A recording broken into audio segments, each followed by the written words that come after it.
Good afternoon, folks on YouTube, Facebook, Twitch, Rumble, X. Good afternoon on a fine Tuesday. Well, where I'm at, it's pretty fine. Yeah, it's partly sunny. The chance of meatballs. Just saying. What is going on? What's going on? What's going on? What's going? I guess a lot of stuff, right? There's always stuff going on. Always stuff happening in the news, right? Always stuff happening.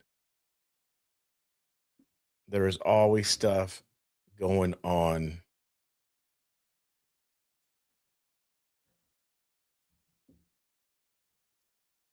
Show up and stream. A lot of stuff happening. Hello, good to see you. Glad you're here. Thank you for joining in. Thank you for coming back. Appreciate it. Make sure you guys hit that like button. Please subscribe to the channel and share it out. Good afternoon, everyone. Hello, Fence Lizard. Fence Lizard. Just give me a moment, you guys. Give me a moment. Hopefully, everybody's having a good day. Good morning. Good afternoon.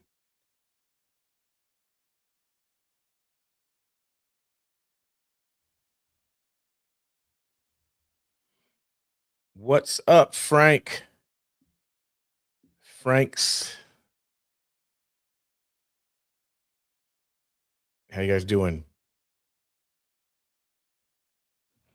All right. Yeah, please hit the like, subscribe, and share, you guys. I got donation links pinned on Facebook and YouTube. If you'd like to help out, contribute, helps me get to where I need to get to report, to show things like I did this past weekend.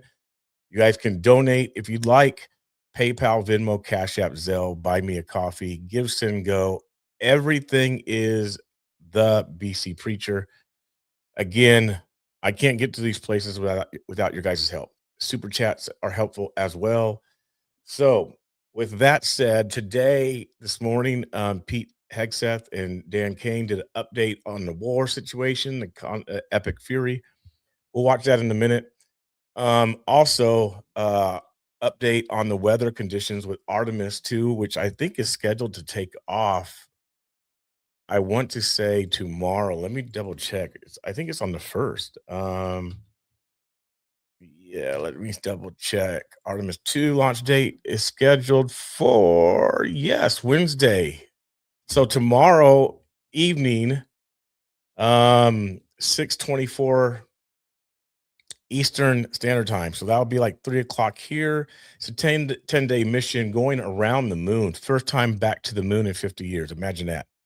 First time back to the moon in 50 years. That's if you believe that we went to the moon the first time. Just wanted to throw that out there for those who believe or those who don't believe. But Artemis 2 is launching scheduling for tomorrow, depending on weather. I really wanted to go there. Didn't get to this time. I really wanted to go watch it. It was amazing the first time I saw it. And it was like a dream come true. I'm not gonna lie. It was on a definitely bucket list when I saw Artemis 1 take off. But oh well, not being able to make it. But see, that's example of getting places, reporting, showing stuff that's happening. With your guys' contributions and help to get me to these places to do that. But it is okay. It's all right. God is good, and God makes way. So, and then obviously we'll talk about more of the war stuff. So that is scheduled for tomorrow. I will be showing that live since I'm not here. Might as well do it this way, right? So I will be showing that live on the channel here. Countdown. Yep. We can turn that on in a moment. Actually, let me just pop that up here now just to have it there. I'll just open another tab.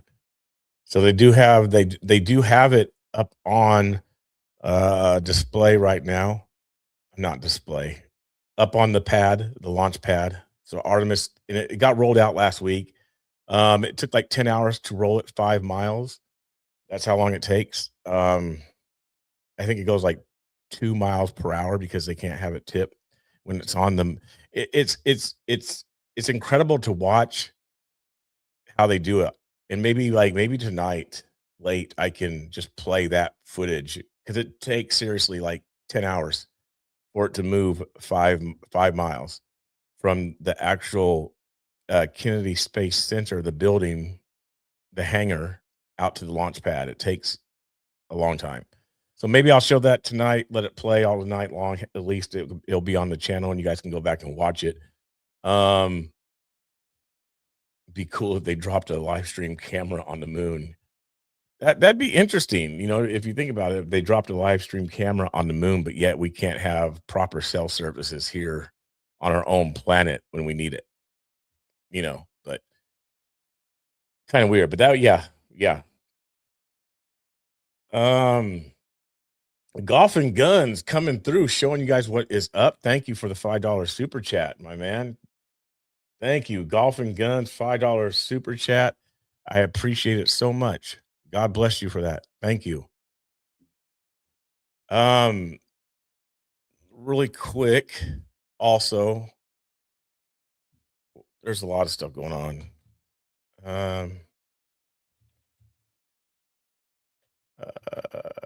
Let's see this. Could talk about all the stuff that happened this past weekend, which we can get to as well. We'll see.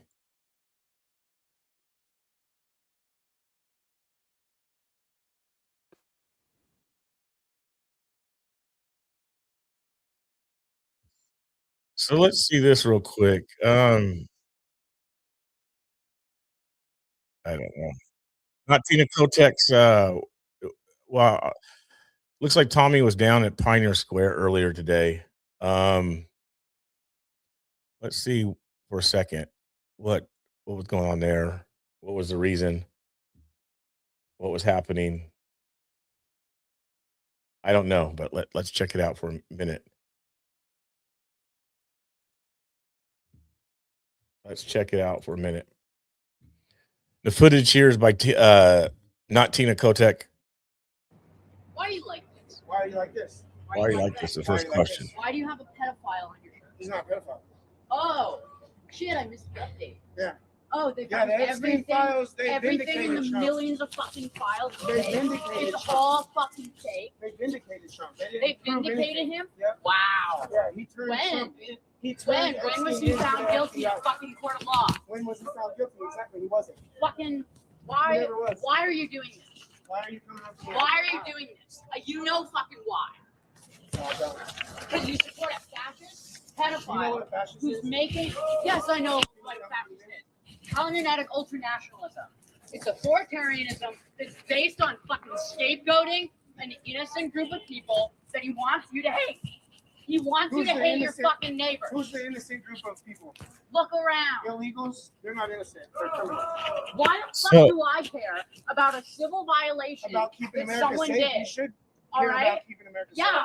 Safe from fucking pedophiles. Yeah, for real. Yeah. Yeah. Trump's not a pedophile, though. Trump's not a pedophile. Yeah? That's just factual. Can you fucking read? Yeah. Can you read? Yeah, I can. No, you can't. Yes, I can. Read the fucking files. Have you read all 30 million pages of it? Have you? No. I don't think Wow. anybody's read 30 million pages. Surprised this guy hasn't fucking read. You haven't read 30 million pages of the Epstein list? No, I have to go to fucking work, dude. I have to work for fucking my entire life because all my money's going to rich fucks like that. All your money No. outfits like No, tell me I'm wrong. Tell me I'm wrong. You look like you're doing just fine. You look like you're fucking no better than him. All right? All right? You both look like you would Hold make on, you sense guys. in a fucking mugshot. All right? That's ironic. Yeah? You Yeah? look like the Antifa mugshots that they posted on X. What the fuck does Antifa mean? Anti-fascists. Yeah. But it's not. But they're not fascist. Oh! They're the opposite of Oh! They are So who's fascists. anti? They. Oh You my guys call god! yourselves anti-fascists. What? That don't make sense. What the fuck? I'm just learning this now. Oh my god. The fucking state troopers and federal agents that are coming into our communities and shooting people, I'm not gonna lie. they're not the fascists. I'm not gonna lie. I thought at one point when she stepped back with that right foot, I was like, okay, that's perfect. Have you Ready, heard of run, that kick. already? I thought it was gonna be a They kick. came and they took his gun. He shouldn't have been trying to fight federal agents while he's armed with the He weapon. was standing. He Is was it fighting illegal to federal- own a firearm? It's illegal to fight with federal agents while you have a firearm. Absolutely. Is it? I That's don't know. fucking illegal. No, it's not illegal to own a firearm, but you have to follow the rules. And you can't fight Illegal to federal fight with agents. You have to who are follow the protecting your- rules, yes. like the fucking Constitution. Yeah, like You have to follow the Constitution. Yes. Yeah. Yes. So why do you have that fucker on your shirt? Calm down. Calm down. You're Yeah. estrogen. Yeah. You up. My estrogen is fucking me up. All right. I'll tell her. What in the world? I'm not posting it. I'm already live. Oh, well, we're relaxed. You seem like you're making quality content. I am.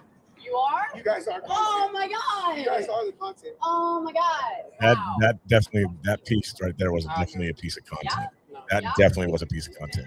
I don't do sexual degeneracy. Yeah. Oh, he's not making any money for I don't do this. sexual degeneracy. Surprise. Fucking surprise. I don't do the sexual Sure. degeneracy. All right. Sure. Do you have an OnlyFans? Not with those teeth. Penny Fuck you can't. What do you charge, a penny a month? a month? Penny a month? I charged a penny a month. I'd make millions. Wait, hold on. Hold on. You pay for I it. had to hold on. I had to process that one for a second. Hold on. If I charged a penny a month, I would make millions. Is that what the person just said? Hold on. You You pay think a for little it. highly of Hold on. penny a month? No, fuck you can't. What do you charge, a penny a month? Penny a month? Penny a month? I charged a penny a month. I'd make millions. That was the first person to ever shut Tommy up. You You pay think a for little it. highly of yourself. I know it's in your fucking search You think a history. little highly of yourself. I know it's in your search Did history. you know that men can't become women? Oh my god. Oh my god. I forgot. That's the most important thing that matters is, in the it entire is. fucking world. Mentally ill men going into women's spaces is Oh a big my deal. god. And that's the most important No, thing. it's not the most important, That's but it's the- important. Yeah? Yeah, mentally Yeah. ill men should not be All right, around by get the women fuck in their outta private here. spaces. Get the fuck out of here. No, I don't think I will. Get the fuck out of This here. is my city. This is your This city. is my city. Wow, my this is your sidewalk. city. This is my This bricks. is your This is city. my bricks. Oh my god, which one's yours? This is my Which one did town. you pay for? I paid for all of it. You paid for all of this? Yeah. How much was that? Billions of dollars. Billions of dollars. How'd you get that? How'd you doing get this, those billions? doing this. I thought you didn't make any money Exposing the from it. radical left. Exposing the radical left. Why are you so loud? I like you. Or I know tension. you guys do. I know you guys do. All right. What are you doing after this? I love you too. What are you doing after this? Probably going home You to my eat. wife. Sure. You love you? Shell. I'm confused. Does it want to be male or female? I don't know. I don't know. Thank you for the super chat. Walking away? No, not What do walking. you care? What Do you take care? estrogen or He testosterone? doesn't even know. Do you take estrogen or testosterone? He doesn't even know. Can't tell with these people no more. Yeah, you Oh, can't. you got an apple. Oh, You you definitely can got a always banana. tell. You can You got always an tell. apple. You Fucking- definitely got a banana. Oh, sure, yeah. This guy If just it has doesn't know an how apple, it fucking also has a testosterone banana. and hormone replacement therapy If it has works. an apple, I it do. also has a banana. I do. All right, sure. Go with that. Peak mental Go with illness. Peak mental illness. You have a demented pedophile on your shirt. If you think that, that's fine. I do. I do. I wonder why. I wonder why he gave me cause to think that. Why? Fuck you. Why? Because you watch. Fuck you. He signs papers, Donald J. Donald. He has dementia. He does. He has dementia. Does he? He has dementia because every That single happened. fucking president for the last 25 years has been born in 1946. All right? The old rich fucks least are she's running being this honest. country, and you support them because you like the way their dicks taste and you want to taste his. Oh wow. Big Trump's raindrops. So hold on. She said that all she's okay. Let's be fair, right? Let's be fair. She said all the presidents, so that includes. So there was Biden, there was Obama, and Clinton. So those are 3 Democrats. So hey, we got. She's being fair, right? She's She said anti-fascist. She's not for the left. She isn't for the right. So she called out all the presidents over the past 25 years. Said they were all born in 46. I don't know if that's true or not. I don't think that's true. That can't be true because Obama was young. So that I think that's what she said, right? Didn't she? Sure, go with that. Support them because you like the way their dicks 10 years has been born in. He has dementia. Does he? He has dementia Not Biden had because dementia. every single fucking president for the last 25 years has been born in 1946. That's All right, that the part's old rich fucks are running this country, and you support them because you like the way their dicks taste, and you want to taste his. Sure, go with that. Go with that. Go You with should that. follow me. You should On YouTube. shut the fuck up and kill Tommy yourself. for Trump 420. Follow me. Tommy on YouTube. for Trump 420. Follow me on YouTube. I got No, I merch will too. not. I got merch too. You got merch too. TommyBoy420.com. All right. How much Brand of it new is merch. made by fucking AI bullshit? A lot of it. A lot of it. Oh my god! Surprise! AI Fucking is a helpful surprise of tool. the century that this AI guy is a can't make super his own helpful tool. shit, We dude. got a Fuck smooth brain over here. good morning, Dustin. Good morning You say or how to afternoon. make your merch, dude. You should kill yourself. Yeah, Oh, that's boy. hella not okay. You know Whoa. who actually does that the most? Trans. Okay, you should make that not the case. You should make cisgender people kill themselves. Like yourself. Why are you guys so violent? I'm violent. Yeah. I'm the violent one. You got a fucking leash on your I leg? got a lighter leash. Dude, You That's like it? gay as shit, You like dude. it? I do. It's gay as shit. Yeah. He likes it. Nice But job. Gay lighter. Nice job. I got a gay lighter. My You got- lighter's You gay. guys got a gay lighter. I got a gay lighter. Sure. That's my All gay right. lighter. So, good luck with your wife. I hope she. Thank you. I hope she can My finish wife this loves time. you very much. She misses the My wife loves sensation. you on is she very gone? Is she leaving? That That was good. That was actually Oh, good that's hard. interaction. That was fun. At least James with the $10 super chat. Why do they accuse Trump of everything that was proven about Biden? I don't know. They got TBS. oh, why did he cut it? Ah. That was a flash mob thing that happened last week with Michael Jackson Thriller. I never even watched it.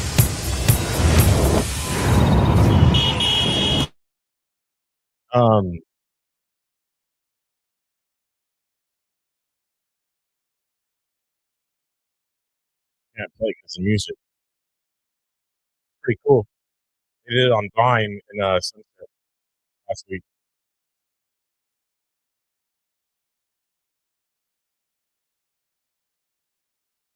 In LA. Pretty cool.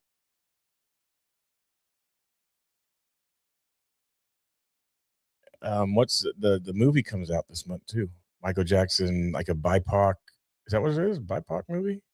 First look, yeah. His nephew is actually playing in the movie as Michael Jackson.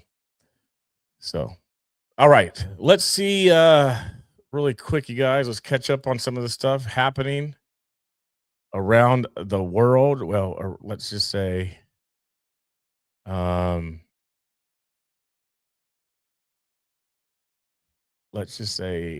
with the war, with the conflict, with the peace in the Middle East. There's no peace in the Middle East. That is not going to happen. Let's see what McGregor is saying. Let's see some stuff. If there's anything being reported on that he said, not really. There's nothing there. What about BRICS? BRICS news. 11 hours ago, Italy blocks U.S. military plane from landing in the country. Interesting. Massive explosion in Tehran, Iran, following U.S. Israeli strikes. That was happening yesterday, and I'm sure Pete spoke about that, which we will get to. Yes, that's where it was at. In Safa, is it in Safa? No, Isfahan. But yeah, here's a footage of that. Let me show you guys the footage.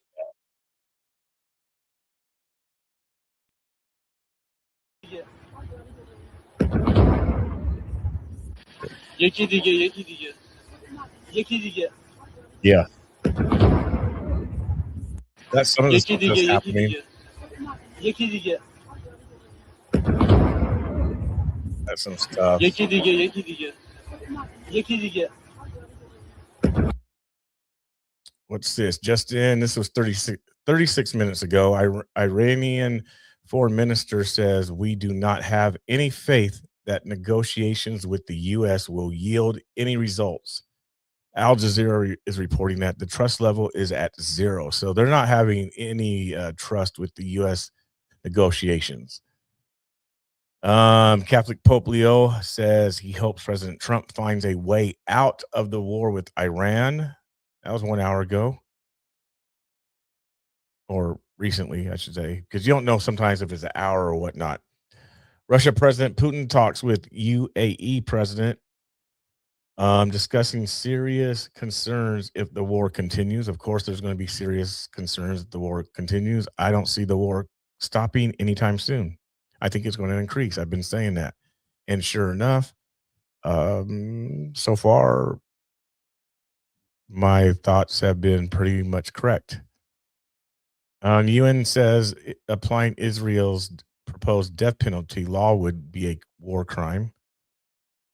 Iranian foreign minister says Iran will not accept a ceasefire, demands full end to war across the region. See, here's the problem. Like, we just take our media and think that our media is the only thing that's out there. And that's the bad part about all this that's going on. And then we dismiss other news agencies that are across the world, or we think that they're lying and we're telling the complete truth. But you kind of got to take everything. 2 hours ago, Iranian planes destroyed following U.S.-Israel strike. This looks like it was yesterday because it was daylight pictures. And these are passenger planes, by the way. These are not military. These are like passenger planes. I'll show you guys this one. These are passenger planes.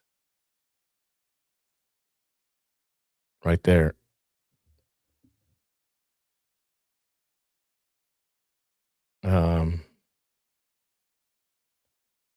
Yes, I do believe this as well. I think last night was it was definitely shaping things for a ground operations.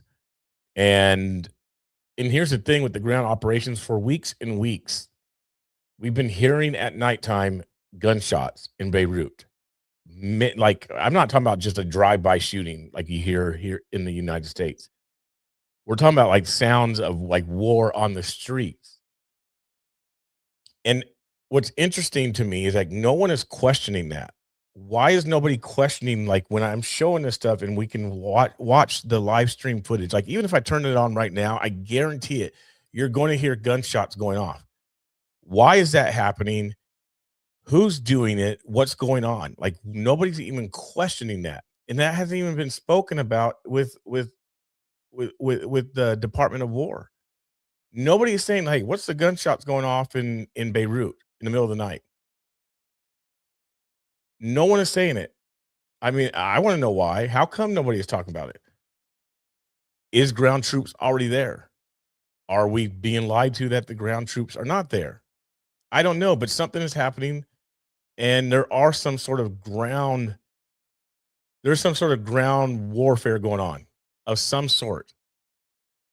Whether it's just community stuff and there's gangs in Beirut that hate each other and they're shooting each other more than we do here in America, or something. There's some sort of ground war going on that we keep hearing gunshots, and they're not warning stuff. It's not. I mean, what are you warning? So there's something happening that we don't know about, or we're not releasing or saying, because we could easily say, hey, this is what's going on in Beirut. There is ground troops of some sort going on, of whoever it is, because I'm sure we know, but we're not saying it. Yeah, of course, because it gets played out, then it gets dropped. It gets dropped. So a lot of people are not. A lot of people are not talking about it, right? A lot of people are not talking about it. Houthis from Yemen, I believe, showed up as ground forces. Okay, so Elizabeth on Facebook is saying that she believes Houthis from Yemen showed up. So this would be like 2 weeks ago. I mean, it's been every night when it's nighttime. So, okay, that makes sense. So is the Houthis? Which side are they on? Are they on the Israeli regime side or whose side? See, and this is where it gets polluted and complicated at because you got to figure out which countries for who, what's going on, who's defending who, and whatnot. Yeah, a lot of people stopped watching the war. And I realize that they're not going to let us know stuff for particular reasons. I get that. A couple hours ago, there was explosions in Iran. Yep. Mohammed says, let's be honest here. How could you attack some people and be expecting them to keep cool with you? Well, I understand that, right? I mean, that's common sense. No matter who it is, you attack somebody, more than likely they're going to respond. But I'm talking about in Beirut. There's been a lot of gunshots at night, so I'm trying to get to the bottom of that, of like what's going on. Who is it? Because America keeps saying that there's no ground troops there, which there might not be, right? So who's doing all the shooting at night? That's what I'm trying to. That's my question. Like, who is shooting? I say that every time I hear the gunshots. Who's shooting? What's going on? Oh, they were at war before we started. So okay, so the Houthis were at war. Is the Houthis then considered Iran? Is that what the Houthis are of Yemen? Are they considered the Iranian people, part of the regime? Yeah, there's so much stuff that goes on over there. Anyway, let's see what else. USA and Israel will only target what the civilians use, or the civil that was responding to the planes. What else? What else is Bricks News saying? 2 hours ago, Canadian PM Mark Carney says Israel's occupation of southern Lebanon is illegal. American journalist Shelley Kittleson kidnapped in Baghdad, Iraqi officials confirm. Okay, Yemen Houthis are for the regime.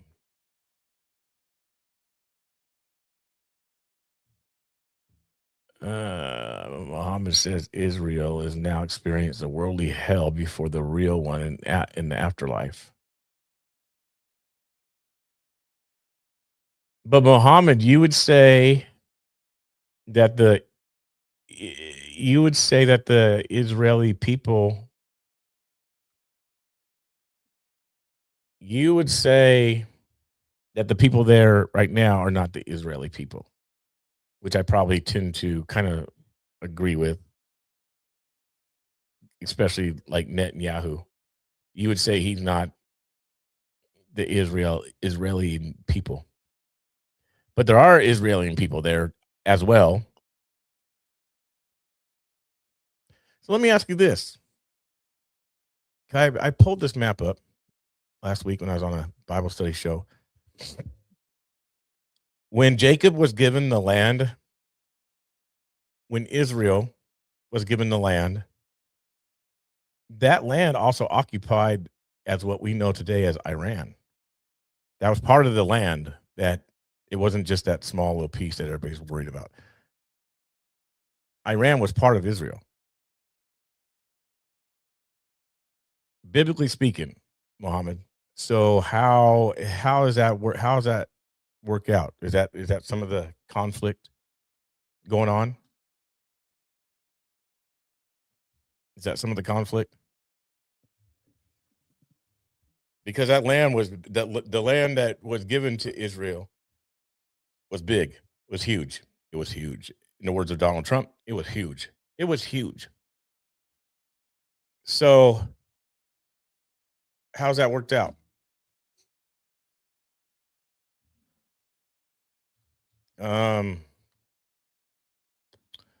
It was the land of Canaan, right? Israel.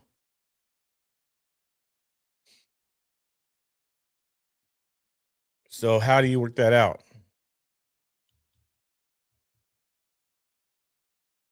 Let me find it.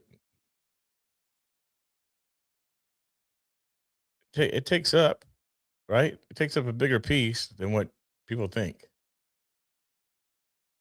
Much bigger. Much bigger piece. I wish I could blow this picture up, but for whatever reason, it doesn't ever let me blow it up. Let me see if this does it here. And it doesn't. Why not? Why can't I blow this bad boy? There we go. I know there's fake ones there. I know that. I'm not talking about the fake ones. I know there's fake ones. We've talked about this. But here's the promised land given to Jacob. I'm talking about Jacob, the descendants. 12 tribes, 7,000. No, wait, no, is it 7,000 for each 12 tribes? Something like that.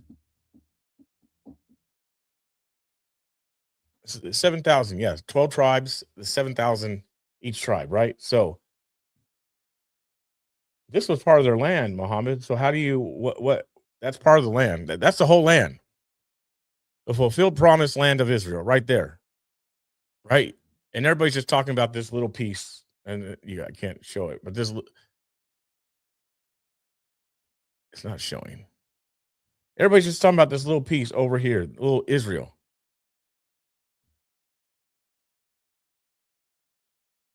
Right? Everybody's just talking about that little small piece. Iran is not in part. Oh yeah, okay. So Iran, yeah, okay. My fault. You're right. My bad. I missed. I didn't look at it correctly. You are right. You're right. But with that said, I don't even think that today that this is even considered Israel, right? Because everybody just focuses on Jerusalem. Right? Everybody focuses on Jerusalem. I see Tehran and Iran up here toward in the northwest or northeast. Right?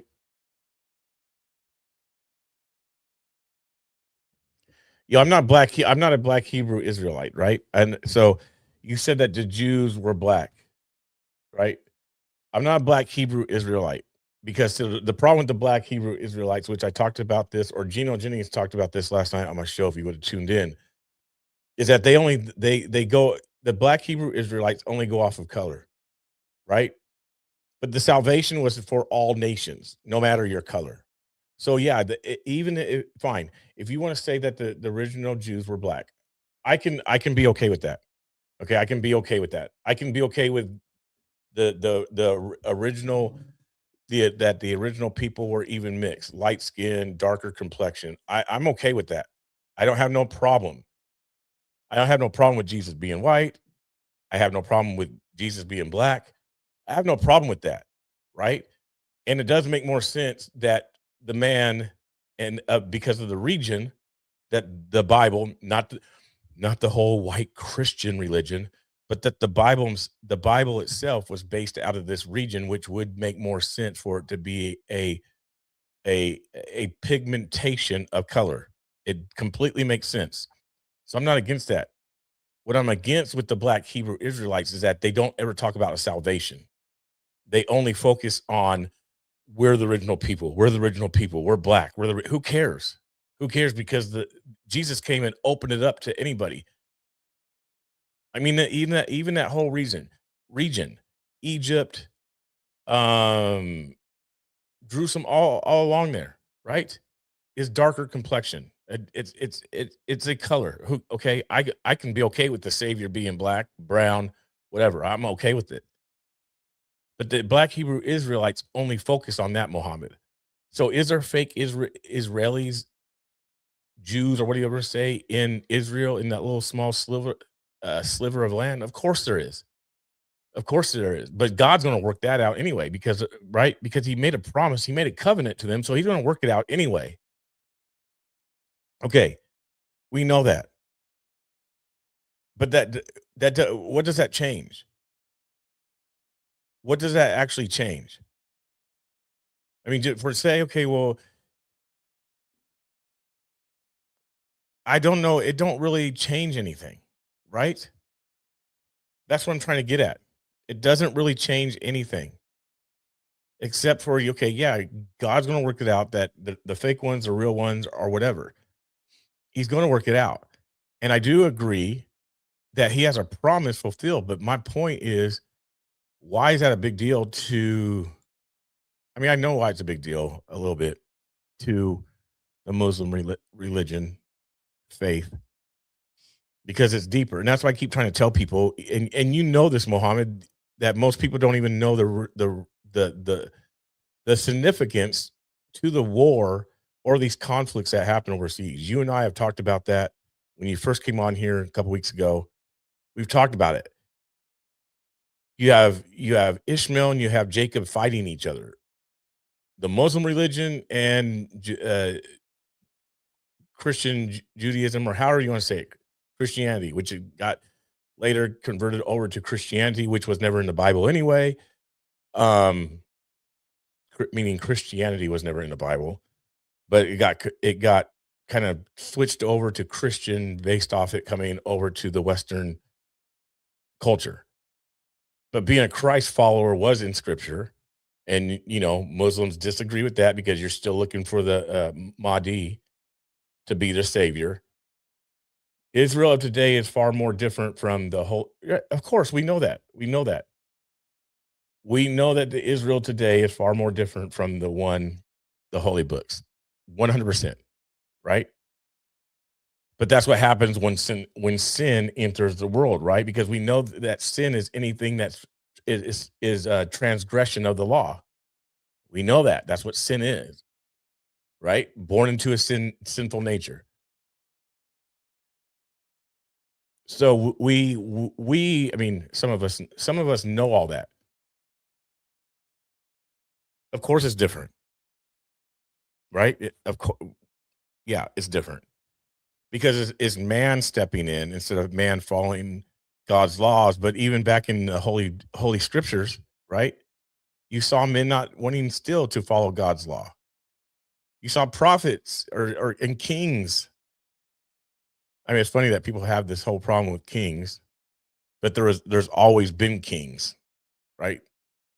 I mean, you have two books in the scriptures. It's called First Kings and Second Kings. You have First Judges and Second Judges. Oh, but don't judge. Well, judges have been around. Judging has always been around. It's part of it.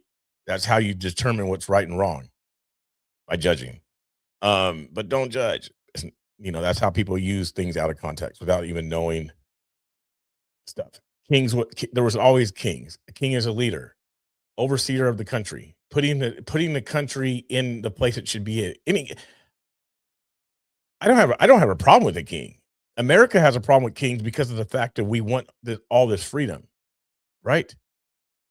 Even Jesus himself, if you want to get technical, Jesus himself is a dictator. Honestly. So I don't have a problem with the whole king thing. It don't freak me out. Right? It's just that America is one of the only countries who has this out of order freedom that we all like because we can do whatever we want. Right? So we don't want to be within a box. We don't want to be in parameters. We don't want to have the rules, and the rules we do have are lenient because we can do this, we can do that. You can be what you want to do. You can put on a dress if you want to if you're a man and you want to put on a dress. You can put on a jeans and things like that.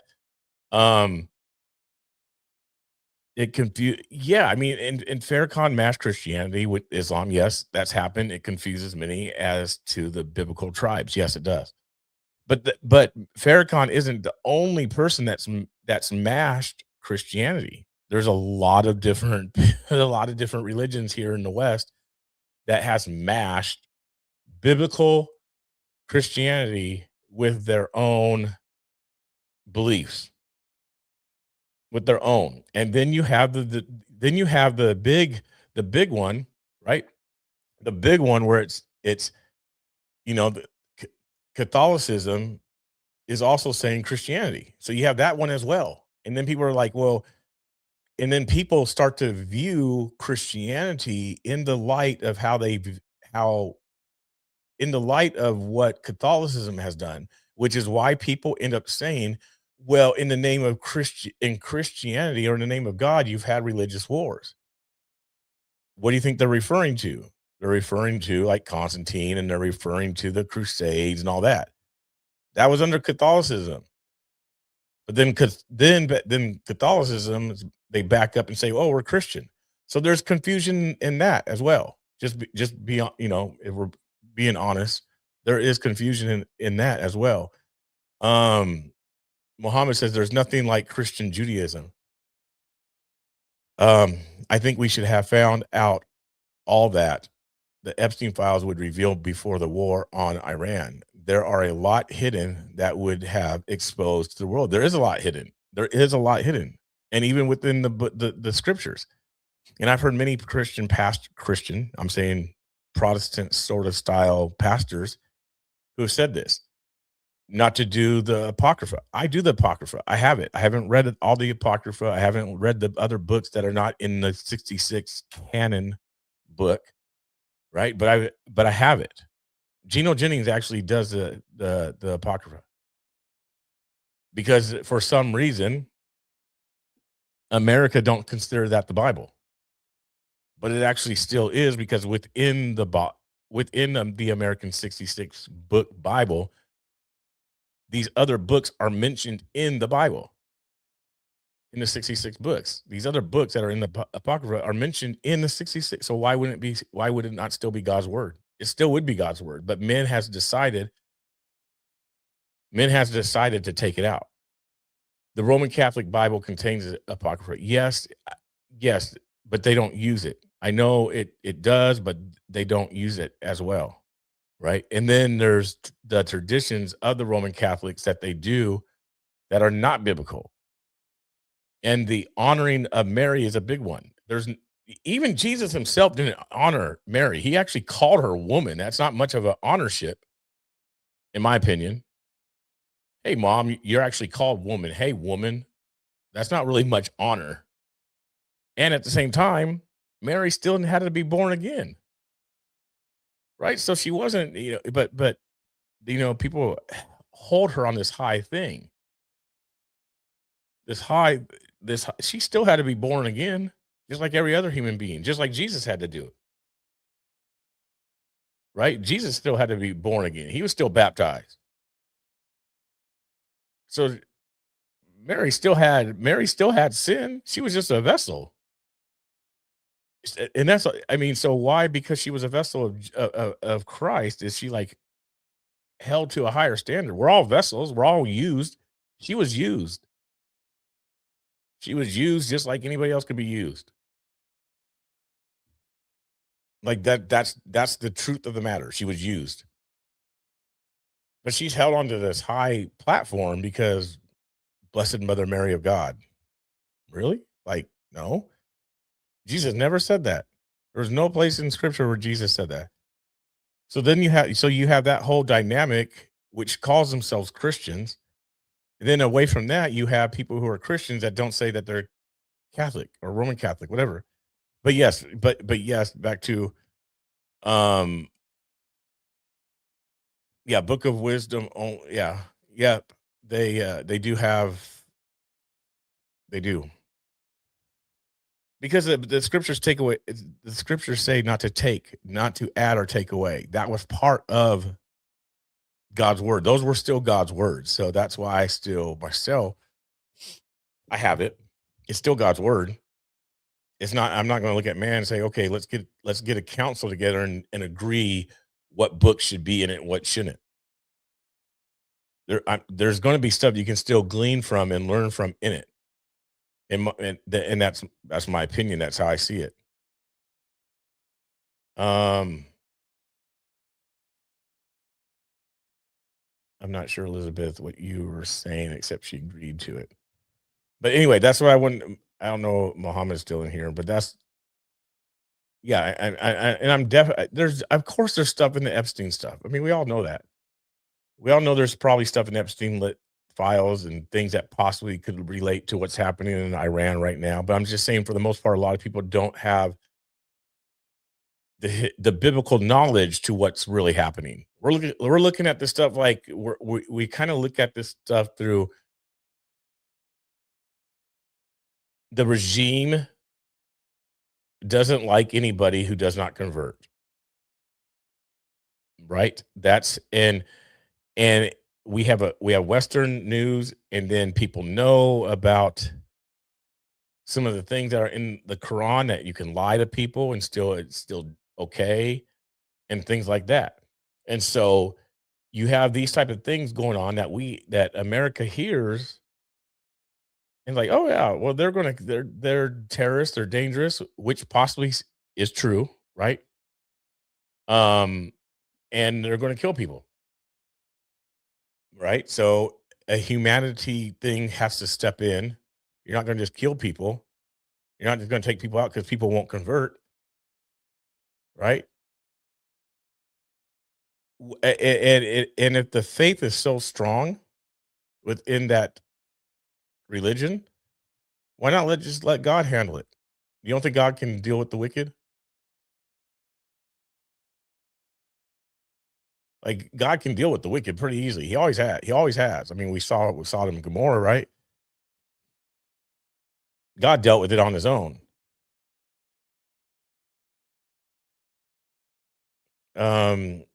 I wish you could get the Old Testament of your Bible and read it in the Hebrew. I can't read Hebrew, so even if I had it in Hebrew, how am I going to read that? It's kind of like somebody was saying last night on my show about there's no J, the whole Jesus debate with his name.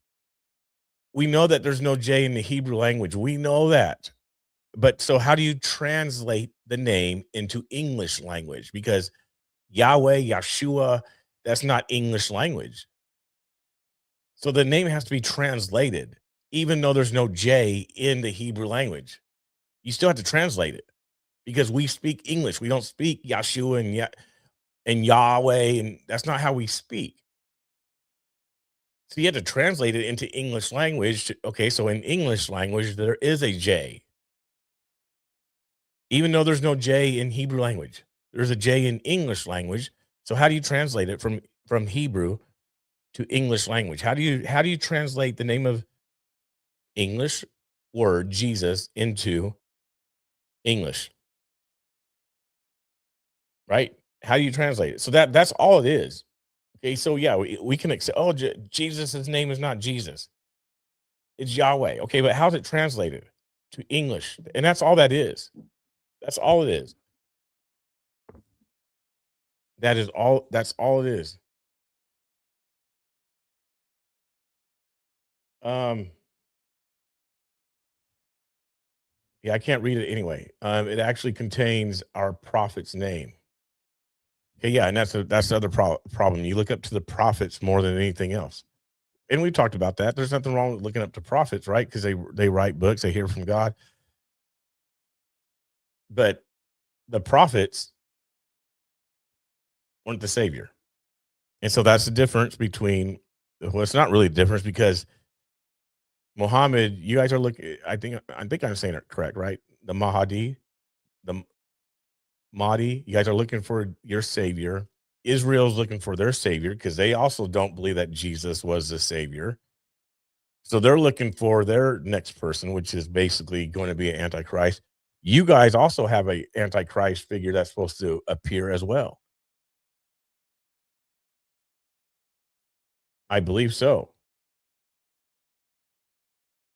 So, um, how do you work all that out? How do you work all that out? But yeah, I wanted to show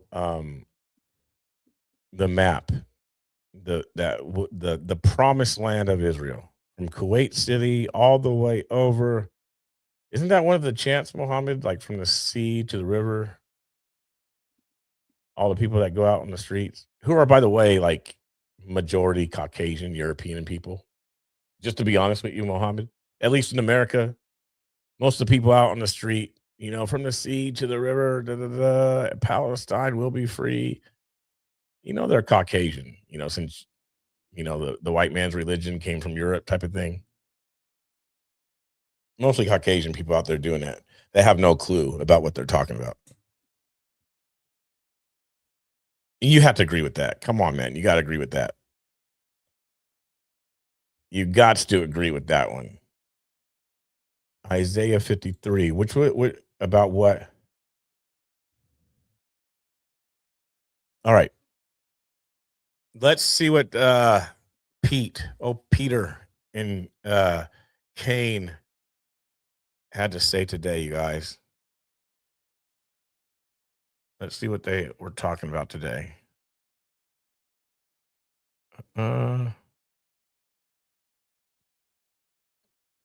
sure we'll probably hear that it's almost a wrap. We're entering the fifth week of the operation, and we are decimating them, and it's a finish. They have nothing left. Yet we have heard that the past 2 weeks.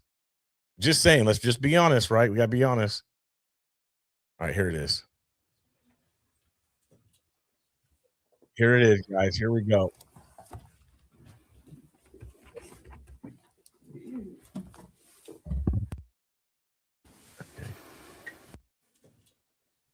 Here it is, guys, this morning. It's like 6 hours ago.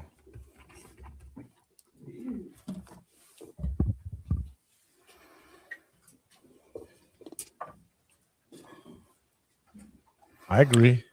You got a point. Over the weekend, You have a point. I had the opportunity to visit our troops fighting in Operation Epic Fury.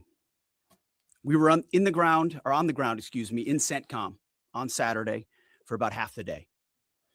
For reasons of operational security, so those troops are not targeted, the places and bases will not be named. Suffice it to say, the trip was an honor. I had a chance to bear witness, and I witnessed the best of America. I witnessed warriors, a brotherhood of men and women, warriors all, active duty, guard, and reserve, united in their love for each other, their shared purpose, and their commitment to the mission. I witnessed sheer competency. I watched a private first class confidently calling out an enemy missile trajectory to a room full of officers. Everyone focused. The room was locked in. 2 enemy missiles successfully shot down. I spoke to Air Force and Navy pilots on the flight line who every day both deliver bombs deep into Iran, but also shoot down drones defending their base. Many had just returned from the skies of Iran and Tehran. I put on a headset and spoke to one crew in the cockpit, locked and loaded each and every day. I witnessed ingenuity, American ingenuity.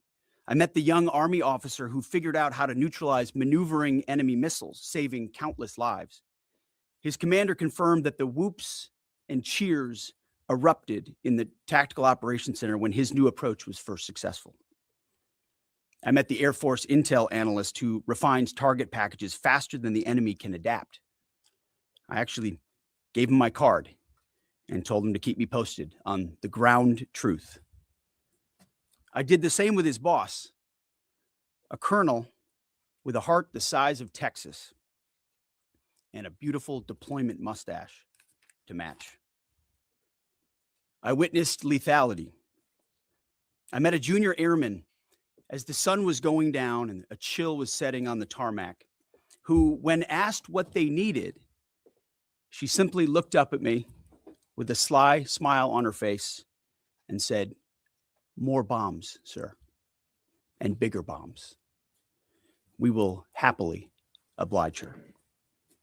I met the Army targeting team who found and sunk the pride and joy of the Iranian Navy, their fighting position plastered with images of sunken enemy ships. And I witnessed urgency. Right when we landed, another C-17 landed just minutes after us. And within 30 seconds of the aircraft coming to a full stop, a team on the ground pulled up and the cargo was being uploaded. Wartime speed. To a man and to a woman on the ground in the air, on the flight line, and in the talk, I heard, we want everything faster, higher op tempo, wartime speed. The feeling was the exact opposite of the rotational units year after year in the wars in Iraq and Afghanistan that we're so familiar with. In those wars, it was always about the next rotation, never knowing when the mission would end or exactly what the mission was, year after year. Not with epic fury. I witnessed urgency to finish the job, urgency to achieve mission success, not looking at the next rotation, only moving as fast as possible to win. I got a chance to troop the line, to witness firsthand what we already know is true. Spoke to all ranks and all services, none of whom knew we were coming. It was not rehearsed or scripted. Sometimes we just wandered. What I witnessed was motivation. It was sheer mission focus. It was the American warrior unleashed. It was the kind of warfighting American spirit that comes with a clear mission against a determined enemy. A crew chief we flew with summed it up nicely. He said, "It's been a busy few weeks, sir. Tough stuff, but I'm so honored to be called up. This fight is long overdue. We need to address it for our kids. We cannot pass the buck.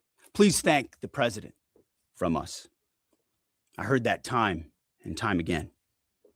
I asked each young American, what do you need? And nobody said better equipment. Nobody said more comfortable living conditions. Nobody said send me home. Well, of course, eventually we want all those things. They do too. But what those Americans said to me, young and old, officer and NCO, male and female, black and white, was let's finish the mission. Get us even more bombs, bigger bombs, more targets. Let us finish this. In fact, Admiral Cooper noted this morning that the 3 Air Force captains shot down by Kuwaiti-friendly fire early in the fight weeks ago. They never left the theater. All dropped bombs over Tehran last night. These men and women live the Iranian threat every day, incoming missiles and drones, and know what a world looks like, what the world would look like if Iran had the most dangerous weapons in the world, a nuclear weapon. As President Trump has said time and time again for years, and in this administration, Iran cannot have a nuclear bomb, and they won't. These troops, they want to finish this fight for their kids and their grandkids. This is about history. This is about legacy. Success matters. And because of this president and these Americans, we're closer than ever before to winning. President Trump is doing what no other president had the guts to do. Previous presidents were all talk. He's all action. On the battlefield, because of the latitude the president has given us, American firepower is only increasing. Iran's decreasing. We have more and more options, and they have less. Just 1 month in, only 1 month, we set the terms. The upcoming days will be decisive. Iran knows that, and there's almost nothing they can militarily do about it. Yes, they will still shoot some missiles, but we will shoot them down. See? Of note, the last 24 hours saw the lowest number of enemy missiles and drones fired by Iran. They will go underground, but we will find them. We recently destroyed another one of their command bunkers. Leaders forced to flee. No water, no power, no oxygen, no command and control. Their faith in their caves diminishing. The latest intel is clear out of CENTCOM. Our strikes are damaging the morale of the Iranian military, leading to widespread desertions, key personnel shortages, and causing frustrations amongst senior leaders. Just last night, we had 200 dynamic strikes alone. Dynamic strike is a strike where a pilot leaves, and during their flight, they get a new target set based on real-time intel given to them. A new launcher, a new location, a new troop formation. A dynamic target is one that changes while you're in the air because of improved intelligence. 200 dynamic strikes alone, in addition to the pre-planned targets. The video the president posted last night of Esfahan, an ammo depot struck by U.S. bombers. You see, you don't get to see many of those videos because, as a reminder, Iran has still shut off the internet to 99.9% of its population. But if Iran is wise, they will cut a deal. President Trump doesn't bluff and he does not back down. You can ask Khomeini about that. The new Iranian regime should know that by now. This new regime, because regime change has occurred, should be wiser than the last. President Trump will make a deal he is willing, and the terms of the deal are known to them. If Iran is not willing, then the United States War Department will continue with even more intensity. Standing here this morning in this briefing room, in my mind's eye, I'm actually looking out at the groups I met this weekend. The pilots, the logisticians, the intel analysts, the targeters, the sustainers, the flight crews, the air defenders, the base security, those maintainers who we walked up at sunset with the chill in the air on the flight line. May God watch over all of them, each day and each night. May his almighty and eternal arms of providence stretch over them and protect them and bring them peace. In the name of Jesus Christ. And amen. Mr. Chairman, over to you. Thank you, Mr. Secretary, and good morning, everyone. And thank you again for being here. As operations continue, I remain deeply grateful for the service and determination of 2.8 million members of our joint force, each of whom are serving something greater than themselves. Every day, those deployed, and in many cases, those at home who are deploying forward, and bomber pulses and others, put themselves in harm's way, and we owe them a deep debt of gratitude. I remain especially grateful for our fallen who gave the ultimate sacrifice. We'll never forget their valor and their determination to do something greater than themselves. And each day we continue to earn what they've given to us. This morning, I want to share that yesterday, the Joint Force had the honor of participating in the burial of Colonel Clarence Emil Bud Anderson, who passed away in May of 2024 at the ripe old age of 102. He was laid to rest in Arlington Cemetery yesterday morning alongside his wife of 70 years, Eleanor, who he married on February 23rd, 1945. She passed away in 2015 at the age of 92. Bud, yesterday, a legend to our Air Force and fighter pilots everywhere, was honored with a combination flyby of F-35s and a 4-ship of P-51 Mustangs. He was one of the most prolific flying aces of World War II and the highest scoring P-51 ace with 16 and a quarter kills in his squadron and in his group. And he served from 1942 to 1972. And his last combat tour was flying F-104 Thunder Chiefs over North Vietnam. For anyone that had the chance to meet Colonel Anderson, you knew what an incredibly special man he was. And that's true for each and every one of our World War II vets who become fewer and fewer with each passing day. They are the greatest generation and give us the gift of an incredible example as we execute Operation Epic Fury today. And Colonel Anderson, we mourn for your loss and remember that smile on the right side as you went out to do our nation's business. I'd like to now share an operational update. Our Joint Force continues to focus on our military objectives as we systematically continue to degrade and destroy Iran's ability to project power and threaten stability beyond its borders. First, the Joint Force continues to destroy Iran's ballistic missile and UAS capabilities. We remain focused on interdicting and destroying the logistical and supply chains that feed these programs.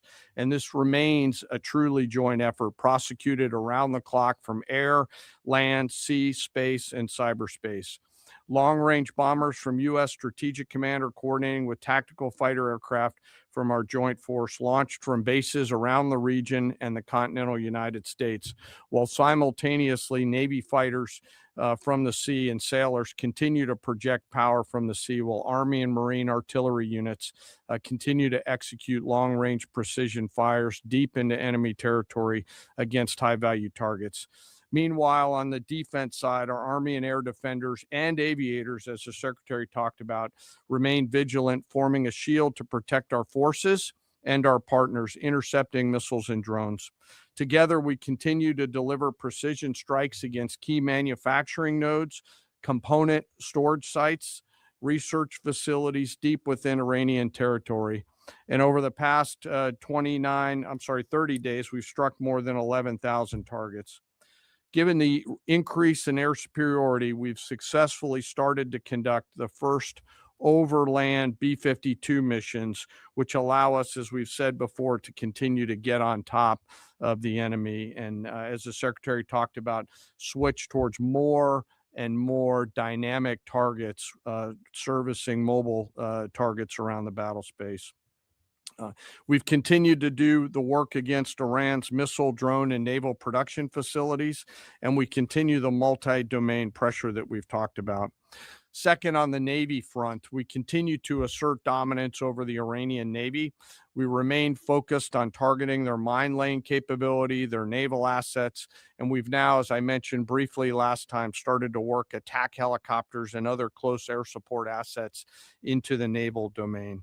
CENTCOM continues to identify and work against naval depots and storage areas. And we've taken out, again, more than 150 ships, including all Jamaran-class frigates inside their Navy. Third, we continue to prosecute our campaign against our defense industrial base at scale. This includes factories, warehouses, nuclear weapons research and development labs, and the associated infrastructure required for Iran to reconstitute its combat capability.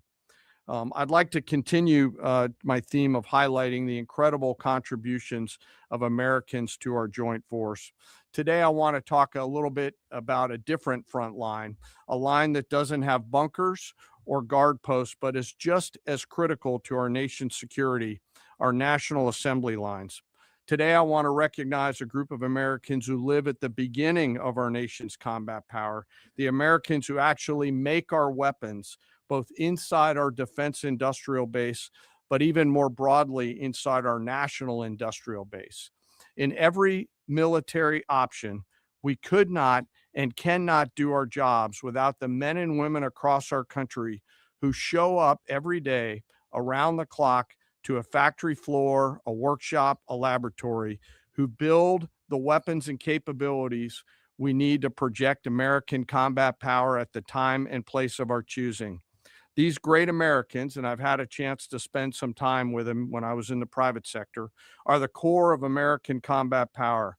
They're the machinists running high-tech CNC machines, cutting raw blocks of metal into incredibly precise parts.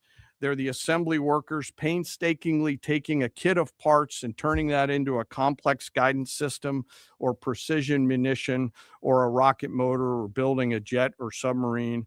Or they're the quality assurance technicians who ensure that when a warfighter pulls a trigger, the weapon works every time. This can be and is tough and gritty work. It's not a quiet office and a desk with paper, and there's nothing wrong with that, but this is exactly the way this group of Americans likes it. I know this. I've seen it myself, and I remain deeply honored by that gift. It's often loud and dangerous work, demanding, requires absolute focus for hours at a time with deep commitment to get it right every single time. It's hands-on work where one uncaught mistake or deviation can put an American's life at risk. A single misplaced wire, a microscopic flaw in a weld, incorrectly calibrated sensor could mean the difference between mission success or mission failure. The difference is measured in the lives of our sons and daughters who we put out around the field and on the field of battle. We rely on and trust in these great Americans, and it's not just their manufacturing skill, it's their innovative minds and their entrepreneurial spirit.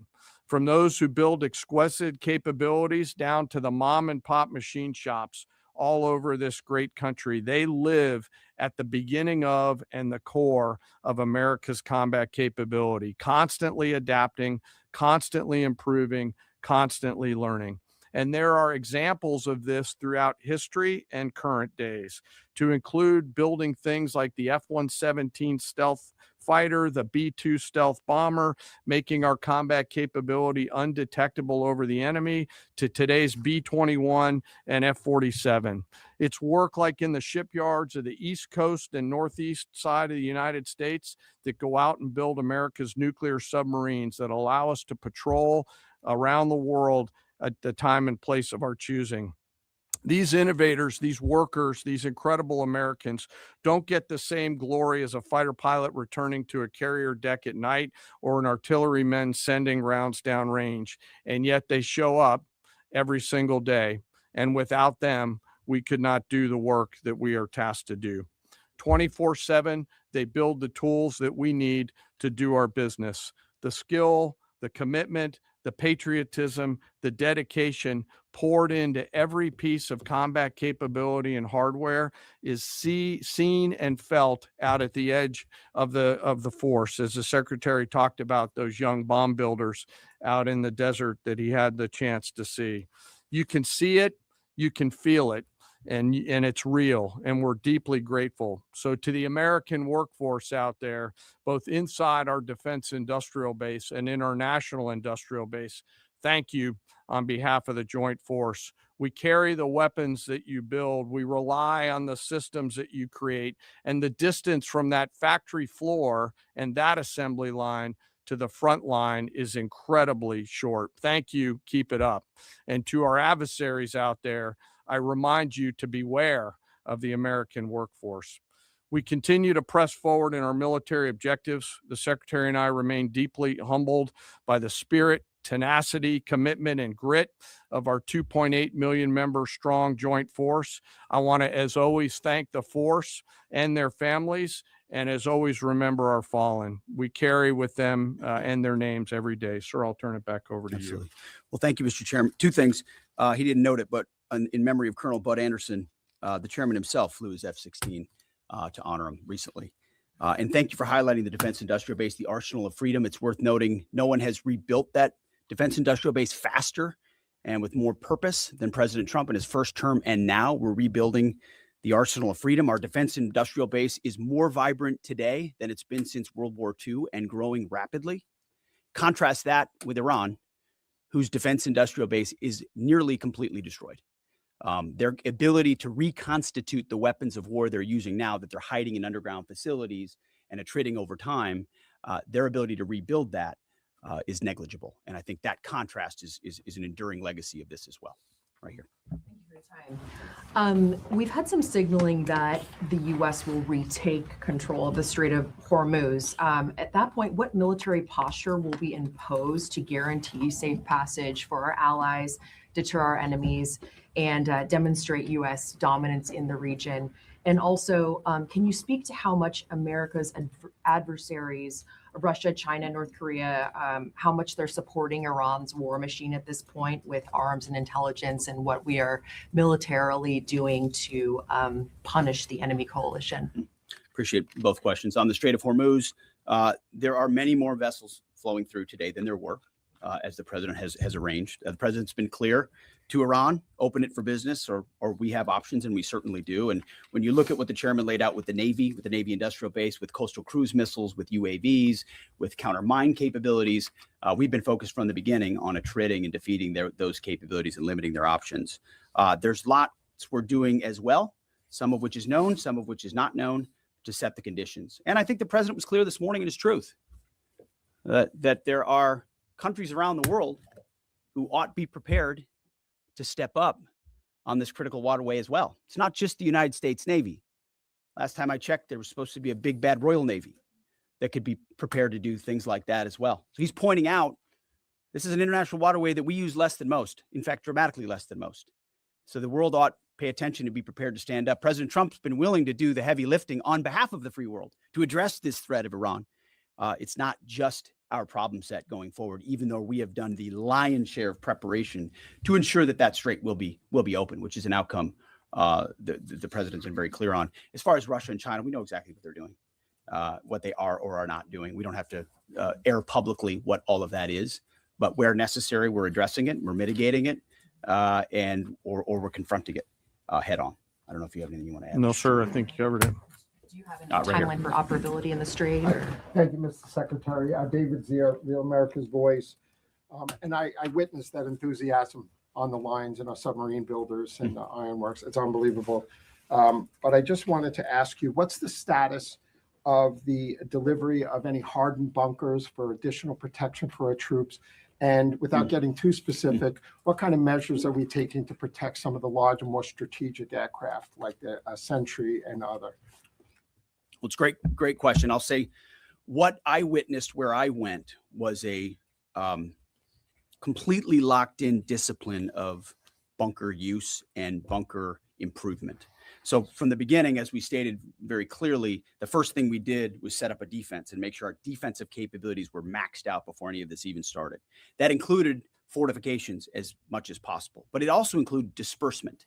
If all of our people are in one place, you could imagine why that's a big problem. So dispersing is part of that defeat. Alongside that disbursement is more and more bunkers. And I can tell you, talking to base commanders, talking to our allies in Israel, talking to others, rapidly fielding that and then improving those positions is a theater priority, no doubt, as are the air defenses and the layered air defenses. It's not just Patriots and THAADs, it's fighters and defensive caps, it's other kinetic defeat systems, it's electronic warfare. So the defense of our troops and our assets is max. I will say on some of those other assets you talked about, air wings, airframes, there's some things adversaries are doing to provide info and intel that they shouldn't. We're aware of it. And ultimately we move things around and don't. One of the biggest principles you learn in the military is to not set patterns, predictable patterns. And so commanders are working hard to adjust in real time with those systems and make sure they're in the right places and not easily targetable. Jillian. Thanks, Mr. Secretary. The U.S. and Iran appear right now publicly to disagree about whether there are these negotiations ongoing. What impact does that have on military strategy? Does it have any bearing at all? And General, the president wrote yesterday that the U.S. might destroy Iran's electricity generating plants and oil wells. Those are his words before ending this operation. Is there a way to do either of those things without like seriously jeopardizing or seriously harming civilians? So on the talks, I can tell you, having been with Steve and Jared and the vice president and Marco and many others yesterday, they are very real. They are ongoing. They're active and I think gaining strength. And we appreciate that. As I said in my remarks, we would much prefer to get a deal. If Iran was willing to relinquish material they have and ambitions they have, open this, great. That's the goal. We don't want to have to do more militarily than we have to. But I didn't mean it flippantly when I said, in the meantime, we'll negotiate with bombs. Our job is to ensure that we compel Iran to realize that this new regime, this regime in charge, is in a better place if they make that deal. And so we'll continue. We're working hand in hand, but the primary effort is a deal. We want that deal to be accomplished if at all possible. If not, then we're prepared to continue. Secretary, what happened at Go ahead, Mr. Chairman. Yeah. Thanks for the question. We're always thinking about those considerations and develop options to be able to mitigate those risks pursuant to the normal practices that we do in the military. So. Thank you, Mr. Secretary. I know you slightly addressed this already, but just on the Strait of Hormuz, is opening the strait an essential objective to Operation Epic Fury, or is that the job of those other countries? And then secondly, without asking you to comment on things that you can't talk about, what is your message to Americans who love the president and strongly believe in him, but are very worried about this notion of boots on the ground? Well, first on the Strait of Hormuz, our core objectives from this podium, from day one, from me, from the chairman, from the president, from the vice president, from Secretary Rubio and others have been clear. Defense missile production and missile programs, so their entire missile program, defense industrial base and production ability to build, and Navy and power projection. So those have been, and then of course, wrapping it all is Iran's never going to have a nuclear weapon. So those have been very clear. Defeating the Navy is a core part of ensuring they can't project that kind of power. But ultimately, I think the president's truth this morning lays that out very well, that this Strait of Hormuz issue, which we've set the conditions for success, and we will make sure Iran knows that very clearly, is not just the United States of America problem set. We've been willing to lead. President Trump's led the entire time, but it's not just us. So ultimately, I think other countries should pay attention when the president speaks. He's proven that when he speaks, he means something. And he's pointing out, you might want to start learning how to fight for yourself. It's something some of us have been saying for quite some time. You can't just have flags. You have to have formations. You can't just have a few ships. You have enough to affect change. Those things matter in a dangerous world with ascendant adversaries. That's why the chairman's talking about our industrial base. That's why we're launching the Arsenal of Freedom tour to revive our defense industrial base. President Trump doing it in a way that nobody else has. As far as President Trump and boots on the ground, I don't understand why the base, which they have already, they understand, wouldn't have faith in his ability to execute on this. Look at his track record of pursuing peace through strength, America first outcomes. And what he's simply saying, and it's exactly true, and I've said from this podium too, we're not going to foreclose any option. You can't fight and win a war if you tell your adversary what you are willing to do or what you are not willing to do, to include boots on the ground. Our adversary right now thinks there are 15 different ways we could come at them with boots on the ground. And guess what? There are. So if we needed to, we could execute those options on behalf of the President of the United States and this department. Or maybe we don't have to use them at all. Maybe negotiations work, or maybe there's a different approach. The point is to be unpredictable in that. Certainly not let anybody know what you're willing to do or not do. But if anybody has internalized the lessons of Iraq and Afghanistan as the first one, President Trump, to call them out for what they are, he's not going to repeat those lessons. And I think I've been very clear about that from the podium. Yes. Thank you, Secretary Hexet. A question for you and then a question for General Kane. You said we're a month into the Operation Epic Fury. How long until the objectives are achieved? And is there a scenario where a deal is struck? Real quick, I mean, that really goes to show that we're not going to know nothing. I mean, to be honest with you guys, what he just said there, it only proves that they are not going to tell us anything really truthfully or untruthfully about what's happening. So we're really left in the dark because, like he said, it is war. We're not going to tell what we're going to do to the enemy. There's 15 ways to hit them. We don't, so they're not going to say nothing until, if you want to say, mission accomplished. I mean, that's the truth of it. So even for me to come on every day and, hey, we're not going to know nothing. We aren't going to know anything really until we pull out. We're done. There's no more war. There's no more potential of a threat.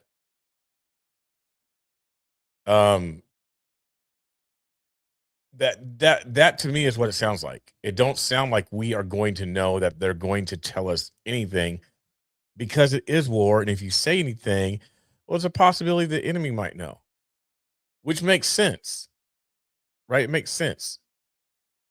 Or if they do say anything, they're only going to give a little piece at a time of things that they've already done. Yeah, it is. You're right. It probably is bad strategy to tell. It definitely is, because you're talking about an enemy. You're talking about war. Don't let your right hand know what your left hand is doing. Vice versa. So we're not going to know the stuff. When they're saying they're done, we've decimated everything, and that could be smoke and mirrors just for the enemy, right? So I think that's the difficult part with this, is like, really, we're not going to know as American citizens, people, we're not going to know. So basically, we're just in this as long as they want to go with it or whatever. We're in it, and we're not really going to know everything, or we're not going to know what we should know until mission accomplished, mission done, and we don't know the mission. So it's kind of clear, but and we can each have our own opinions or thoughts where we're going with this. I think it's kind of, in my opinion, I think it's kind of obvious where we're going. Before the objectives have been achieved. And then for General Kane, there's been lots of media coverage that suggested a ground invasion is imminent. What other purposes might the soldiers and the Marines who have been deployed over to the Middle East serve in this conflict? Well, just like the previous question, it's sort of military 101. Don't tell your enemy what you're willing to do or not do, and don't tell your enemy when you're willing to stop. especially an enemy that likes to hide in bunkers and try to hoard their missiles and hope you'll wait you out. So that's not a question I'm going to answer, or the president has said definitively. We have our own goals and guidance and things military objectives that we're moving toward and things that we look at. And as he's articulated, he said 4 to 6 weeks, 6 to 8 weeks, 3. It could be any particular number, but we would never reveal precisely what it is. Yeah. Because our goal is to finish those objectives. And we're well on our way. And the chairman and I look at this every single day. It will be the president's determination and the president's determination alone when those objectives are complete and when it serves the interest of the American people to cut that deal, to make sure that Iran doesn't have a nuclear capability and ultimately that our objectives, our interests are advanced. I don't know if you want to add anything. No, just to answer your question, Reagan, the range of military options that those forces can offer are extensive, not just limited to what you mentioned in terms of forces on the ground. And I wouldn't want to take away the president's decision space, but there are a multitude of things, not the least of which is Iran should note that they're out there and that they are a pressure point. And so they should carefully consider, I think, at the diplomatic level, not my job as a chairman, but at the diplomatic level to consider what's in front of them. Jerry. Okay, Mr. Secretary, the U.S. government, I see, assessed for many years that Iran is protecting al-Qaeda senior leaders, including the current Emir Saif al-Idil. Does the U.S. assess that he's still in Iran? Has he fled to Afghanistan? Is he on a target list? And Mr. Chairman, based on CENTCOM figures and open source, Iranian daily missile barrages and drone launches have indeed dropped dramatically since the start of the war, but they're not at zero.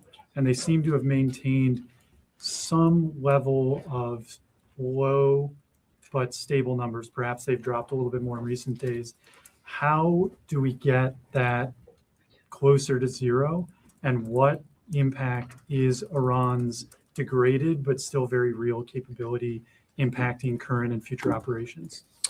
So I won't speak to a particular target. I'll just say that al-Qaeda remains our enemy, obviously.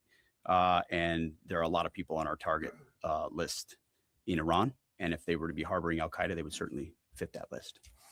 Just quickly, the mobile targets that they have that we continue to service, as the secretary talked about, the 200 hits that were done last night. That's one component of continuing to lower that. The second and more long term impact that we're having is the strikes against their defense industrial base at scale, which will not allow them to reload after that. So we do continue to see a trend down. They are still shooting, and we do continue to exert significant pressure against both sides of that system. Mr. Secretary, thank you for the question. Do you still believe, you said previously that the Iranian leadership would surrender? Do you still believe that? And is the United States still committed to NATO's collective defense? And to Chairman King, could you give us a sense of your thinking about the legality of striking desalinization plants if the president were to order that? I will just say that any mission that ends on our terms, going to call it a surrender, call it a defeat, call it what you want, we remain committed to it. A conflict that ends on our terms and the president's terms. There's no doubt about that. And as far as NATO is concerned, that's a decision that'll be left to the president. But I'll just say a lot has been laid bare.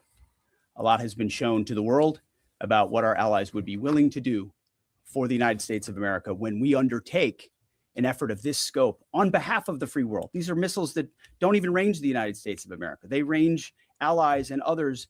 And yet when we ask for additional assistance or simple access basing and overflight, we get questions or roadblocks or hesitations. And the president's pointing out, you don't have much of an alliance if you have countries that are not willing to stand with you when you need them. He's simply pointing that out.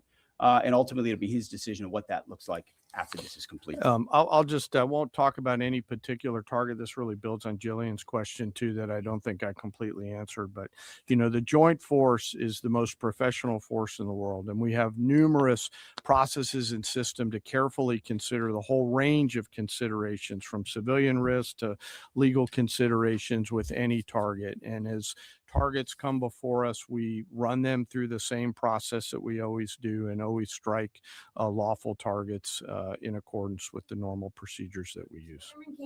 No quarter, no mercy for enemy combatants, as I said. Thank you, Okay, Mr. Secretary. thank you, sir. Right. No, right. Thank you, Mr. Secretary. Thank you. I appreciate it. On Sunday, President Trump said that Iran's first regime was all destroyed and the second one is mostly dead. And the third regime that we're on right now has been much more reasonable in negotiations. Do you agree with that assessment, and why? I would defer to the negotiating team there. They're the ones talking to him, but they're getting a back and forth on terms, which is a productive development. We stand right there next to our negotiating team, always willing and prepared to put them in an even better position. Thank you very much. Appreciate it. Thank you. Thank you. All right. So, don't know if we really got much out of that or not. To me, it's the same thing what we've been hearing. In my opinion, same exact thing.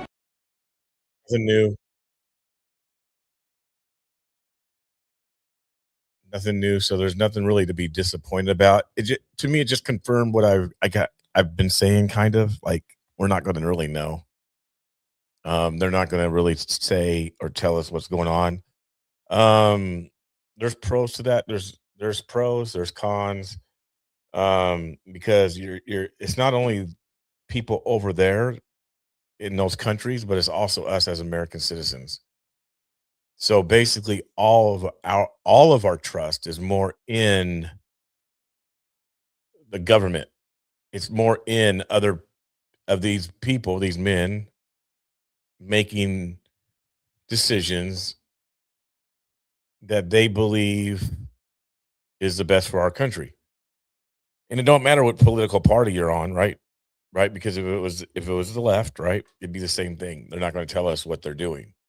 So we really don't know as American citizens what's going on. We just are told and are supposed to trust and have faith that elected officials are doing what's best for us. So we are not going to know. And I do appreciate that he actually did say this now, that he actually did say, hey, you've heard the president say this, you've heard the president say that. We're not going to tell you when it is. I mean, it could be a year. We could actually go into a world war, and if it happens, it happens. Don't know if it's going to be 6 weeks, 8 weeks, 6 months, 2 months. You don't know. We're not going to say it, but we do see it progressing, and it's progressing to the way they see it. It don't even necessarily means it's progressing in a way that's better for the American people, which we want to trust and believe it is, but we don't know, right? We really don't know, because they're not really going to say it. We just hope, right, that they have what's best in an interest for American people, and I guess the world as well, because I mean, it's not just a home front situation at this point. It's a world thing, right? The world is watching. So Trump is supposed to be signing some sort of executive order here in a few. While I wait for that, let's talk about this really quick, in case you guys didn't know.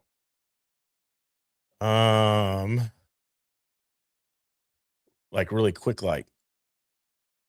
So someone got bench probation. Portland protest frog Seth Todd ordered to stay away, you guys, from Portland ICE facility. This happened today, maybe yesterday. It was published yesterday, so it happened yesterday. The frogs, the famous frogs.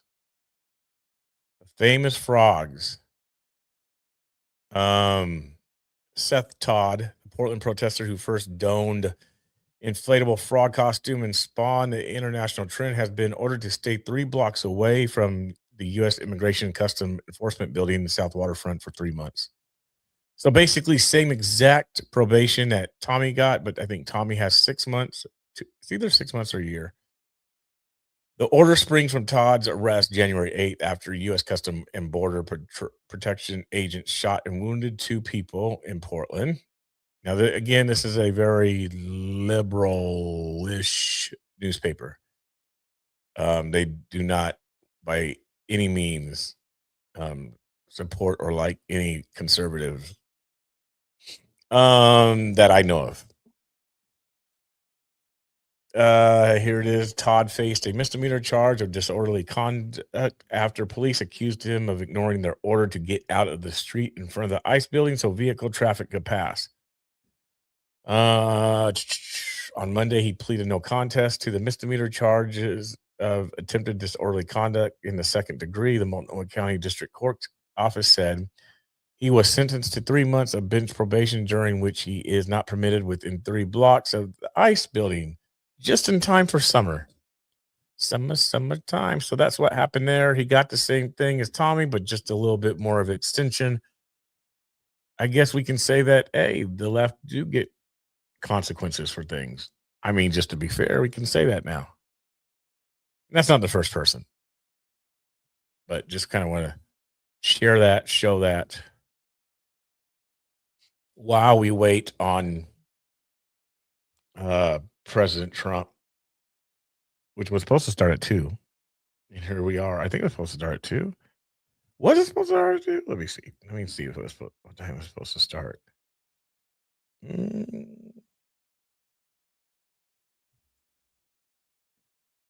I thought they said 2. I thought it said 2. Maybe it's 3. No, is it 3? No, it's 2. So we're just waiting. Waiting again for Trump. Always waiting for Trump, guys. Always waiting for Trump. Yeah, Fence Lizard, the frog. The frog.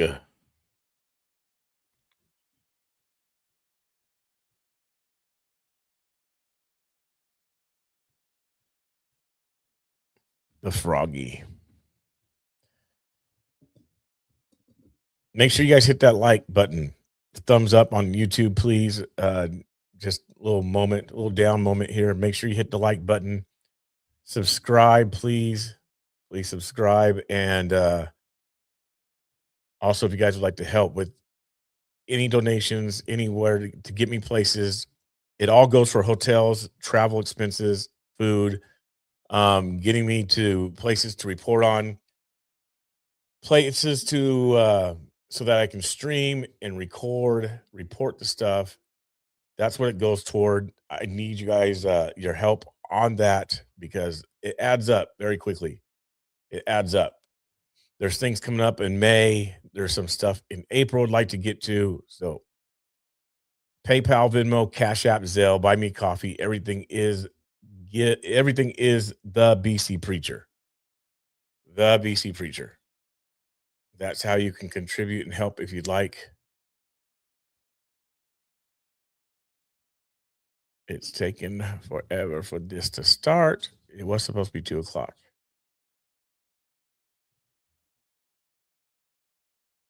Let's see if there's anything else. Let me show this. Oh, so what about this? What are you guys thinking about? What's his face? Jaden Ivey, who got released from Chicago Bulls yesterday because he, if you want to say he came against LGBTQ, which I don't think he really came against. I think he more made a statement basically saying that it's unrighteous, which it is, and how much it's in the NBA, which it probably is. I think he was coming from a place of, why is this in the NBA? Why is Pride Month promoted in a sports thing? And so because he came out against it, he got fired. He got dismissed from the Chicago Bulls, and he's done a few live streams since then. His recent one is him saying something on an airplane about oh boy, Steph Curry. That's his latest one.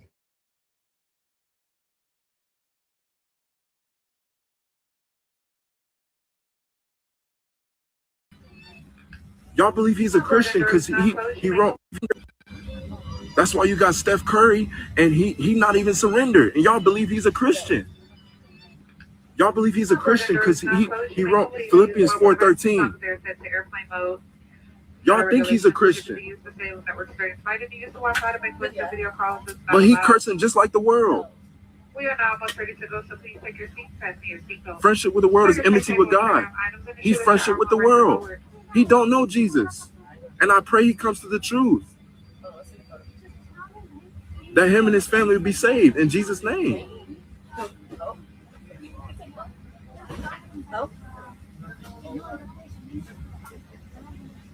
Because all that stuff is not going to matter on Judgment Day.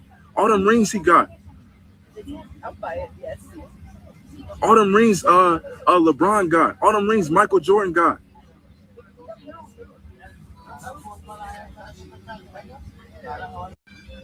That's why you got Steph Curry, and he not even surrendered, and y'all believe he's a Christian. Wow. Y'all believe he's a Christian because he wrote Philippians 4:13. He's coming hard with it. He is standing up for this. All transpired yesterday. All this stuff transpired yesterday.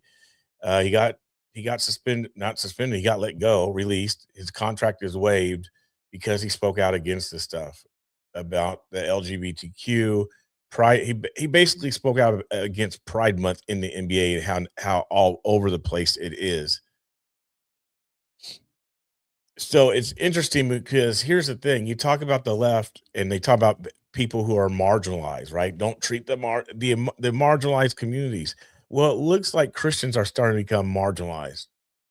More and more, it's starting to look like Christians are the marginalized communities. You're getting fired based off of opinion once again. It has nothing to do with his skills. It has to do with what he believes in. So you don't believe that, okay, all right, you're a great player, we're still going to keep you.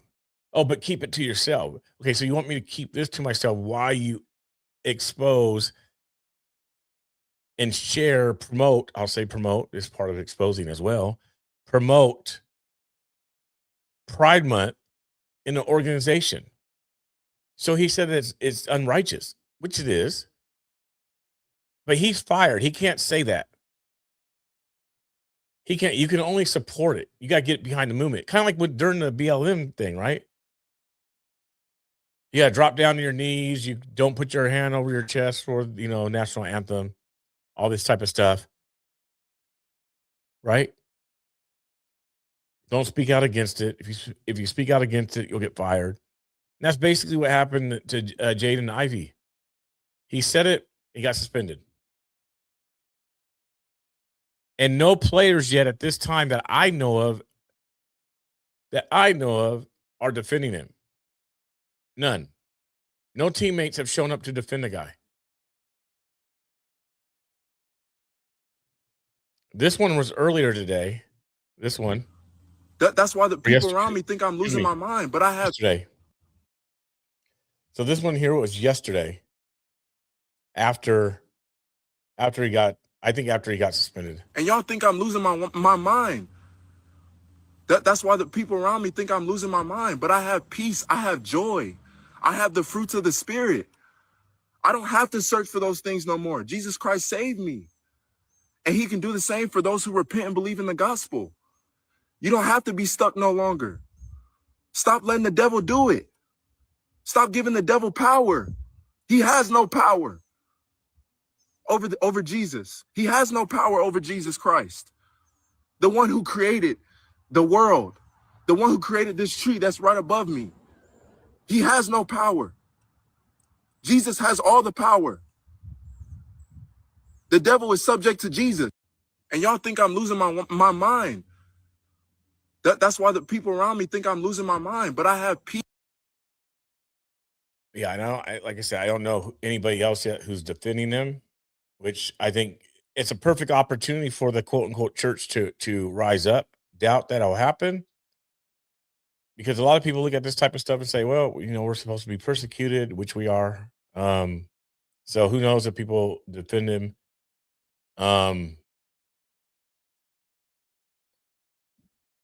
So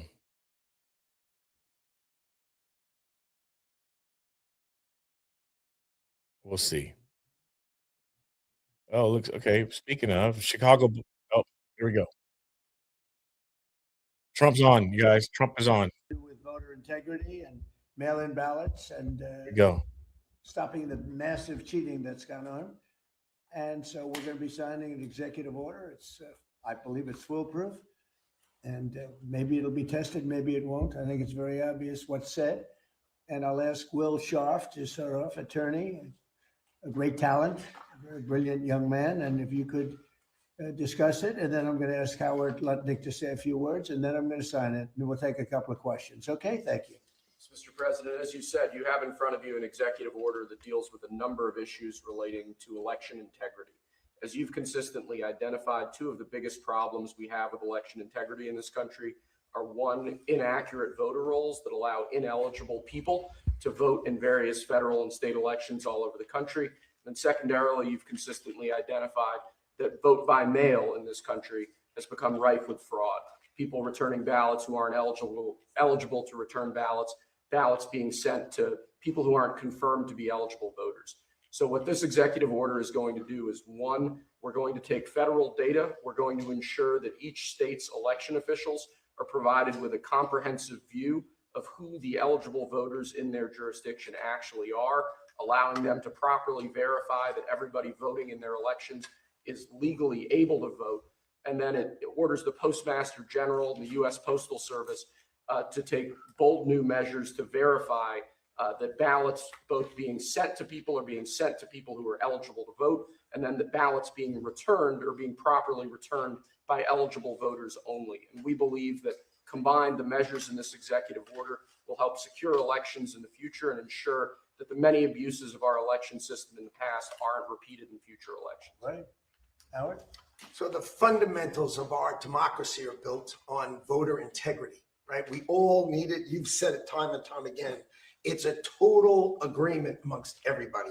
So here's the idea.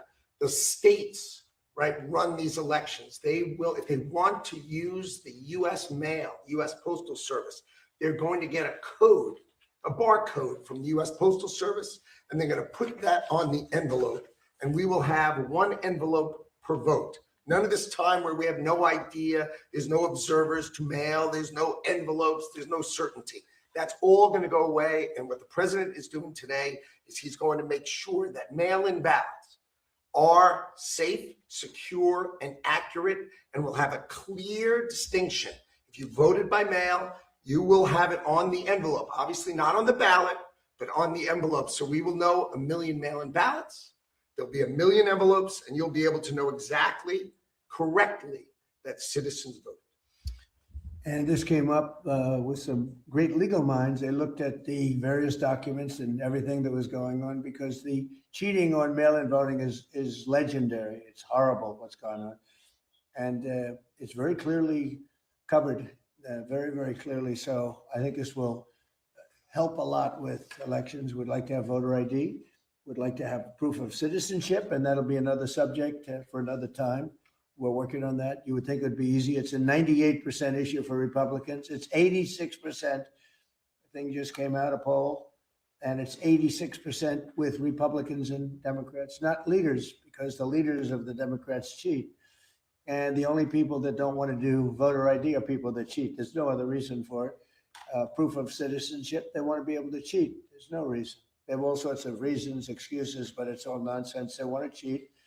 But the Democrats themselves are very high. It's a very positive, very, very good thing. The Democrat voters, the Democrat leaders, guys like Schumer, who are corrupt, they want to use it for cheating because their policy is so bad.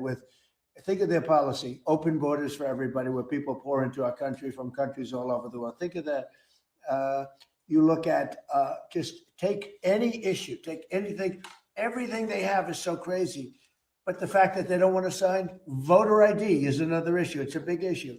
The fact that they don't have proof of citizenship, that they want transgender for everybody, that they want men in women's sports.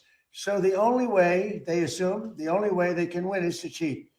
When you have men in women's sports, it's fine. It's wonderful. By the way, I worked very hard with the Olympic Committee and got that terminated for the Olympics. Very nice. Now, girls won't have to get beat up in the boxing ring like they did last time. If you saw those fights, too, people that transitioned beat the hell out of everyone, out of other people, women. It was not a pretty sight to watch. So I worked very hard with the Olympic Committee, and we were able to get that out. So the Olympics will not have men and women's sports. But these are the things that they vote on. And that's why we're having a problem with them. They don't want ICE because they don't want people to be taken out of our country that are murderers, that are drug dealers, and that are people from mental institutions, the criminally insane. These are not nice people. And it's amazing. I just, it's not even believable. If you go back 12, 13, 15, 20 years, that we even have to bring up a subject like there will be no trans mutilation. We don't want any transgender mutilization of our children. We don't want to have people pouring into our country from other countries all over the world, where prisons are opened up all over the world. They're opened up and they pour into our country. Murderers, 11,888 murderers. Think of that. We got many of them out. And by the way, Washington, D.C. just set a new record for safety. I'm sure you know that because, Peter, when you walk down the street, you're not mugged lately. But it's a very safe city now. We took great pains to make it that way, but it actually happened pretty quickly. Within 3 months, it was good. Within 4 months, it was very good. Within 5 months, it was great. Now it's better than it ever was. And so Washington, D.C. is now considered a very, very safe city. We removed almost 4,000 people, just so you understand. You know, an interesting stat is that 2% of the people create more than 90% of the crime. And the good thing about that is when you get rid of 2%, it's not that many, you don't have a lot of crime. But Washington, D.C., we're very proud of. We're very proud of Memphis, Tennessee, and Louisiana. New Orleans is unbelievable. They had the safest, they just finished their Mardi Gras. They had the safest Mardi Gras in 58 years. The governor just called me, Jeff Landry just called me. He said, it's the safest Mardi Gras in 58 years because of us. And really, Chicago should call and say, we'd like help. New York should call. They've had a lot of problems that we want help. Los Angeles should call and probably will. I think they have to. Now, we're going to have to do something when it comes World Cup time, and we're going to have to force ourselves upon them, which we have the right to do because we don't want to have any crime. We don't want to have any problems for the Olympics and the World Cup, and even for 250. So with all of that, I'm very happy to be signing the voter integrity, and I think it's going to be really great. So if you don't mind, I will take some time and I'll make the signature absolutely perfect. So it looks very good. So far, so good.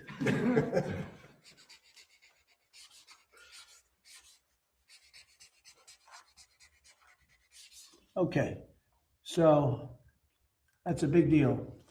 Very proud of it. And I think, I don't know how it can be challenged. You'll probably challenge it. You may say, find a rogue judge. You get a lot of rogue judges, very bad people, very bad judges.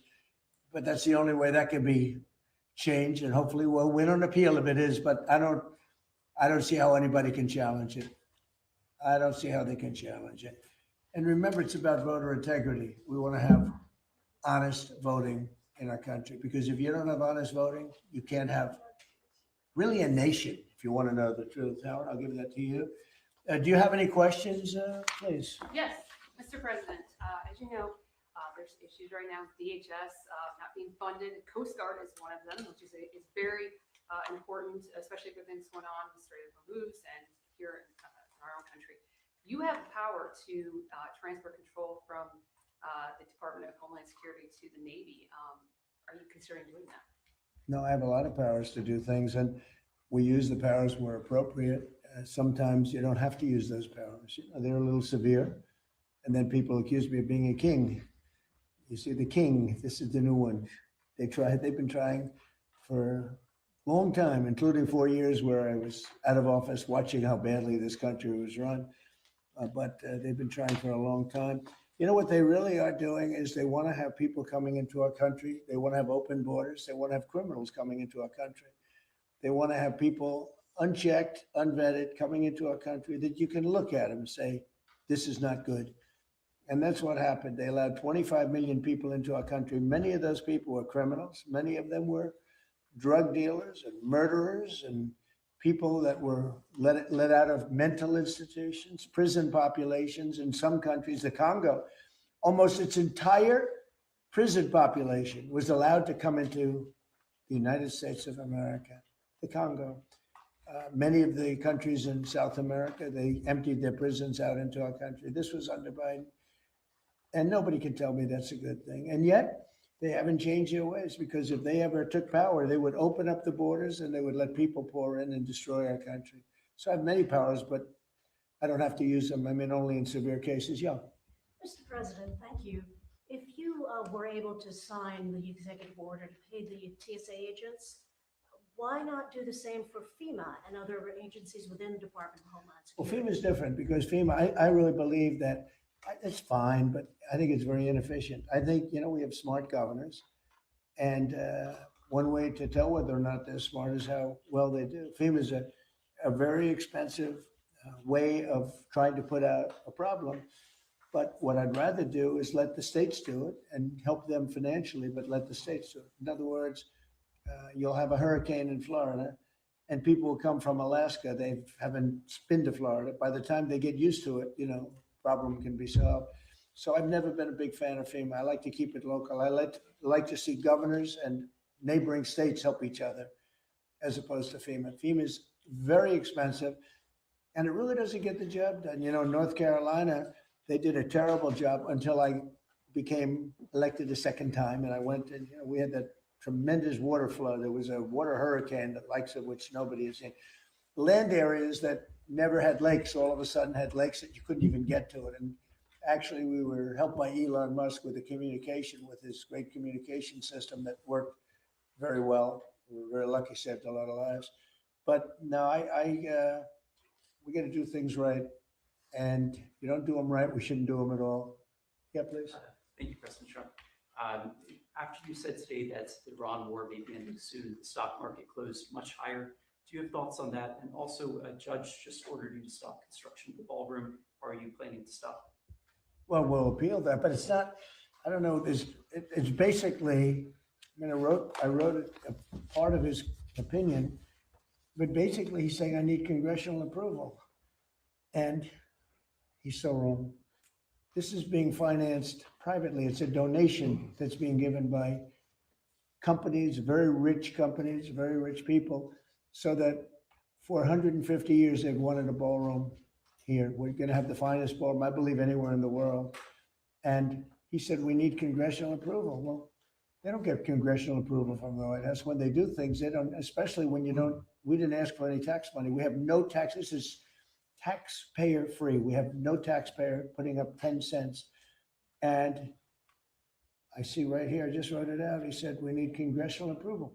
Well, we built many things at the White House over the years. They don't get congressional approval when they build in the White House. It's totally separate. And especially when it's a donation. I mean, the ballroom is a donation. It's gotten great reviews. People love it. And presidents for 150 years have wanted this ballroom to be built, because when we have President Xi or other presidents or prime ministers coming, we don't have a big room. We have the East Room, which is very small. And he said we need congressional approval. He also said, but this is positive for us, I'm allowed, that meaning we are allowed to continue building as necessary to, let's see, what is that? To cover the safety and security of the White House and its grounds. So it says here very carefully, the safety and security have to be protected of the White House grounds. Well, that's what we're doing, because everything's bulletproof glass, et cetera, including the ballroom. And then it goes construction and all of the things necessary. It says personal safety of the president and his staff are a part of that. So it talks about that we're allowed to continue building. In other words, he put an order on, and even that he gave 14 days. We don't need it because that's what we're doing. It's allowed to continue building as necessary. And when it talks about the safety and security of the White House and its grounds. So just so you know, I wrote some of the thing down. We have a drone-proof roof, and it talks about the president and his staff. Well, we don't have a lot of bulletproof glass. The White House was built a long time ago. This has the highest level of, in fact, they call this the glass, it's bulletproof and it's ballistic proof. It's very thick. It's like that. And it's going 45 feet high, and every window is covered, every door is covered. The roof is drone proof. We have secure air handling systems. You know, bad things happen in the air if you have bad people. We have bio defense all over. We have secure telecommunications and communications all over. We have bomb shelters that we're building. We have a hospital and very major medical facilities that we're building. We have all of these things. So that's called, I'm allowed to continue building as necessary. So think of that, for the safety of the president. So we have all these things. So on that, we're okay. Where he's totally wrong, and he made, you know, a statement, that's fine. But where I'll give you an example. You have right here, $300 to $400 million, depending on finishes. If I use very expensive marble, if I use very expensive wall coatings, if I could bring it up to 400. Otherwise, we're right now ahead of schedule, we're under budget. But depending on finishes, from $300 to $400 million are being given by great people, people that you all know. Rich people, rich companies, big companies. They wanted to see this built because every president, literally for 150 years, has needed a space like this. Many of you have gone to the tent when we have a president of a big country or somebody being honored of great distinction. And they sit in a tent, and if it rains, you get soaked because the grass gets wet here very fast. It's a wet area. They used to call it a wetland, but I guess they don't do that for the White House, but it's essentially a wetland. And when it rains, you're in trouble. The water can go up to 3 to 4 inches over their shoes. That's not a good feeling for who was Prince Charles, who will be here next couple of weeks, is King Charles, who's a great guy. We don't want him to sit in a pool of water. And they've been wanting this for 150 years, and we're building it, and it's covered perfectly. What's not covered perfectly is the fact that the judge said we need congressional approval. Many things have been built in the White House. They haven't gotten congressional approval, especially when the money is being not put up by the taxpayer. The taxpayer's not putting up a dime. This building was necessary for many years by the fact that I've built many ballrooms, and I built many things, and I know how to build. I'm not building the Federal Reserve where the guy's spending $4 billion for a tiny little building, $4 billion for the Federal Reserve building. That contractor is going to be one of the richest men anywhere in the world after he finishes the Federal Reserve. The man is totally incompetent. Jerome, too late, Powell, is totally incompetent.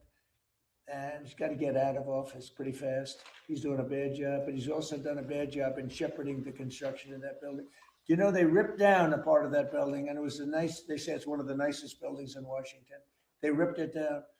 So we feel, and we don't feel, we know that congressional approval is not necessary to put up a ballroom. And many things have been built on the site, they've never gotten congressional approval. And especially when the money is all put up. This is all donations by people that love our country, that love the White House, and that feel it was very necessary. Mr. President, a couple of questions for you on Iran. The first one that affects Americans here at home, gas prices. Today they hit $4. We have $4, yeah, and we have a country that's not going to be throwing a nuclear weapon at us in Of 6 course, months. but Americans are feeling the effects in the interim of this And they're also operation. feeling a lot safer. What is the plan to bring them back down? All I have to do is leave Iran, and we'll be doing that very soon, and they'll become tumbling down. And stock prices were up today almost to a record because they know two things. Number one, we have a safe country. we had to take a little detour because we had a madman named Khomeini who sadly is no longer with us. And we had regime change already. We've knocked out one regime, then we knocked out the second regime. Now we have a group of people that are very different. They're much more reasonable. I think much less radicalized. We have had regime change. We're dealing with people that are much more rational, and it's amazing what we've done. We had to make a little detour. So when the stock market broke all records just a few weeks ago, when it hit 50,000 on the Dow, 7,000 on the S&P, I said to the American people, it's time that we have to make a little detour because we have a madman that wants a nuclear weapon. And if we didn't knock him out with a B-2 bomber, we would have a nuclear weapon right now. It would have been used before today. And you may not be standing there asking that question, okay? So I think we have a country that understands that. I see CNN did a poll and they talked about voters or MAGA voters, and my poll came out at 100%. Nobody covers that poll. They had another poll where it's at 92% approval. I think that the people understand it. We'll be leaving very soon. And if France or some other country wants to get oil or gas, they'll go up through the Strait and Hormuz Strait. They'll go right up there and they'll be able to fend for themselves. I think it'll be very safe, actually, but we have nothing to do with that. What happens to the Strait, we're not going to have anything to do with, because these countries, China will go up and they'll fuel up their beautiful ships and they'll leave and they'll take care of themselves. There's no reason for us to do it. We hit them hard. We got rid of a lot of the radicalized lunatics along the Strait. But if they want something, but I would say that within 2 weeks, maybe 3, we're hitting them very hard. Last night, we knocked out tremendous amounts of missile-making facilities. As you probably read or wrote, we knocked out. Excuse me. Pardon me for interrupting. The U.S. will be gone or done with the war? I think with 2 or 3 weeks. Not 3 weeks. If it is, We'll 3 leave weeks, because then it there's would no be reason past for us to do this. deadline. Look, problem with the Strait, a guy can take a mine, drop it in the water, and say, "Oh, it's unsafe." It's not like you're taking out an army or you're taking out a country, or they can drop it. Or you can take a machine gun from the shore and shoot a few bullets at a ship, or maybe an over-the-shoulder missile, small missiles. That's not for us. That'll be for France. That'll be for whoever's using the Strait. But I think when we leave, probably that's all cleared up. Today, I heard tremendous numbers of ships were sailing through. We're negotiating with them right now. We have had regime change. Now, regime change was not one of the things I had as a goal. I had one goal. They will have no nuclear weapon. And that goal has been attained. They will not have nuclear weapons, but we're finishing the job. And I think within maybe 2 weeks, maybe a couple of days longer to do the job. But we want to knock out every single thing they have. Now, it's possible that we'll make a deal before that, because we'll hit bridges, and we've hit some. We'll hit some bridges, got a couple of nice bridges in mind. But if they come to the table, that'll be good. But it doesn't matter whether they come or not. We've set them back. It'll take 15 to 20 years for them to rebuild what we've done to them. They have no Navy. They have no military. They have no Air Force. They have no telecommunications. They have no anti-aircraft systems. They have no leaders. Their leaders are all gone. That's why we have regime change. We have nice new leaders. Peter? Thank you, President Trump. You talked about how the ballroom needs to have a drone-proof roof. Right. There have been drone swarms flying over sensitive military installations in the U.S. over the last couple of weeks. The reports are they don't look commercial and they can't be jammed. Is this another country's military? I don't think so. We have a great system of. Do you notice that over the last 4 or 5 days, you haven't seen very many drone hits, right? We have some unbelievable anti-drone weaponry that's incredible. But you want to have, like, for instance, the ballroom, we have a very powerful very steel roof with other things in it. And you want to have, if you're building a building for security, just like his judge's opinion, you have to have security for the president and the staff. You need heavy, strong ceilings. You need seriously thick, bulletproof, ballistic glass. And we have that. Other buildings don't. Fairly modern buildings don't have that. They have roofs that are weak and they have regular glass windows. There was this incident down at Barksdale, though, where apparently a whole swarm of drones for a couple hours was over the flight line. There's a lot of really important planes down there. Yeah. How concerned are you that this is some Well, I'm some not other country concerned. just Yeah. scoping out? Yeah, where I we know have all about of it. our They've, stuff? they've checked that out and they've gotten to the bottom of it. You know, you have a lot of people now that fly these things all over the place, and we're coming down very hard on them. But we're able to take them out militarily. We're able to take them out very easily. And a new thing is lasers. You know, the lasers are becoming very, very effective. You hit a drone and it melts in air. It's a beautiful thing to see. If it's coming at you, having a laser is a very nice thing.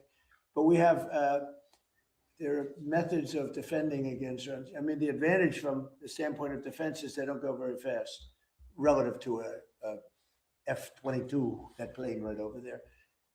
They go very slow. They can be also shot out of the air by, you know, high quality aircraft, which we have more than anybody ever had. And just as there was a viral video this week. I don't know if you saw it, of Army helicopters hovering near Kid Rock's house in Nashville. Did you see that I video? didn't see it, no, but I'm sure they had a good time. Well, so the Army just said the crews of these helicopters have been suspended. What do you think of that? Well, it depends. Are they, well, they probably shouldn't have been doing it. Yes, you're not supposed to be playing games, right? But I'd take a look at it. They like Kid Rock. I like Kid Rock. Maybe they were trying to defend him. I don't know. Does Iran have to make a deal? Does Iran have to make a deal for the U.S. to end its operation in Iran? And No, have you spoken? And have Iran you doesn't spoken have to- directly? with Iran anyone doesn't in have to Iran? make a deal, no. Yeah, I've spoken to a lot of people. It's a new regime. They are much more accessible. They are right, you know, they said, we have a present for you, Mr. President, out of respect. And they said, wait a minute, you want me to answer the question? You're a fresh person. You know, we've had a lot of problems with you, haven't we? No, they don't. You ask me a question. No, they don't have to make a deal with me. When we feel that they are, for a long period of time, put into the Stone Ages, and they won't be able to come up with a nuclear weapon, then we'll leave. Whether we have a deal or not, it's irrelevant. Now, it's possible that we'll have a deal because they want to make a deal. They want to make a deal more than I want to make a deal. But in a fairly short period of time, we'll be finished. They will not be able to do a nuclear weapon for years. And when they are ready, maybe in a long time from now, able to do a nuclear weapon, you'll have a president that will be like me, and that he will go there and he'll knock the hell out of them again, because they cannot have a nuclear weapon. They are very radicalized people. They're very sick leaderships. And I will say, though, that the leadership we're dealing with now, with the new regime, because we have a new regime, and the new regime is much better than the past. Yeah. Mr. President, the Iranian government threatened a bunch of U.S. companies today in the region, including Google, Apple. With what? What did they threaten them with? PB guns? Or? Well, that's a They don't good have much question. left to threaten. My question for you is, I is don't the know. U.S. I mean, talking what to did those they? companies? You made a statement. What did they threaten them with? I don't know. Go ahead, tell me. How did they threaten them? Well, all I know is that they threatened them, sir. What does that mean? Fair enough. They said something Do nasty. you have, is the government in touch with these companies? Are you helping to backstop them? You don't even know what the threat was. What was the threat? I haven't heard it. What was the threat? I'll get back Did to they it. say they're going to blow them up? They're going to hit them. Is They're that not. Iran's You know what they're not going to idea? do? They're not going to hit them with a nuclear weapon. Is it something you're concerned about, sir? No. Iran's IRGC issues a warning that they will target 18 U.S. technology companies if the U.S. continues targeted assassinations of Iranian leaders beginning on April 1st. Those companies included Alright, NVIDIA, Apple, Microsoft. Most of those Google. people are dead already. Yeah, Peter? I got one. Your son Eric posted a photo of what will be the Trump Presidential Library. It's a huge skyscraper. Is that all a library? What else is going in there? Well, it's a library. It's a museum or library. It's a presidential, but I wouldn't start it till I'm out of office. I don't believe in building libraries or museums. It's really like the Barack Hussein Obama one in Chicago, in not a good location, and it's a very unattractive building that's seriously late and seriously over budget. I think you're going to see a great one here, and it'll go up on time, on budget, best location in Miami. They say it's the best block in Miami, and the state worked with us. Will people live in the floors? No, it's going to be most likely a hotel. You know, this concept could be office, but it's most likely going to be a hotel with a beautiful building underneath, and a 747 Air Force One in the lobby. It's just going to be a trick. And the Supreme Court tomorrow is going to hear arguments about your executive order trying to get rid of birthright citizenship. And I'm going. You're going to go to the Supreme Court Think so. tomorrow I do and just sit there and listen. Because I have listened to this argument for so long, and this is not about Chinese billionaires or billionaires from other countries who all of a sudden have 75 children or 59 children in one case or 10 children becoming American citizens. This was about slaves. And if you take a look, slaves, we're talking about slaves from the Civil War. And if you take a look at when it was filed, all of this legislation, all of this, everything having to do with birthright citizenship, it was at the end of the Civil War. The reason was it had to do with the babies of slaves and the protection of the babies of slaves. It didn't have to do with the protection of multi-millionaires and billionaires wanting to have their children get an American citizenship. It is the craziest thing I've ever seen. It's been so badly handled by legal people over the years. If you look at the original birthright citizenship papers, they all happened right after the Civil War. The reason was it had to do with the babies of slaves. And hopefully it's going to say, because our country is being scammed.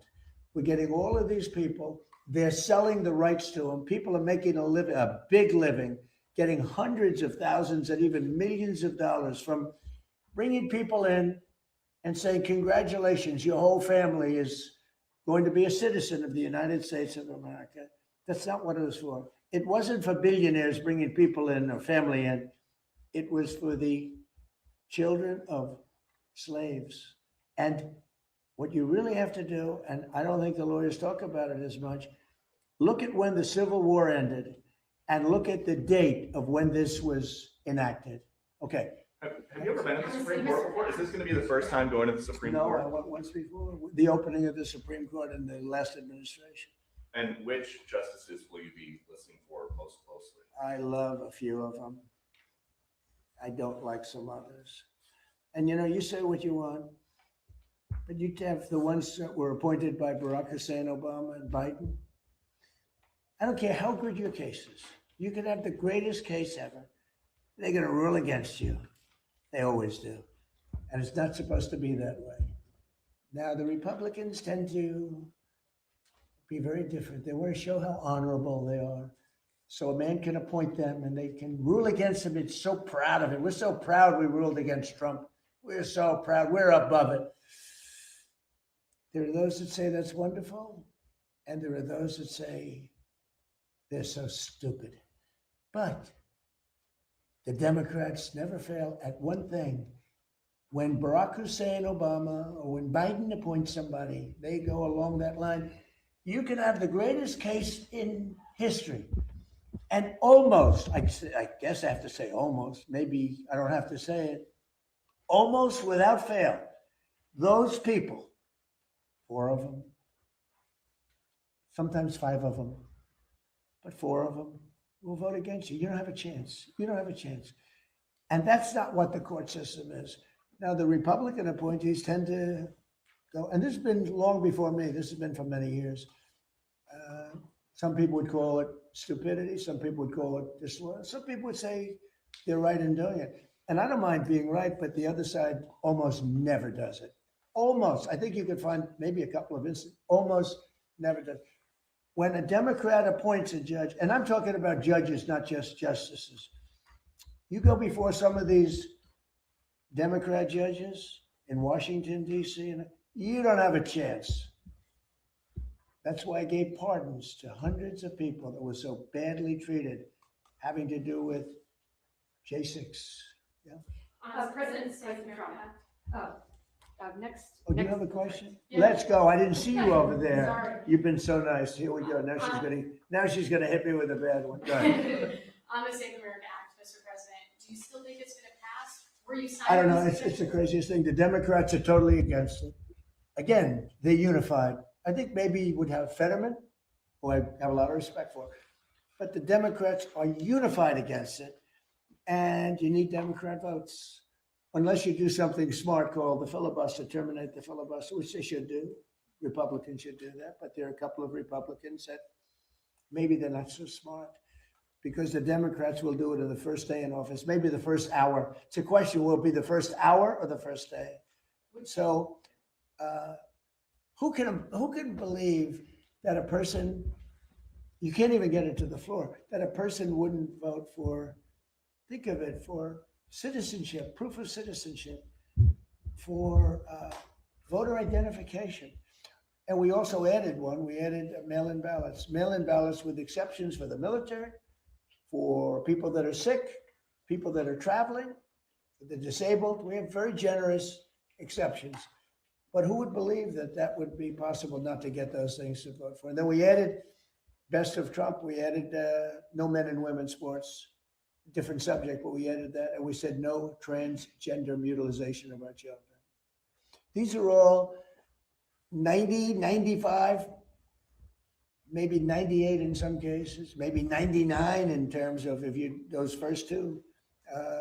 If you talk about the first two, I think at 98, 99% voter identification, right? Wouldn't you think? Don't you think it's nice with picture?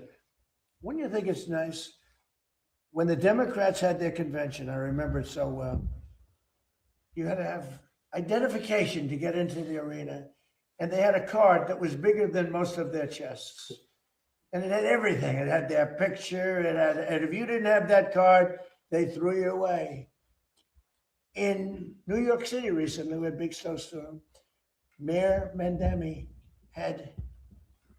he called out for people to shovel snow, but you had to give identification with picture. If you didn't have, and it wasn't one identification, you had to have two. So to shovel snow in New York City, you need identification, double with picture. But to vote, which is maybe our most cherished thing, you don't need. They don't want voter ID, the Democrats, because they want to cheat. The problem is we need their votes. In order to get it, you need their votes. And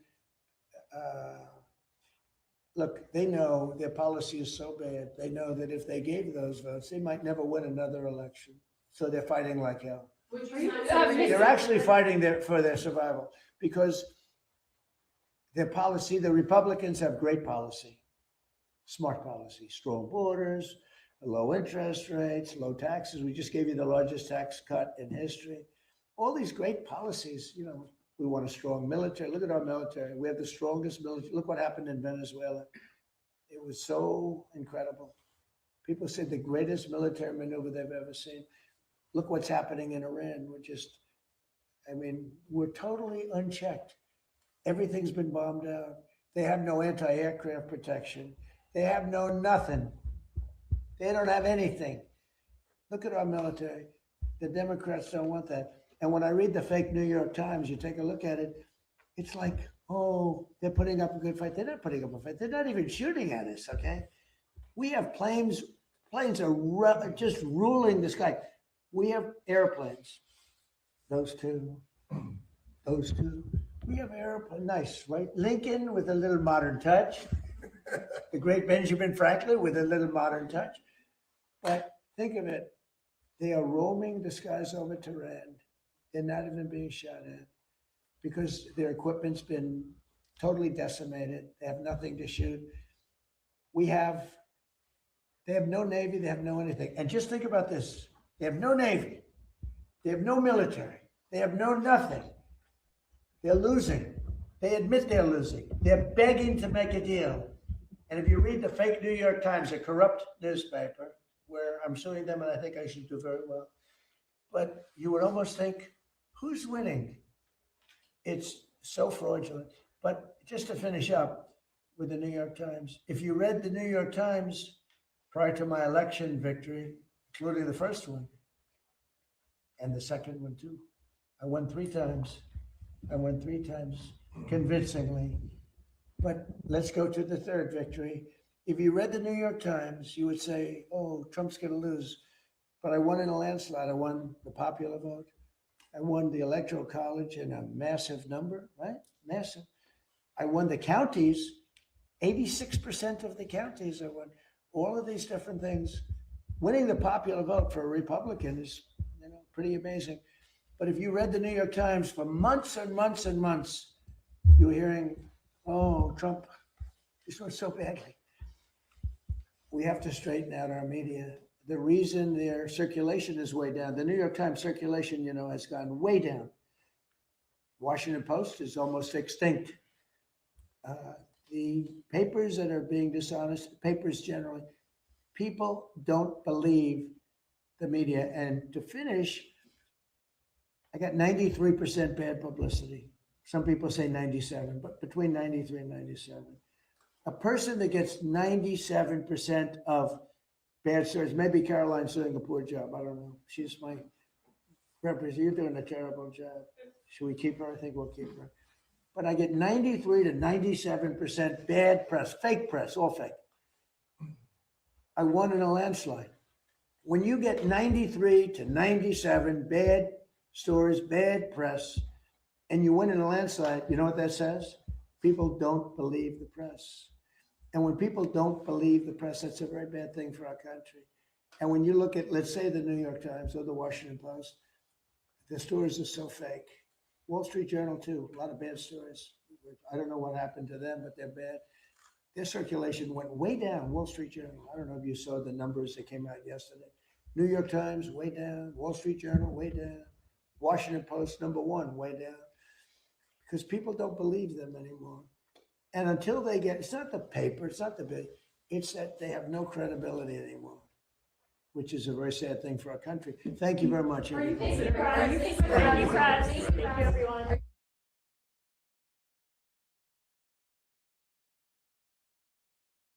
Another one down.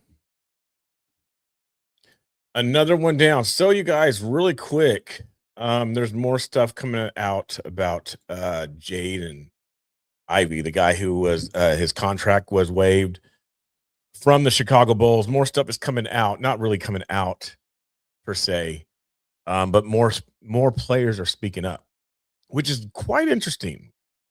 And while I'm watching this, something popped in my mind, and I have a question for you guys. Because right now, we don't know where Jaden Ivey stands politically, right? We don't know if he voted for Trump or who he voted for or if he voted or even if he's at the right age to vote. I'm only asking this based off experience. What if Jaden didn't actually vote? Or let's just say that Jaden sees some things that he doesn't like about Trump. Because what I'm seeing is that there's a lot of people jumping on and supporting what he did. Rightfully so. Not against that. A lot of people are in the MAGA movement. And I know how this stuff works out. I know how this stuff goes. So that's why I'm asking this. If he wasn't in favor of Trump, if he didn't vote for Trump, or if he thinks there's some stuff off with Trump that he doesn't like, do you think he'd get the support for what he did? Or what if he ends up saying that I'm not really a Trump supporter, things like that? Would what he did still have any merit? Would it still stand? Would it still be being pushed? Would people still be supporting him? It's a fair question. And the reason why I ask that, because it seems like a lot of times that people only start to support people to make sure they're on the right political platform, party, the guidelines. So forget you being a Christian first. Do you support Trump? Are you MAGA? What if he's not MAGA?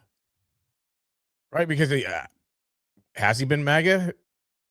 What if he's not MAGA? He's speaking out against something that has to do with the Bible, which MAGA doesn't have to do with the Bible. Republicans that don't have anything to do with the Bible. Being a conservative, Republican, Democrat, liberal has nothing to do with the Bible. It has nothing to do with scriptures. So what if he wasn't? What if he's not really into the politics? Are people still going to support what he did? Is MAGA still going to support what he did? And I think what he did is great. Long overdue, in my opinion, right? Long overdue. So it's just a question I was thinking about. But anyways, there's other people starting to share stuff and have a voice in regards to this stuff. Here's one. Right off the top. Yeah. That was a good dunk. Did you like that dunk? You gave it a 6 out of 10. 6 out of 10? He can't even dunk on people. He gave me 6 out of 10? I only speak the truth. Hold on. There's another angle. This angle I was on. Okay, from my angle, I was impressed at the beginning. But from other angles, I was not. Tough critic. How did that develop in the moment? How did that feel in the moment? So good, man. We needed it. We needed to let some emotions out, man, after the last week or so. And I think we did that tonight. Let some emotions out, played the right way. Guys stepped up, made shots, and defended really well. Coach Cole's performance amazing. Dunk? I don't know how that had to do with Jaden, though. But, Yeah. it didn't really have anything to do with Jaden. Like that I'm not dunk? sure why they. 6 out of 10? He can't even dunk on people. He gave me 6 out of 10? Not sure why that was even. Hold on. There's another angle. This angle I was on. Okay, I stand with Jaden Ivey on everything he said. If they cut him, they might as well cut me. Yeah, wrong clip. That sure. Tough critic. That sure didn't say that in that clip. But yeah.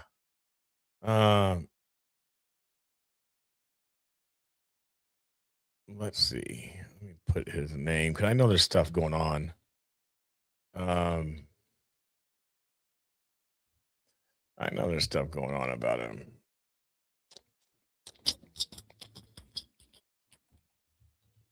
There's some other people I saw too.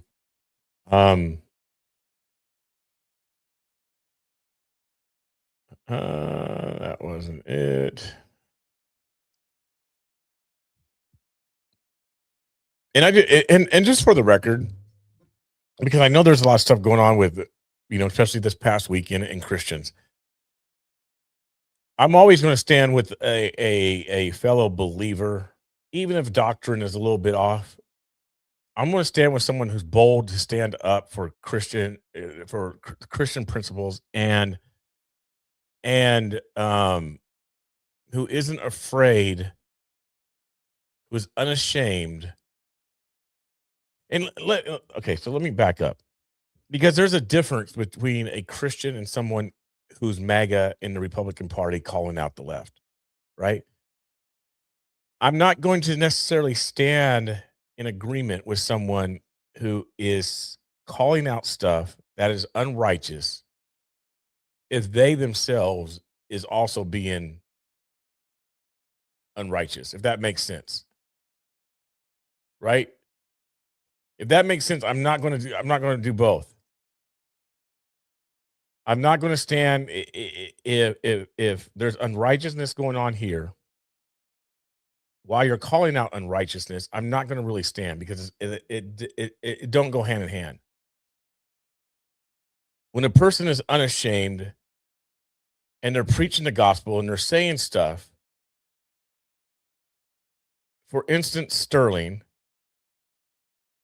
I don't know the guy Scuba Steve that well, right? But even for him to wear a statement representing Jesus, I'm going to stand with that first and foremost across the board.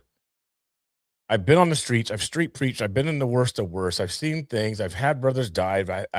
We have guns pulled on us for preaching the gospel. Real story, real stuff. Been in Southside Chicago preaching, having a Bible in my my left hand, on a bullhorn, preaching only the gospel. Not just saying stuff out there and cussing people out and making a skit and making things funny, but actually preaching the word of God.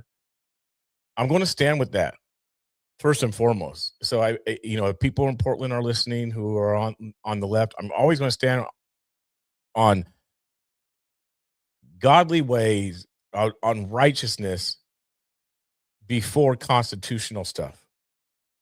And it's hard because we live in America where there is constitution, so people have these rights to do certain things. I understand that and I respect that, and it's hard. It's a fine line. It's a very fine line. It's difficult. Do I think going to a protest and preaching is always the right way? No. I've done it. I know people who have done it. And usually it's very difficult, but people can still be won. There are people that can still be won. I've seen it, I've experienced it. So there are people that can still be won. So I'm always going to stand on that side. Always. Christ first. Politics and everything is second. Trump, left, right, conservative, liberal, it's all second. And no, they don't go together. Trump, Megan, Republican Party, and conservatism doesn't go with Christianity. As much as people want to try and put it in the same box, it doesn't. Can there be some things? Yeah, but it doesn't go. It don't go hand in hand, because Jesus actually says, "Do not be a part of this world, do not be conformed." And most people get conformed with the politics over Christ, over scriptures. They get conformed with that. So that's one area. That's one fact. Jason Whitlock did one this morning as well. Real quick, Ryan, I see you, man. Yes, the pants, brother. I got your back. You know, the $2 super chat here. I want to bless you back and help you out. We got it. Be so that you're not known. You're being Ryan was picked off. Yeah, they got you, bro. They're getting you. We gotta get, if you're going to do it, gotta get some different attire, baggy sweatpants, something, some baggy clothes or something. So that they'll stay up. They're spotting you, bro. They're spotting you. Don't want that to happen, man. Don't want that to happen. But I appreciate you, but I want to bring it right back to you. Separation from church and state. Okay, it's not what you. They pants last summer multiple times. I know. The separation of church and state isn't what people think it is. It's not what people think it is. It's not like separation. It's not, oh, we're separating the church and the state. It's not that. It is not that. Especially when you try to say that America was founded on God, right? The Muslims have no separation of church and state, because their state is their religion. Their country is their religion. There's no separation there. I love you, guy. Jason Whitlock. Here's Jason Whitlock talking about it. And this here is a great discussion. It's a great discussion. This is a great discussion. Religion shouldn't be included in politics. What is religion? Oh, goodness gracious. What is religion? Let's look that up. What is religion, huh?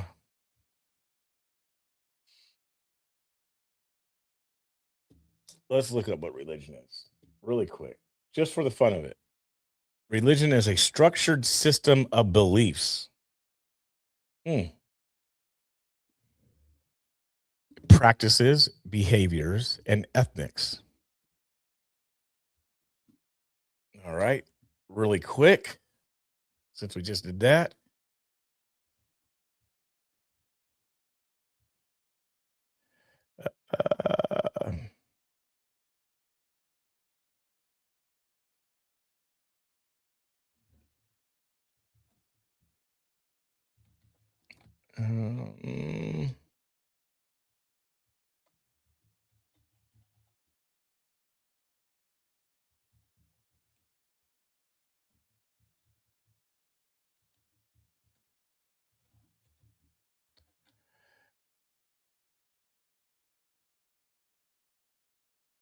All right.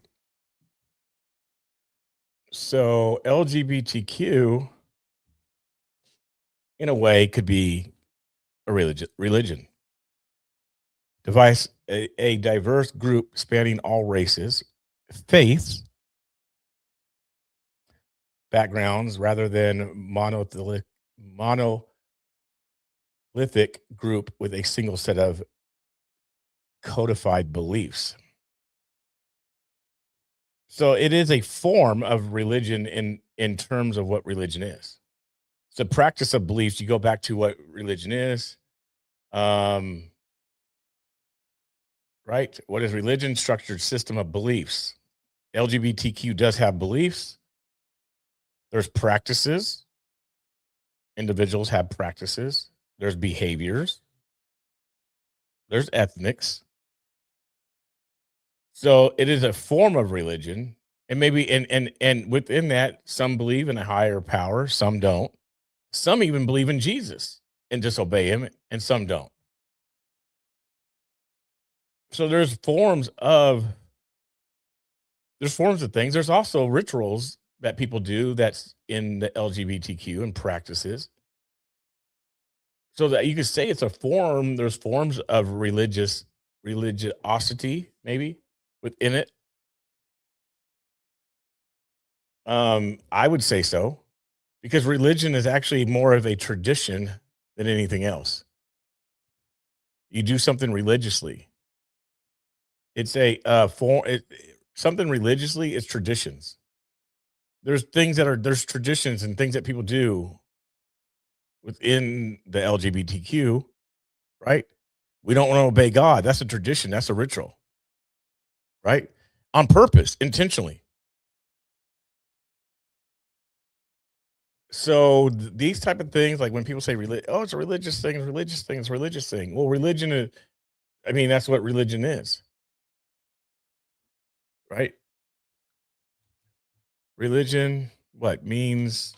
Let's see if religion even means traditions. Let's just say that.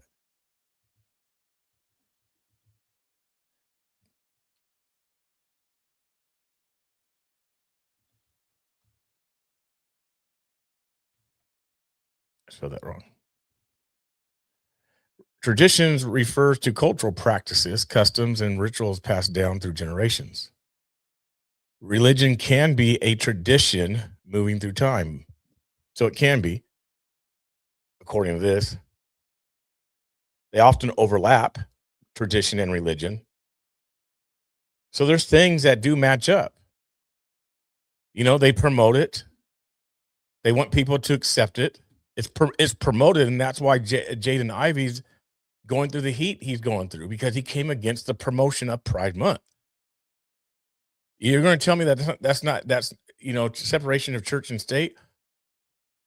That's a big thing. If you can't speak out against this group, this religion, this organization, this movement, and have opinion about it, or you're going to get fired. He got dismissed. And he's not the first person either. Right? But if people do say something against Christianity, no one gets fired.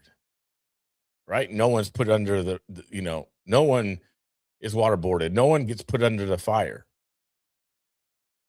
Like, that's just, we got to be honest. No one gets put under the fire. I don't think. I haven't seen it. We saw two incident situations this past weekend. And now again, you're talking about a riot, a mob, there's things within that. Like, I've done it, been there, dumb, stupid in a way. Even Jesus himself slipped away. In a mob that wanted to kill him, he slipped away. He got away because they wanted to kill him. He got out of there. Like, so there's things that you just don't do. And Jesus, being wise, like, yo, this crowd wants to kill me, I'm going to leave. And it was the Jews that wanted to kill him. I want to leave. And he slipped away, and he escaped the crowd. So even then they wanted to kill Jesus. And they only really want to kill people like that, or are mad about stuff like that, because, as Jesus said, he testified that their deeds are wicked. So he was out there preaching against their deeds, which here Jaden Ivey is preaching against the deeds of the NBA, which is promoting Pride Month. He gets fired. That's by the way, Ron, that's who Jaden Ivey got his contract with the Chicago Bulls got waived yesterday because he spoke out against the NBA promoting Pride Month. and called it unrighteousness. So he got basically fired from the NBA. His contract is waived because of that. So that's kind of one of the things that's going on in the news over the past 24 hours.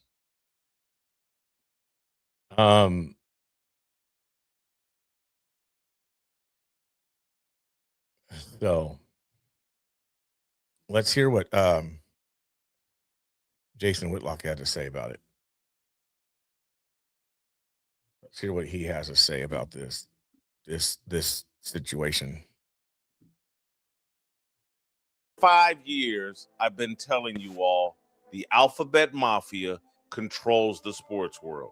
That's the LGBTQ, IA plus, silent P, BLM. That's the alphabet mafia. Facts. The gays and the racial idolaters control sports.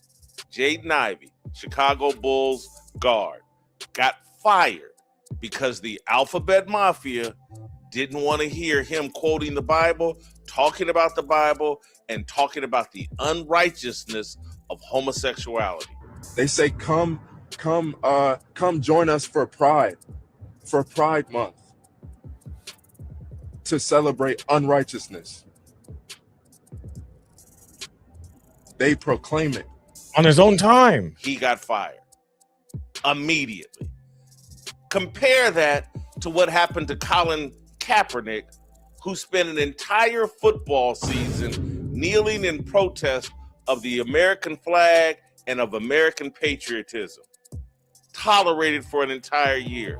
Celebrated as a hero for protesting America and for allegedly protesting police brutality. Jaden Ivey tapes a couple of live streams and instantly fired for speaking against the alphabet mafia. Right? I haven't been with the team because I've been rehabbing. So how is my conduct detrimental to the team? Yeah, the gays, lesbians, queers, Portland, silent P, pedophiles, the Black Lives Matter, racial idolaters, they control sports, they control the NBA, they control the NFL. That's why Bad Bunny was doing the halftime show. This is a satanic cult in control of the American sports industry. And now I hope you can see it crystal clear. Is Jaden Ivey perfect? No. But he exists in a demonic, satanic sports league that rejects Christian value. Yeah. They proclaim it on the billboards. They proclaim it in the streets. Unrighteousness. And that has made him mentally unstable. This young man needs help. He doesn't need rejection, but he's been rejected because Christians have tolerated the LGBTQIA plus silent P BLM mafia taking over sports. I'm so sick of these people. You know, The Young Men's Christian Association organized sports. Sports are supposed to be used to disciple young men in Christianity. Yeah. Sports are now being used to groom men and women into homosexuality. Oh, that was the grossest thing I've ever heard in my life. That's what this is all about. The agenda is always supported, and the agenda is gay. And what people don't realize, with that said, what people don't realize is that most people, especially in the Black community, Black culture, they're not for that. They're not for that. They're not really for the homosexual stuff and the LGBTQ. Most Black people have conservative values. Now, with that said, over the past 15 years, 20 years, probably 20 years at most, I'd say, they're trying to get into the Black community to disrupt that, to change that. But by traditional, by religion, Black people have always leaned more conservative, especially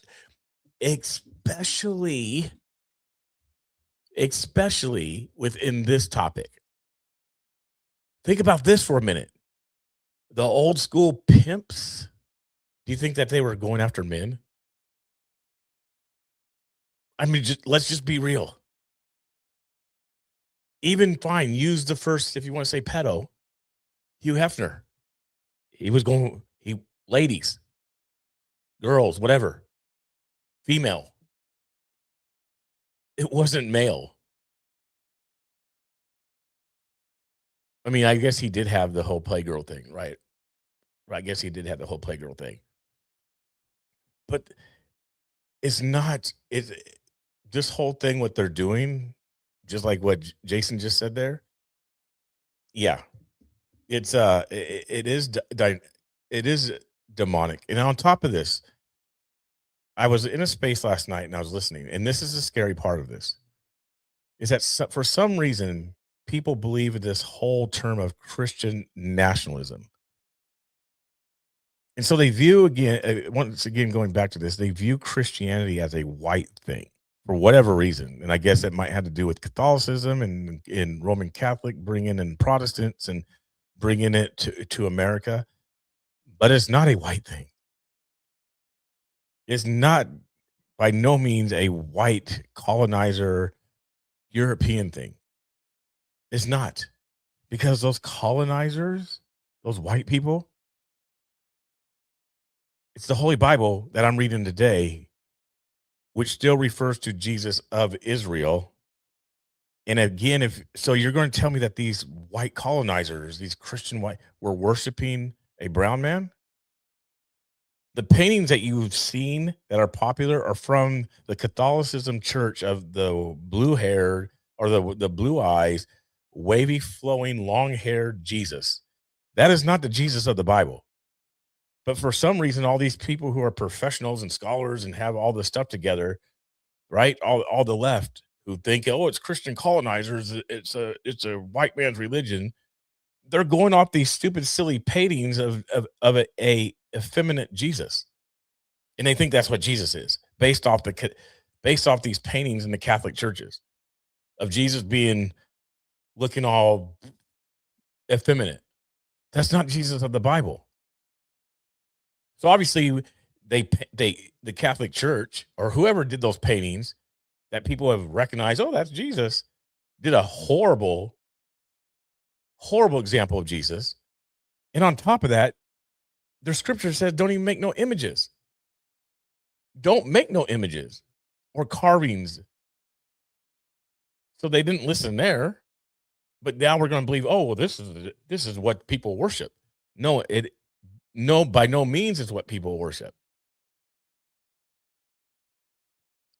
But these people think Christian nationalism. We're going to get rid of Christian nationalism. We don't want it here. So that's part of the problem of what happened on that's part of the problem, a piece of it that did happen on Saturday night regarding those two people, because the left, the Antifa, the anti-establishment, that we don't like the left or the right. We don't like Christian nationalism. And there's one person that, that does spaces and hosts spaces that says this type of stuff. It's Christian nationalism. This person does incite stuff. They do incite the crowd. They do have a leadership position. That they are influencers. And they entice people, their side, or however you want to say it. And this side starts to believe it. Oh, Christian nationalism. Here's what they're here to do, these Christian nationalists. They're here to do this. So you're for the marginalized community, but now you want people to be marginalized. Help it make sense. You don't like Christians, so let's attack them. Let's attack them. Let's attack them. Let's physically attack them. Isn't that being marginalized? That exact same thing that you speak against? Because you've spoken against people in the marginalized communities being attacked, and that's what you're out there fighting for. But you never once ever fight for Christian believers, for people who actually follow the Bible, for people who actually put Christ before anything else. You really don't defend them. You really don't defend that marginalized community that you claim that you fight for, or that you claim that that you defend. Kind of like you're out in front of ICE, right? For the marginalized community, the people who are being taken, abducted, who are going into jails, and these masked men are taken. You're out there in defending them to let people know that, hey, we're out here for you guys.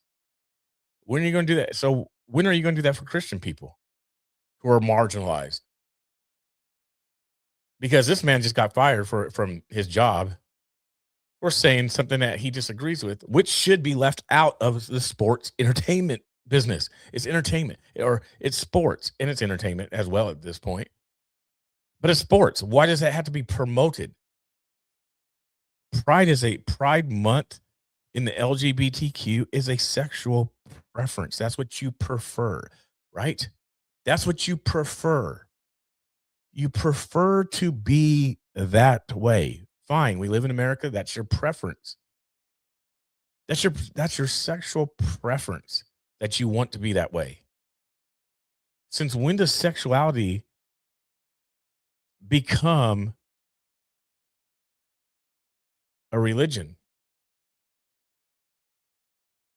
Since people say it's not a religion, when does it become a religion? And it is a religion, because guess what? We're protecting that. It's beyond a civil right, because the civil right aspect to it is you already get to do it. That's your civil right. If you want to be that way, be that way. But now we've made it that everybody has to accept it, while we don't have to accept you for not agreeing with it. We don't have to accept you because you actually stand on biblical principles, but you do have to accept us, and we're against biblical principles. And at the same time, this is our sexual preference, because it is a sexual preference. And you can't compare it to Martin Luther King. Martin Luther King was not standing up for that. He was not promoting that. He was not agreeing with that. And either did Jesse Jackson, for that matter. Either did, and to be clear, there's even an interview where Barack Obama did not approve of it. And that's the problem with America. Because of your freedoms, I have to now say, okay, this is okay to do. Because we have this thing called freedoms. Because we don't really have a dictator. Because a dictator, just like Jesus, would say, hey, you choose me or you get out of here. Depart from me, I never knew you. That's a dictator. Jesus 100% is a dictator. It's my way or the highway. You either follow me or you don't. There's no lukewarm. America's all about lukewarmness. So there's no dictator. There will never be a dictator in America. Trump could never possibly be a dictator, ever. I mean, in his own way, right? Maybe, I guess you could maybe say he could. But it's not going to happen. The Ayatollah was a dictator because that's how he ran the country. It's a Christian country. This is how it's going to be in this country, or excuse me, Muslim country. This is how it's going to be in this Muslim country, because we are in a religious system in the Muslim country. America's never going to be in a religious system because of the freedoms. We have our rights, we have our freedoms, and you have freedom of religion. Unless you're going to take out the whole Constitution, it'll never be that. It will never be a dictatorship country. There's not going to be no king ever. So it's crazy because these guys were attacked. And yeah, I'm sure there's a full story, right? Bibles taken, backpacks taken, hats knocked off. One guy gets, the unfortunate, infamous milkshakes thrown at his head, at his face, and just stands there. He stands there, and possibly maybe people thought he was somebody else. But the bottom line is, and if that's the case, then there needs to be a big apology for it. If they thought it was somebody else, that he resembled somebody else that people don't like, then that needs to come out and be said. There needs to be apology. Take responsibility and accountability. But he's standing wearing a cross, wearing a scripture, and he's attacked for it. Isn't that marginalized? Isn't that what you're against? Because you don't want people who are immigrants to be arrested. But now you can attack someone who's not instigating, who's not really causing problems, who's not yelling at people, and you attack them. And you also, and then on the other piece of it, like I was saying, there's someone there who says that this stuff is Christian nationalism. We don't want it here. We don't want them around. We're going to defend that. We're going to stand up to that. Okay, so what are you going to do if you're standing up to it? You're going to do some sort of action. You're going to get the crowd, and there's going to be some crazy person, some lunatic who does something because they're hearing rhetoric, propaganda that you claim that you're against, right? Propaganda, violence that you claim that you're against.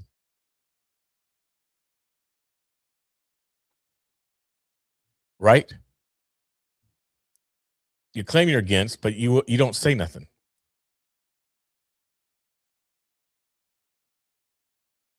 So, yeah, Christians are starting to be attacked. They've been attacked. And not one time has the left or people who are anti-fascist against the left and the right ever defend Christians who are attacked, Christians who are killed. You know, we care about free Palestine, but we don't care when Christians are killed in Palestine or when Christians are killed in general. We don't care. And the church gets very complacent, just like they're going to be complacent about this story with Jaden. Right? It'll last for 72 hours. It'll die off tomorrow. It'll start to die off tomorrow. It's in the news now, but it'll start to die off tomorrow. Right? Get complacent. And then we say, well, we're supposed to be persecuted, so that's that. And so we just chop it up to the scripture. One of the reasons why people keep losing. And to be honest, I don't care if the right wins and all the Republican type of thing. I don't really care if that's the winning thing. I want Christ to win. I want Jesus to win and have the victory, which he will have the victory. But it'd just be nice to see, you know, it would be nice. I'll be honest with you. It'd be nice to see a black robe regiment rise again. I've told my pastor that several times. It'd be so awesome to see the black robe regiment rise again. That would be cool. That would be cool to see that. But it won't happen. But I'm just saying it, you know, it'd be kind of cool to see that, I think.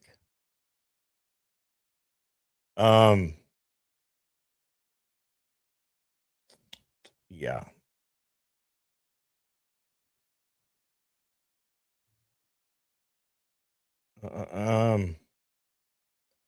Anywho,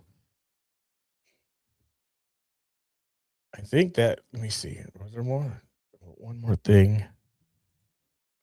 Ryan, I saw what you said. He should have waited 2 months so his contract was more solid. Yeah, I can see that. You know, to have a little bit more security, a little bit more stability before that happening. Yeah. I can see how that should have taken place. I agree.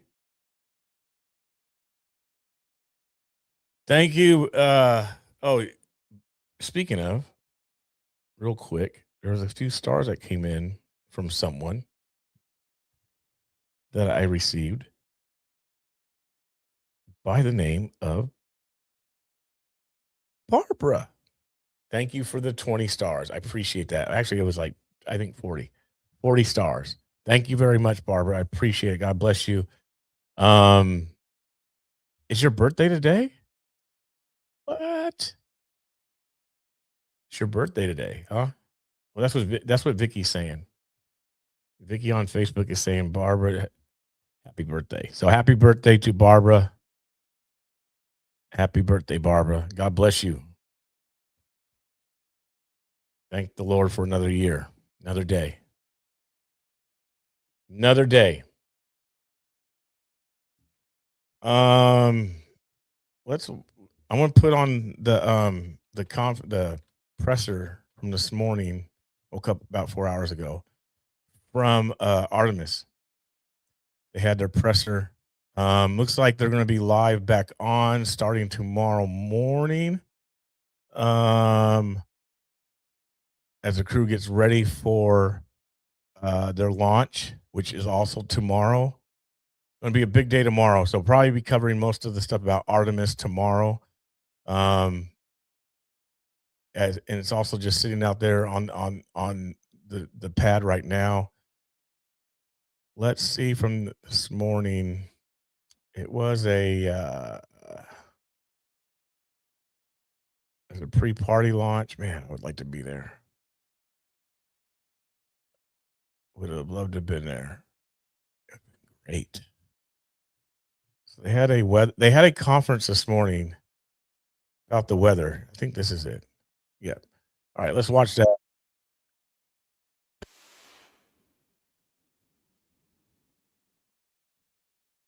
Might have to do it.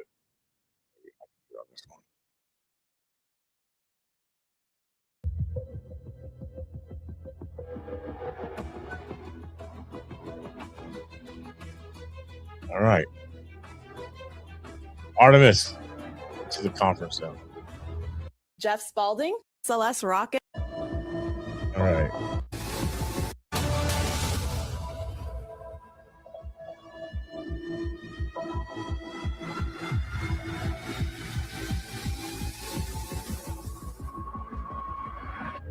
Going to the moon. First time back to the moon. Good you guys. afternoon. You're looking at a picture of the Artemis II crew. It was taken yesterday at Launch Pad 39B with the SLS rocket and Orion spacecraft. Our first launch attempt for the Artemis II mission is tomorrow, April 1st. The 2-hour launch window opens at 6:24 p.m. Eastern Time. 2-hour launch Welcome. window. I'm Antonia Jaramillo, and this is the pre-launch news conference for the Artemis II mission. Joining us today to speak about the launch countdown is Jeff Spalding, Senior NASA Test Director. Good afternoon. And Mark Berger, our 45th Launch Weather Officer with the Cape Canaveral Space Force Station. Thank you. They're going to provide some brief opening remarks, and afterwards we're going to take some questions from media here in the room as well as online. For those joining us over the phone, you can press *1 to ask your question. So without further ado, we'll kick it off with you, Jeff. Thank you. All right, and good afternoon, everyone, and welcome, and thanks for joining us today. We are a little over 29 hours from our opening of the launch window tomorrow, and I am very excited myself, and just coming from the firing room just a little bit ago on my way over here, talked to a bunch of members of the team, and I'll say, normally when we're in the firing room working over there, folks have got their heads down and they're working and they doing all the business that we do of the space business, but I'll say there was a lot of smiles today. So felt really good about that. As the team is preparing, I think everybody's pretty excited and understands the significance of this launch. We did talk to the flight crew last night. We had a briefing with them. We had another one just a little bit before I went down to the firing room. We had another briefing with them. Last night was just to kind of go over the day launch routine with them, and kind of a refresher for ourselves and for them, and that went really well. They were in great spirits. And then we had another briefing today just to talk about how the launch countdown was going, and as we'll talk here in a little bit, it's been going really well. Let's see, since Charlie spoke to you yesterday, we've got quite a bit of work done. We started out yesterday, the first thing we do usually is fill up the sound suppression systems with water. And when we start working on getting the liquid oxygen, liquid hydrogen systems ready for our propellant loading that's coming up in the future. We did power up all of the vehicles. We powered up the Orion core stage as well as the ICPS yesterday. We did communication checks, RF checkouts on the systems. And then after that, we got through all of that work. Then we went ahead and powered down the ICPS because there was no more work for them until later tonight when we power ICPS back up. But of course, core stage and Orion stay powered up through the remainder account. Today, we got launch pad ground system configurations in work. We're doing closeouts in a number of areas. We're doing walk downs as we work through the pad to make sure everything is configured for launch. We're also in work on the late stow right now.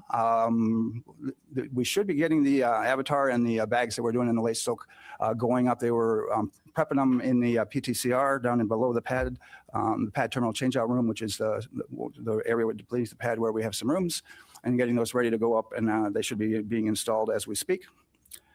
And then let's see, tonight we're going to be doing a whole lot of other work as we get ready to clear the pad. We do have some work associated with the Orion ground equipment and systems that we use to do the leak checks on the crew suits. And so we'll be working those later tonight to configure those and check them out and make sure they're ready for when we hook up to the crew on launch day.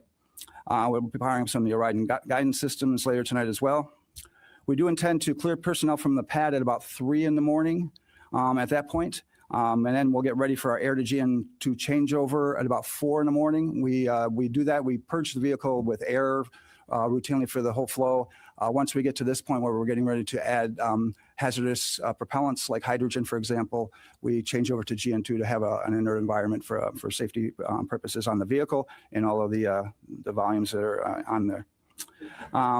Let's see, later, once we get through the air to GN2 changeover and all the other work is done, our launch director will have a final weather brief. And once we get out of that, she'll signal the team that we are ready to start our propellant loading. And that's scheduled to occur at about 7:34 tomorrow morning. That loading takes a little over 5.5 hours. We'll work through that. As mentioned yesterday by the launch director, we have inserted some time in front of that propellant loading timeframe, so that if we are in fact done with all of the work and are ready to go and we can start a little bit early, like a few minutes, we will try to take that and take every bit of time that we can to get ready and prepared for the crew and be prepared for anything else that might happen. So we did that purposefully to give ourselves a little bit of room in that time frame based on the launch director's guidance. Let's see, during the propellant loading, the flight crew will wake up at about 9:45 tomorrow morning. They'll have breakfast and start working towards their preparations for launch day, getting their suits on and doing all the other work that they have to get ready to head out to the pad. And then once we get to all stages replenish, which is a little after almost 1:15 in the afternoon tomorrow, we'll send a closeout crew to the pad.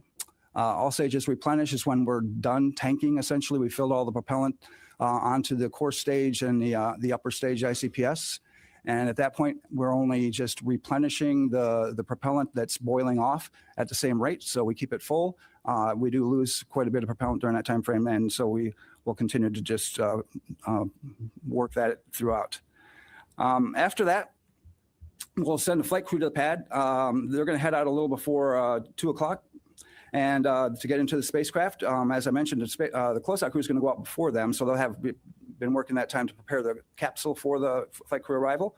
And then the flight crew will get out there, and then they'll work in the insertion portion, in which we're going to strap the flight crew members into the seats of Orion. And after that, we'll do the final closeouts in the crew module. We'll close the hatches. There's some pressurization checks we do and some other things and at the end. And then we'll clear the white room. And then get ready to get into terminal count. Our closeout crew clears the white room at about 5:30 tomorrow night. It's almost an hour before launch. That's our plan time. After that point, we'll finish the rest of the work and configurations that we can do remotely. And then, excuse me, we'll proceed into the launch team poll. And then after that, the launch director will perform her management poll. And then we'll get into terminal count for the last 10 minutes of launch countdown. So that's essentially the work ahead of us. And I would say that our team has been working amazingly hard through these weeks and months trying to get this vehicle ready to where it is. We've had some challenges. The team has done an outstanding job managing each and every one of those throughout all of this, through many different scenarios, through weather, through lots of different things that we've had to work through to try to get through all of this and get to where we are today. The launch director challenges. Afternoon, you can see currently what we're in terms of weather. Right now, great weather, amazing times. Work through to try to get through all of this and get to where we are today. People are excited and ready to go on this first chapter on our way back to the moon since the 1970s. So we're very excited. So Mark, over to you. Right. Thank you, Jeff. Good afternoon, everybody. So amazing times. It's great to be here at this point. And of course, weather has been a nuanced thing for us at times here in the generation phase of this mission. But again, look outside right now, great weather. Hopefully we will keep all of that, although the breezes continue to be an issue for us, but a minor one for us in terms of You have a weather. great night as well. If we can pull up the Thanks, Leslie. satellite imagery here, you can see currently what we're looking at. Another beautiful day here in Florida. See a few cumulus clouds moving from the east side of the state towards the west. That is our onshore flow that we've had really the most for the last 2 weeks or so. And a few of those cumulus clouds could evolve later today into a few showers, much like what we saw yesterday evening. And again, that's going to be one of the watch items for weather as we go into tomorrow and tomorrow afternoon as well. Let's take a look at some of the overview slides here just to kind of give you a synopsis of what we're looking at here. So the breezy weather does continue. Again, Artemis is a very resilient vehicle. So despite the breezes, it looks like that concern is a minimal concern for our day of launch. Lightning risk with any sort of showers that we have is quite low, generally only on the order of 5 to 10%. And that would be generally during the late afternoon, and any of that activity pushes towards Orlando after that. So again, it leaves us in a better spot here for our launch opportunity. We take a little bit look at what else could potentially be of an impact. You may have heard about the sun has become a little bit more active. Here over the last day, we've had a solar flare erupt, but again, no or minimal impact for us out of that, as most of the energy is not earthward facing. So again, we continue to look good in that department as well. We look towards backup opportunities. So for whatever reason, if we can't utilize tomorrow, the weather, of course, is a changeable entity, and we do have a tendency to move towards somewhat less favorable through the rest of the week. It isn't a huge drop off, but again, kind of a little bit more of a situation where we'll have to monitor those feisty cumulus clouds and potentially a few showers and breezes as well. So we go to the next slide, please. And again, I just wanted to bring this up real quickly with the sun. So this was an image here from this morning. Again, the area that's circled on the solar disk, that is the area that we were watching that produced a solar flare yesterday. Again, it's directed most of its energy away from the Earth. And in fact, there's been no response in terms of the particular particles that we look at that could influence the launch vehicle. And so by this point, or within the next couple of hours, if we don't get a response at all from our satellite data, then that threat will have waned as well. We'll still have to watch that sunspot group, however, because it is rotating off towards the center of the solar disk. So again, this flare, not a concern, but should there be additional ones, that will be something that we'll have to monitor a bit. But again, at the current time, I see no issues in terms of our launch capability for that. Next slide, please. All right, and taking a look at our cross section. So we meteorologists like to look at the atmosphere not only on maps, but we also like to look at what's happening through the depth of the atmosphere and with time. So here at Kennedy Space Center on this graph, you can see the metrics there, altitude there, going up into the atmosphere, basically to the level of what a jet aircraft would fly. And then in time, we go from left to right from today through the weekend, including our launch opportunities. So the green on this map, which pops out here, is just a moisture profile. It doesn't necessarily mean rain. It just means that there's a little bit more of a predisposition for more clouds and rain. You also see the winds on there. Those are the black lines that are there with the little barbs on the end of them. So that gives us an indication of wind speed. So right now we're out of the east-southeast. We'll generally remain in that direction. We might back a little bit more to easterly winds as we go, but generally speeds in the 15 to 20 knot range, which again does not violate any of our liftoff weather constraints there. You do see superimposed on there the various launch opportunities, including tomorrow as the primary window, and then the next 3 days. So you do see a day-to-day fluctuation with that moisture content on any given day. We'll likely get a few showers to develop off of that. But again, with the onshore flow, most of those showers with the sea breeze each day, which tend to be the more vigorous showers, will move off towards Orlando. You do see towards the end of this chart, so going into the weekend and beyond, a much more massive amount of moisture, the green there. And did want to point that out because this is just but one model at one time. And there has been a fair amount of inconsistency to how that moisture evolves. There's just pretty strong hints that we will see an increasingly unfavorable environment as we get beyond this weekend and maybe late into the weekend. But again, I wanted to point that out because some of the charts I'm going to show utilizing another model gives you an idea of the battle that us meteorologists follow every day with trying to assess the uncertainty component of the atmosphere. So next slide, please. All right, so this is for tomorrow. Again, the green blotches here would indicate rain. You can see still an onshore flow. You do see a little bit of green to the west of us. Again, that would be sea breeze driven activity that has moved off towards the west during the late day hours. But still, if you squint hard enough, you can see a few green blotches lurking in the Atlantic waters. Again, much like yesterday evening, if you were out and about, a few showers rolled in. That is certainly a possibility for us, again, for tomorrow evening. Next slide, please. We are now in range, though, of some of our more high-resolution model guidance. So this indicates two different models that we look at here for the opening of our launch window for tomorrow evening. You can see some of them showing a few blotches of showers offshore, particularly the model that's on the left there. The right is mostly clear for us and has more of the showers, again, to the west of us. And again, in this pattern with an onshore flow, any showers that we have will move from east to west there. So again, looks pretty good. Even if we have showers around, we have a 2-hour launch window, we should be able to shoot the gap between those showers, and none of these look particularly vigorous. Again, as I mentioned, the risk for lightning, which would expand our standoff distances as far as us launching a vehicle, looks pretty minimal for that threat for tomorrow. So next slide, please. I was just looking online at airfare. And where I'm at, there's a $400 difference than flying out of Portland. Like more money. So I will not be going to Artemis to report. But yeah, big difference.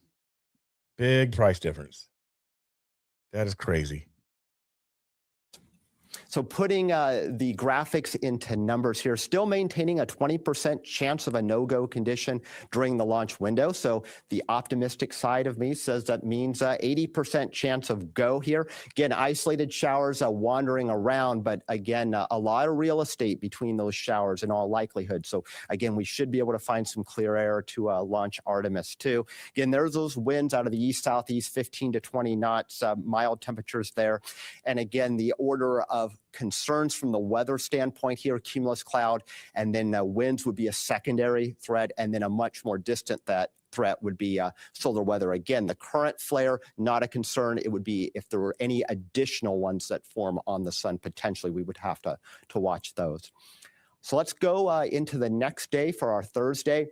Again, pretty similar pattern, still onshore flow. It does look a little windier, again, so that is an additional concern. And you also see a little bit more green, at least in the area. So again, I do suspect that a Thursday evening attempt would have a little bit more weather to deal with. So a POV of roughly 40% is what I'd be advertising for a Thursday evening launch attempt. Again, very similar concerns with the cumulus clouds and the winds as well.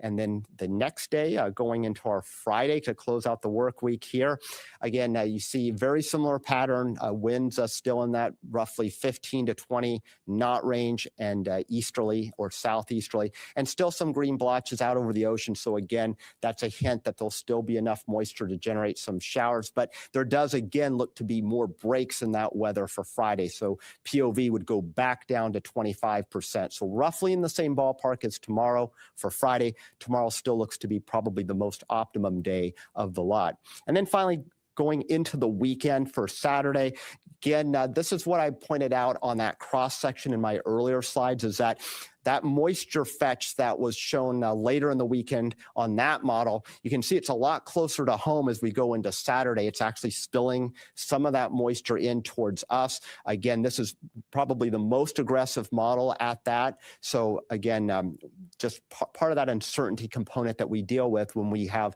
limited forward visibility going out a number of days. So all things considered, a Saturday evening launch attempt would definitely have to throttle the POV back up again to right now about 30% or close to 1 in 3 chance of a weather violation on that date. So tomorrow looks to be the best. Other days hit and miss, but still pretty good. There's nothing here that is screaming a no-go for the entirety of the window for any one of these attempts.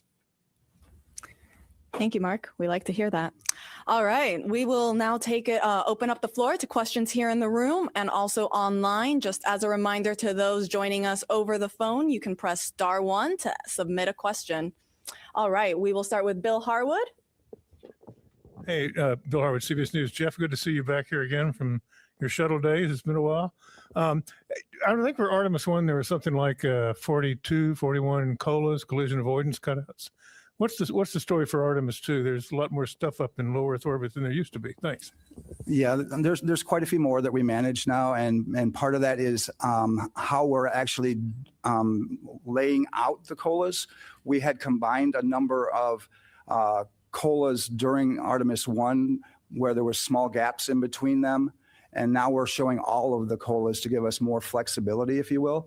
Because when you have, when you combine those, it takes out larger chunks of time when you could have launched in one of those points between there. So if you had, say, 3 COLAs with a small period of time with it and you combine them all, it takes out a larger chunk than leaving those gaps. And we're pretty good now during our trainings at being able to pick up the clock quickly and on the fly and hit those very narrow gaps that are in between all of these COLAs that we're dealing with now. So I think that it's definitely in our best interest to keep it where it is. Right now, we're at about 156, and they assess that on a daily basis. So it could change it by a couple. All right, we will go to Marcia Dunn. Marcia Dunn, Associated Press. How much wiggle room do you have to either halt the countdown or deal with a solar flare that is a big one and comes out at you like during the once tanking begins? I just didn't know how much heads up time you need, and just sort of talk about that, please. So we have launch commit criteria that are outlined for the solar weather, and those go down to T-minus 6 minutes. And so we would be evaluating those throughout. Mark and their team would be looking at those, and if there were an LCC violation, would call it back through the launch weather officer to the launch director.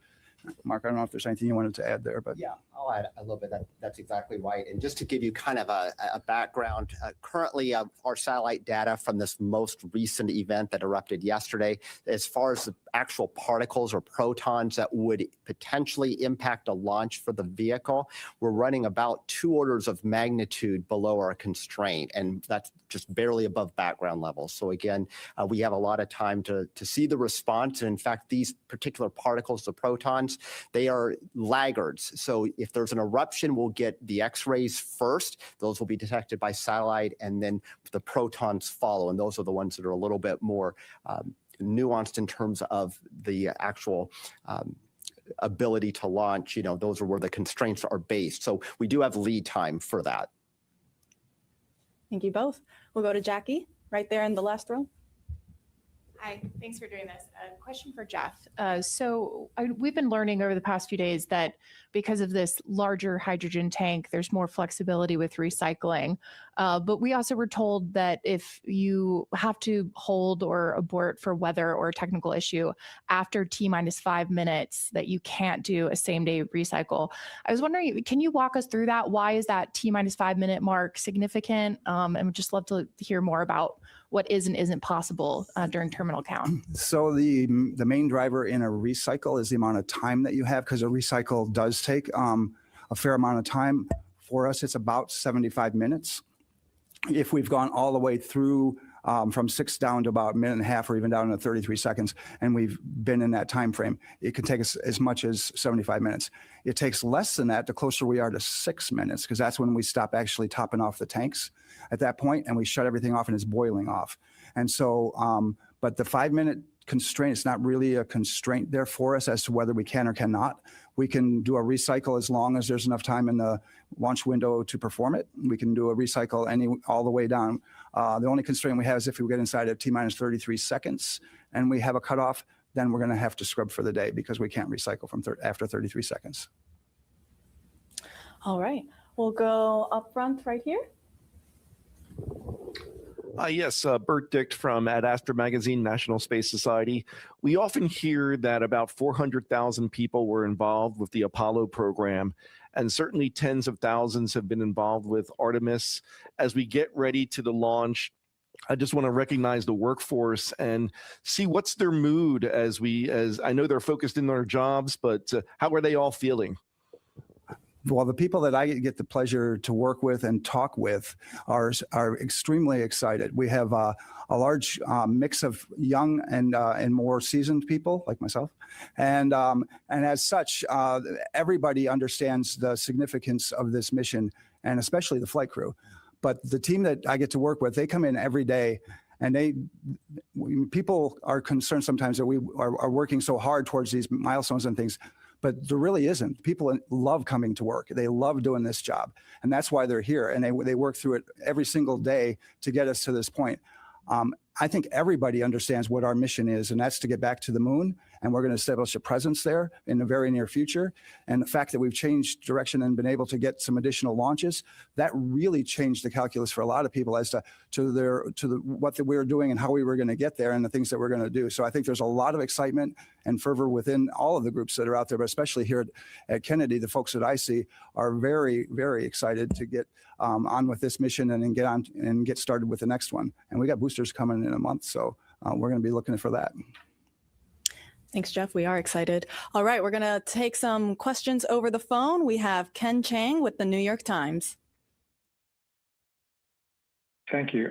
This is from Mark. I was just wondering, when you say there's a 20% probability of violation, is that 20% for the entire 2-hour window, or is it 20% that there will be a red during the window?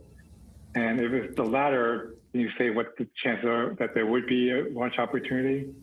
Thank you. Yeah, good question. So again, the 20% just refers to the probability of having a violation during the launch window. That violation could last 5 minutes, it could last 30 minutes, it could last an hour. In this particular setup, I would imagine that if we get a violation, generally Cumulus Cloud would be the most likely candidate, probably in and out inside of about 30 minutes. And then again, as kind of the high resolution models hinted to and what the pattern supports, likely we would have additional opportunities within a 2-hour duration window. Thank you. Next up, we have Christopher Mick with the Hudson Star Observer. Thank you for the information today and for holding this briefing. I just wanted to ask a follow-up kind of on the weather hold question. I know you can't completely control that with where you are in the count, but I think you mentioned, Mark, in the 2-hour window, there's some bands of green that could potentially be coming through. Is an optimal situation? Could you kind of walk us through? Is that like holding at 10 minutes and then you're waiting for that band to move through and proceeding on from the 10-minute mark? Is it at 20 minutes? Is there kind of what are the opportunities for kind of being the best to hold at? As far as the holds go, we have very prescribed holds as to where we can hold. Generally, if we have a weather constraint, we're going to hold it T-minus 10 minutes. We won't pick up the clock from there generally if we have a weather constraint. If we are counting between 10 and 6 minutes, we can hold at 6. We can hold there for quite a while, actually, through the remainder of the launch window if there is a violation that occurs between 10 and 6 of any of our weather LCCs. So we can sit there for a while. If we pick up a weather constraint inside of T-minus 6 and counting, if it's something that's most likely, if we're going to have a constraint, we're probably not going to get it in a very short period of time. So we'll have to do a recycle and then come back and see if the weather's going to be good on the other side of that. But we have very prescribed hold points and where we can, stop and then pick up the clock again as required. Thank you. We'll now take questions back here in the room. We have one here right up front with this gentleman over here. Hi, good afternoon. Tom Costello with NBC News. As you are now back on the pad, and of course, in February, you dealt with the issues on the wet dress and the tanking issues. What will be the earliest concerning signs you'll be watching for as you begin tanking tomorrow morning, assuming everything is going well, but you will clearly have your eyes very closely monitoring that tanking progress? What will you be closely watching for that there could be signs of trouble? The first thing we would probably be looking at is a recurrence of these events that happened previously, right? So once we get in a fast fill on hydrogen, That is where we had the previous issue where we had the leaks. We believe that we've solved those through, we've changed the seals out, we've done exhaustive testing, and so we feel pretty good about that. We went through a wet dress with that seal, so all of that says that we feel pretty good about all of that. But that's where we would generally be looking at, first of all, is right there at the beginning when we transition from slow fill to fast fill on the hydrogen side. Thanks. We'll take some more questions over here in the room. Let's go over to this side. We'll go right here up front as well. Hi, Sawyer Rosenstein with NSF. We talked obviously about the weather here at the Cape and around the area, but what about abort weather criteria? Can you go into what that looks like for the coming days? And also, how often are you measuring it? How are you measuring it as well? Yeah, good question, and a complex one, actually. So the winds are obviously coming from onshore, and the whole point of in case of an abort is if we have to utilize that system, we do not want to have the Orion capsule land back on land. So there are particular thresholds, are really the component of the onshore wind that's exactly perpendicular to the coast. And so just getting a wind out of the east, southeast, the actual coastline is more oriented northeast. So we take only a fraction of that onshore component, which helps us out. Now, if the winds were starting to back, if we saw that indication on maybe one of the backup days that instead of them coming out of southeast, they were more northeasterly, we would unfortunately be exposed to a higher percentage of that onshore component. So we do look at it at a layer, not only at the ground, but all the way up through 4,800 feet. And to make that assessment, and it's an average speed through that layer. And we actually do have calculations to run that. But the decision point is actually from a balloon that is launched at L-3 hours and 10 minutes. We'll be providing the launch director already with assessments of the forecast well before then. But that L-3 hour and 10-minute balloon is really where we'll report the hardline data as to whether or not that component that is onshore northeasterly is actually in violation of the magnitude constraint of that. And then at that point, if that were to be the case, and we'd be continually advising the LD about what our expectations are, subsequent balloons will be launched and will also give us a read for that. In addition to balloons, we also have the 915 megahertz sounders that we have, which also give us real-time assessments of what the wind direction and magnitude is. So we have a number of ways to address this. So even if we were to proceed deeper into the countdown, weather, of course, changes. And so the forecast component plus the actual hardcore balloon data and the sounding data gives us that ability to make a forecast and provide numbers. So it's possible at one point in the countdown, we could be technically unacceptable for that low-level wind abort constraint, but then evolve to be acceptable or vice versa. Thank you, Mark. We'll go ahead and take then the person right behind him. Tim Dodd, Everyday Astronaut. Can you give us a quick little refresher on if we do go through an entire launch window tomorrow, and we might be holding for weather or whatever, we do have a 24-hour recycle capability for Thursday. Is that correct? Or if that's not correct, what does the return around look like? And if we do burn up a 24-hour recycle, what then are we at 48 hours for the next attempt? Can you just run me through the full reset situation? Sure. And we generally would refer that as more of a scrub than a recycle, because our recycle is that time that we have a second attempt. But for our scrub plan, we have opportunities. Right now, we're set up for 48 and 24-hour capabilities throughout. We have 4 launch attempts available to us in 6 days, and we'll take a combination of that.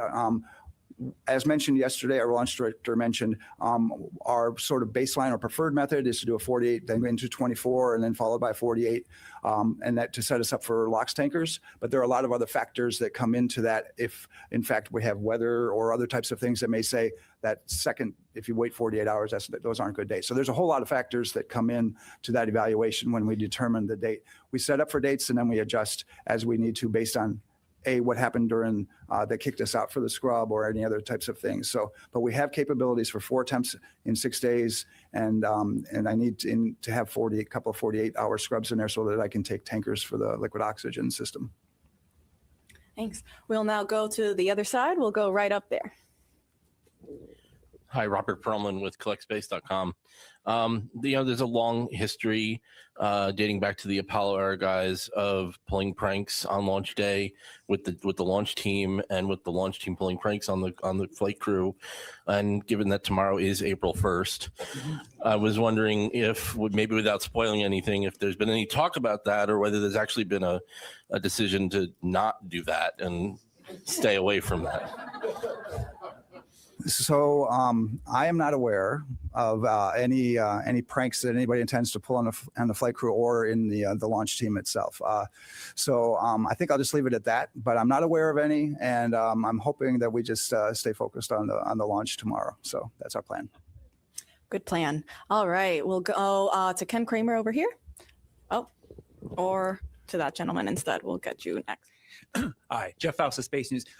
For Mark, if there is another CME, solar event of some kind, how much time do you need between when it's detected to provide sort of the all clear or say that it is in fact in violation of conditions? I'll tell you that, it really, solar forecasting makes terrestrial forecasting look easy. So, of course, the sun is, an entity that has almost a mind of its own. But the first initial indication is a surge in X-rays that arrive roughly 8 minutes after the event. But the protons, which are one of the constraints for launch, those lag some time. It could be in the order of a number of minutes to hours. And then potentially any sort of additional flare, of course, we'd be watching real time on satellite data. So sometimes those are pretty quick fuse or quick turnaround events, but oftentimes in this kind of situation, the spike would happen pretty gradually. So you'd see an uptick in those protons, and then eventually that would be a precursor to a more concerning surge. But again, right now we're hovering right around background levels, and it takes actually quite a bit of energy directed towards the Earth for us to even get close to those constraints. And right now where that sunspot group is, it's still kind of out on the limb. Talking to the experts at NOAA's Space Weather Prediction Center this morning, they're the ones who monitor this and forecast this, though they're definitely more in that lane than I am. They also see kind of about a 55% chance that we would get an M-class flare over the next 48 hours. That's a lower level flare. Again, probably not a concern at all. And then a 10% chance over the next 48 hours of an additional X class. But again, that doesn't say anything of how that energy is directed, which at this point, that energy will have a preference to not be directed towards Earth. In a few days' time from now, if we were to get another flare from that sunspot group as it rotates towards the center of the solar disk, that would be something that would predispose us to getting a little bit more of that energy. But as far as whether or not that's actually enough to trick a constraint, that's still a pretty high bar to reach. Thank you. We'll now go up front right over here. Hi, thank you for doing this. Ken Kramer, Space Up Close for Jeff. Tell me, I'm very interested to know about the LOX and the hydrogen testing that you're doing. You mentioned you're doing a little bit, I think. Can you go into some detail? What are you doing to ensure the best possible outcome so that we don't have any leaks, especially of hydrogen? Well, that was essentially the purpose of, our WDR2 as we went through that. And then likewise, we had done it. Yeah, out of the pad. When we're back, we do a number of different leak tests and pressurization tests and decay checks and those types of things throughout the system. We do more of those when we get to the pad. After we hook up the systems at the pad, we test the system from end to end for the same types of things. As far as on the liquid oxygen or system and on the liquid hydrogen system, both, we do what we call dew points, meaning we purge those to the point where we want to make sure that we have no moisture in the lines or at an extremely low level so that you don't have potential icing in the system. So we do all of these different things to make sure that the system is going to behave in the way we expect it to on launch day. And we've accomplished all of that to date. So we should be good. Thank you. We'll now take some questions over the phone. We have TJ Mascara with the Epoch Times. Good afternoon. Thank you so much for taking the time. My question's for Mark. Can you please give a bit of a refresh about the cloud violations and the concerns behind them? Yeah, indeed. So cumulus cloud, which is the one that we're talking about here, and that's one of the lightning launch commit criteria. That's actually the most commonly violated here on the east coast of Florida any time of year. Again, you walk outside most days, you'll see a puffy, what looks like a cotton ball out there. If that cotton ball gets more agitated and it grows throughout the depth of the atmosphere, that's when it starts triggering our so-called standoff distances that could cause an issue for launch. So as long as they're shallow and flat, not an issue to fly right through them, but they get up to certain levels of altitude, it could be as much as a 10-mile standoff distance between the rocket on its flight path or the launch pad and the edge of that cloud. And so again, they have to get quite vigorous. They don't even have to produce the lightning to get necessarily at that 10-mile standoff distance.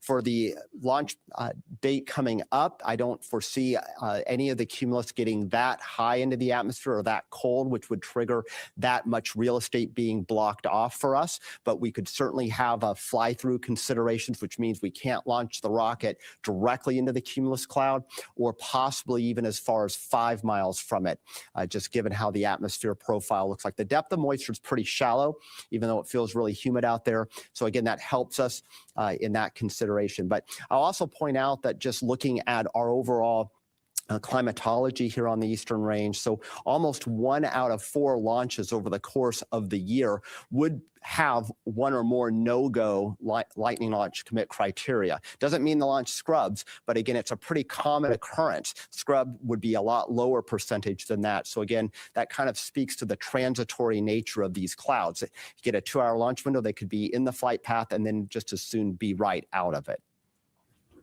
Thank you. We'll now go back to the room and we'll take it in the second row here to this lady right there. Nicole Mortillero, Canadian Broadcasting Corporation. Going back to the X flares, I know that there's a radiation shielding test that will be done on this mission. Can you talk about what that radiation shielding is and how it works? And if you needed to do it, let's say day after tomorrow after launch, would they be able to do that quick enough? Go ahead and defer that to Jeff or. Yeah, the crew has the ability, and we anticipate that if there are in fact any need for shielding from radiation on orbit, they have contingency plans for that. They're going to practice some of that during the mission. As far as where they go into the vehicle and those types of things, there's some space in there that they can actually move into in the vehicle that will provide an additional shielding of the components of the ship itself, which provide the shielding inside of the areas in which they would be able to get to. They also would potentially move some of the equipment near to some of by the windows and some of the other things as they do that. But there's a protocol that they have for that, and I'm not probably the most versed person on it, but that's the part that I can tell you of some of the things that they have that are capability-wise that they can do on orbit when there are any of these types of events. Thanks, Jeff, and we can get you some more info if you have additional follow-ups. We'll go to the gentleman right next to her. Thank you very much. Tarek Malik for space.com. I think for Jeff, you just mentioned the need for focus and whatnot, of course, because it's April Fool's Day coming up.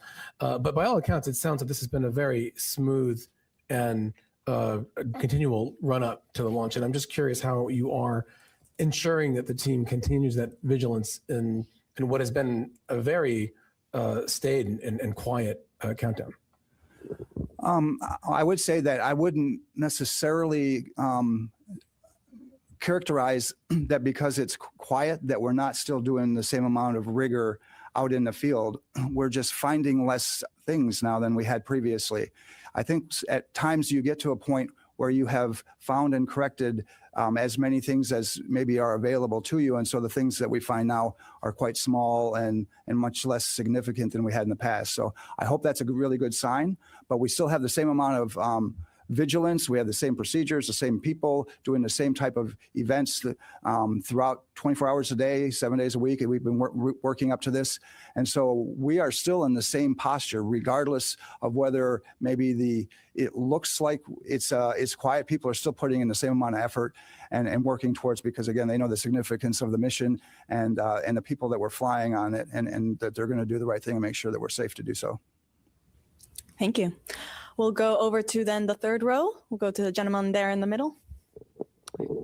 Thanks so much. Mike Mainberg, Wall Street Journal. Jeff, kind of related to what Tarek just asked. It's been more than 3 years since Artemis 1. Have you observed kind of in this process any jitters on different teams, any rustiness getting out there as the real thing unfolds? Yeah, thank you. We've been training since Artemis 1 for this time, right? But we've also had to modify a lot of our procedures, hardware, equipment, training, and other things to get to where we are. As we've worked through that, it has been a building process for sure. We've seen that just in working through the WDRs, and the number of items that we've picked up each time has continuously gone down when we got through the countdown demonstration test and the WDR2. And so again, I would say if anything, we're learning, we're getting better. We're in the ability for us to improve our procedures is at a point where I think we're at a really good state now, and almost at a steady state to where we're where we need to be certainly for this mission. And we'll continue to improve that. Artemis 3 is going to be a slightly different mission, but we're already working towards that. We got a lot of folks that are engaged in Artemis 3, and we're taking what we've learned from Artemis 2 and going to be applying it. And that'll be another challenge too, as we work towards that. Thank you. We'll go then to the gentleman in that same row at the far end.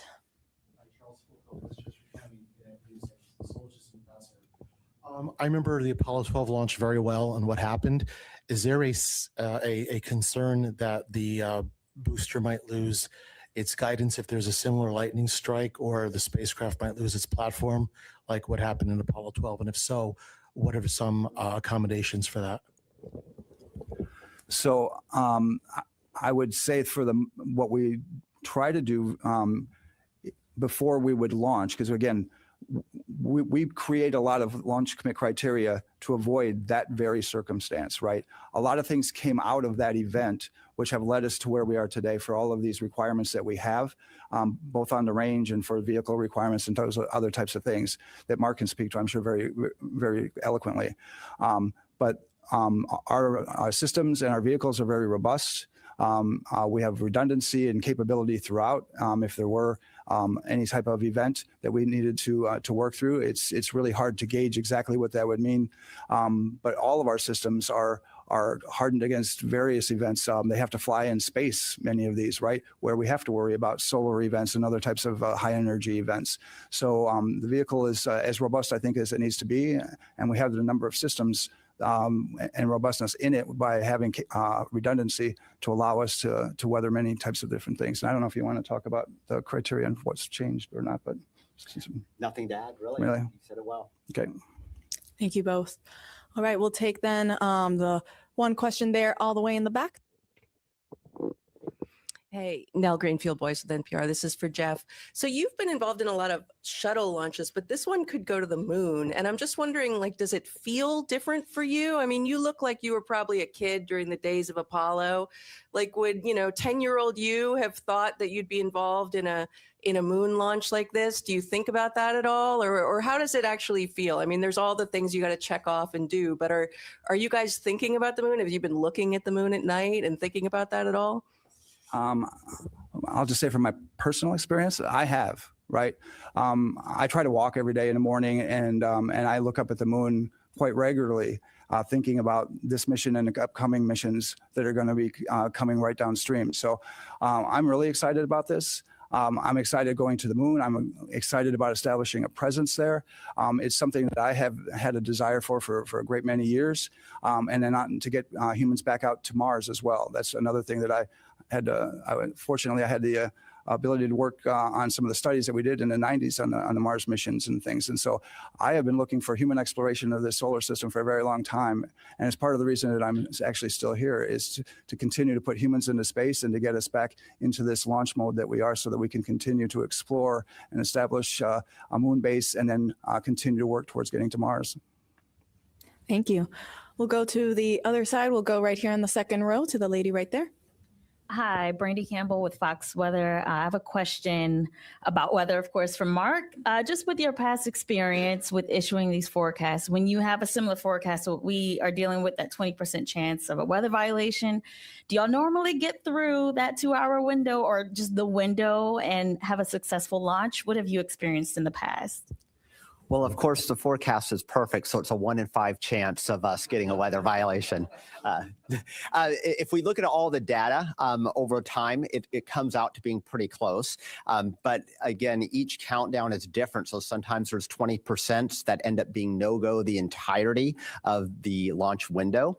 There's others, and most of them don't have a violation. So pretty close to that 4 and 5 times, you know, and again, in a pattern like this where we have a moist onshore flow, I would be definitely thinking that we'll probably have showers around. Whether or not they get into the flight through path of the rocket, that's a wholly other story. We're good because this time of year and this pattern doesn't lead to a lot of robust thunderstorms, so that does help us. It also eliminates a lot of lightning launch commit criteria, so that works in our favor as well. Thank you. We'll go over there to the gentleman in the blue shirt, the blue collar shirt. Hi, Pedro Palota from Space Orbit Brazil. You talk a lot about the weather for launch, but I would like to know about the weather for splashdown, and if is there a chance to move the launch day, do it a better weather for the splashdown. I know we are a lot of days for the splashdown, but and the weather can improve or get worse. So I want to understand what is the backup scenario for that. Do you want to talk the weather first? Okay, yeah, I can speak a little bit to the weather. So we're not, at the 45th Weather Squadron, we're not specifically issuing a forecast for the ascent corridor or the Pacific here. We do have a team of forecasters that will be deployed out to the Pacific for the recovery. So they'll be watching that as well and assisting in all of that. But really for us here on day of launch, the only thing downrange that we're really looking at other than thunderstorms and the associated clouds and the lightning launch commit criteria would be what those low-level Orion abort winds would be on that corridor. We have colleagues out in Houston, Spaceflight Meteorology Group, that are assessing risk profiles going out across the Atlantic on ascent far beyond the Cape. Jeff, I'll let you speak to the rest of it. Yeah, and the flight team is part of that assessment that would be done on day of launch about the capabilities that we would have both for any kind of contingency landing and abort once around or any type of other event, and that folds into the launch day decision process as to whether we're going to make an attempt or not. We do have quite a bit of flexibility based on weather in the Pacific for those various scenarios. But that is essentially a launch day decision and would be part of the overall decision on whether we tank or whether we launch based on that weather criteria that coming out of the flight control team. Thank you. We'll go to the gentleman there in the back, to Stephen Clark. The Stephen Clark, yeah. So I am Stephen Clark with Ars Technica. Following up on that last question, have you heard anything from SMG about how the ascent corridor is looking? I know that's not within your responsibility, but what are you hearing about the downrange weather in the Atlantic? And also for Jeff, just want to make sure, I know the trajectory and the azimuth changes day to day. Does it actually change like minute to minute within the launch window? And how do you manage that, if so, with different conditions and different azimuths? Thanks. Yeah. So yeah, the azimuth does change, minute by minute. Luckily, it's a fairly small slice, so that was something we dealt with Artemis 1 as well. That impacts us because, of course, from a radar and launch lightning commit criteria, that sort of thing, we have to use those trajectories to decide whether or not a cloud would actually pose a threat wherever it is during the actual countdown. What was the first part of your question, please, again? Sure. Just what are you hearing from SMG about the ascent corridor? Oh, yeah, sorry. Right now, weather appears to be very much go. The threat that I saw in the last was under 9% total along the total ascent corridor. So that's really good. And in fact, the other aspects show decent weather continuing through a lot of the launch period. So having high pressure set up across the North Atlantic this time of year works in our favor. Thank you. We'll go over to Ada right there. Hi. Is there a defining moment in the countdown when the reality sets that humans are returning to deep space? And how do you experience that as a leader in this mission? So for me, once we get inside of 10 minutes and counting, that's where it starts, because we all on the launch team at that particular point know that it's become real for all of us. We also know that we all need to be prepared to do everything we can to continue through that or to take any action that would be required. But it really starts to get real for me when we're inside of 1 minute. And when we're inside of 1 minute, to me, I feel very confident and very, very hopeful that we're going to go. But that's when the first time I think I ever actually think to myself that we really are going to make it that day. Because I'm always thinking about what's going to not let us go, right? Because that's part of my job, is to stop the clock if we need to. So when we get inside of 1, it doesn't mean that we're free, because that's really a dangerous time as well. But that's when it's really starts to hit home that, we really got a shot at making it today.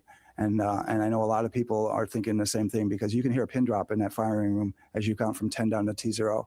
And then after that, though, it may get a little bit noisier at some point. But Thank you. All right, we'll go back to the phone. We have Kenneth Chang with the New York Times again.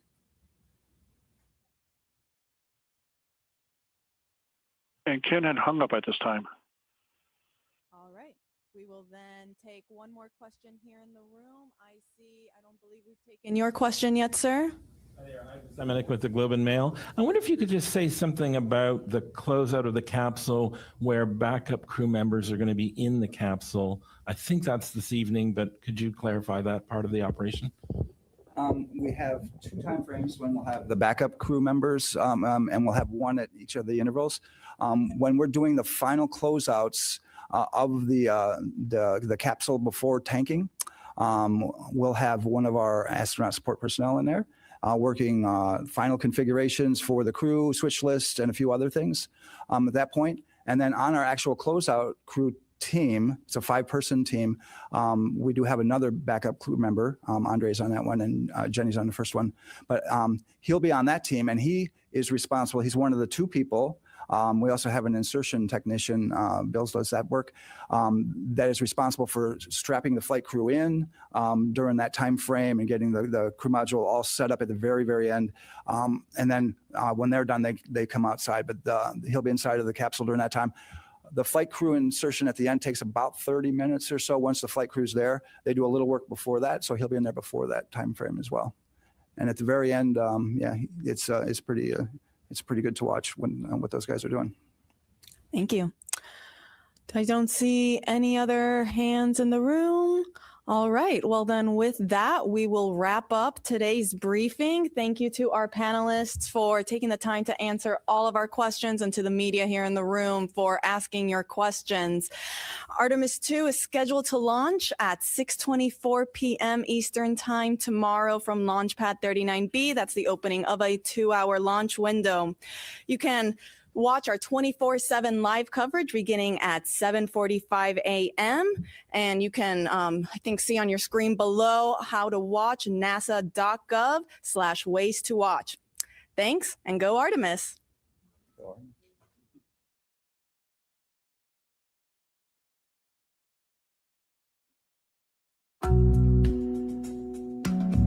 Go Artemis. Go Artemis, you guys. So, real quick, I was looking at flights and the price is ridiculous. So I'm not going to be able to do that. I was trying to see if I could do it last minute and get down there overnight, but I can't do that. Although I'd love to do and get down there and show that on my stream for you guys. There's no possibility for that to happen. Well, yeah, there's really not. Because then you got to do a car rental, hotel. I got a few of you guys sent me some things from my Amazon list. I do have an airfare certificate, gift card, but it wouldn't be enough. And then I got hotel.com. I would have to leave tonight around 10 o'clock in order to do it. But then that's only if they're launching for sure tomorrow. Because they have from tomorrow and through the 6th of April to actually do the mission. So I'd like to do it, but I just don't see it feasible. And then, like I said, so they have from tomorrow, from April 1st through April 6th in order to do the mission to lift off.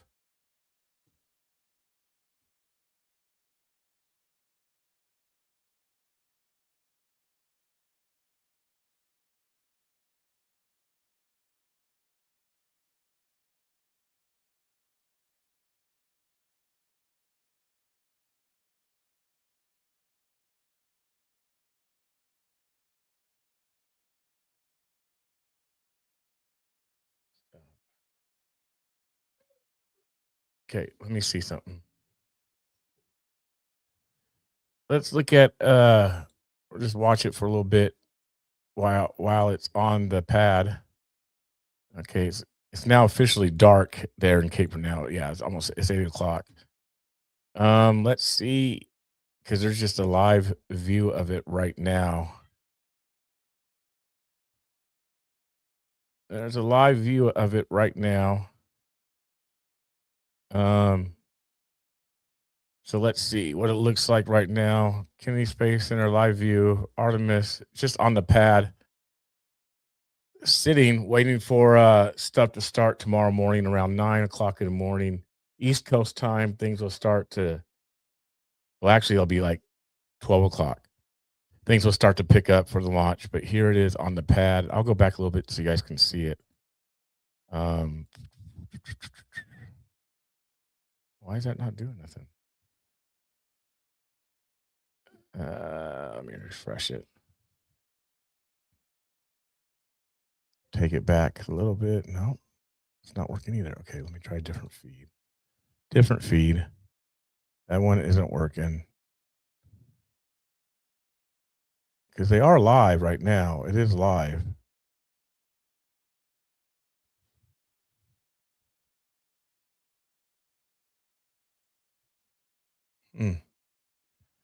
Don't know why that's not working.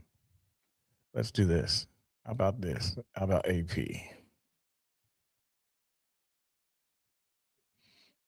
Got Beirut. Cams of Beirut. Cams of Tel Aviv. Which they really don't show a lot on the cams of Beirut and Tel Aviv. They really don't show a lot of stuff.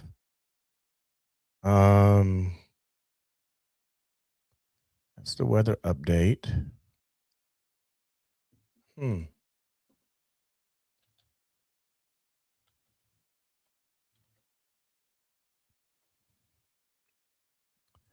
Let's see. Space Flight Now, that's live. There was another cool one I saw. Maybe this one. Let's play music. Why do we gotta play music? Because people don't want to look at just a screen with nothing going on. That's why.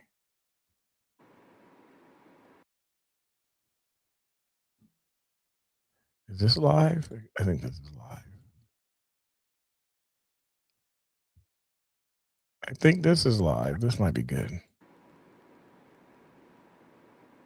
22, yeah. 22 hours before launch. Yeah, I can watch this one. This is live. Space flight.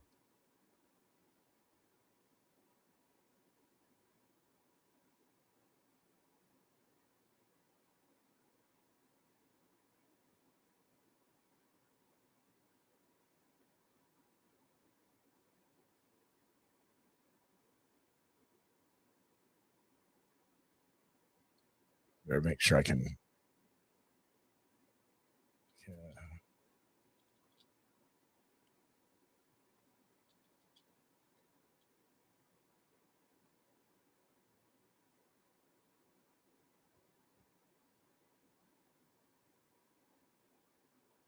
Yeah, I believe. Let me see. I believe I can do this one. So here it is.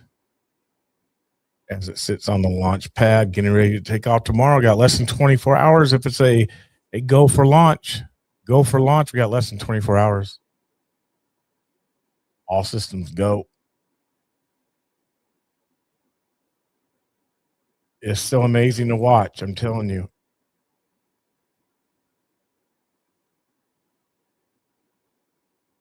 Why does Florida have all the cool stuff, you guys? Florida has everything, like everything that you want is in Florida. You got the warm beaches, the clear water, the wildlife. You got the amusement parks. You have the romantic getaways with the cruises. You got NASA. You get to hear the sonic booms. And you guys hear that throughout the state almost.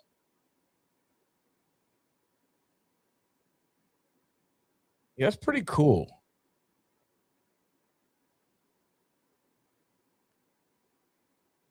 That's pretty cool, I would say. I say it is.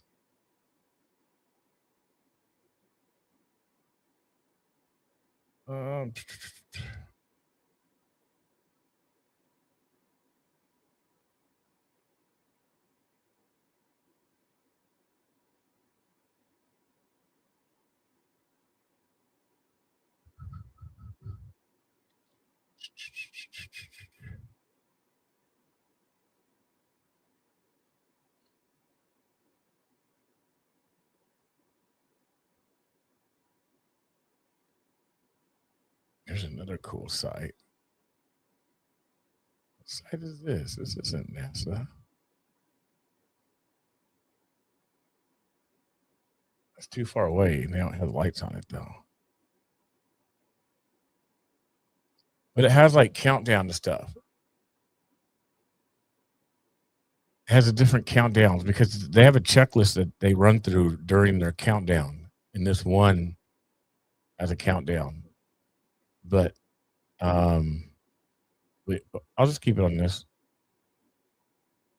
I'll keep it here.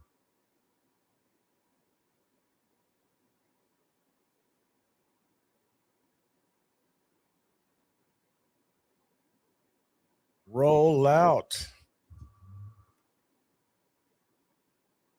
Let's see if there's anything else going on.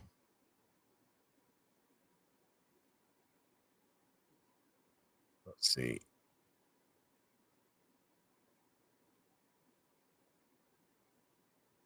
So someone on the that's 21 hours ago, someone on the Patriots, Trayvon posted his bold support for Jaden after the NBA released him. So there are some people starting to speak out, which is good.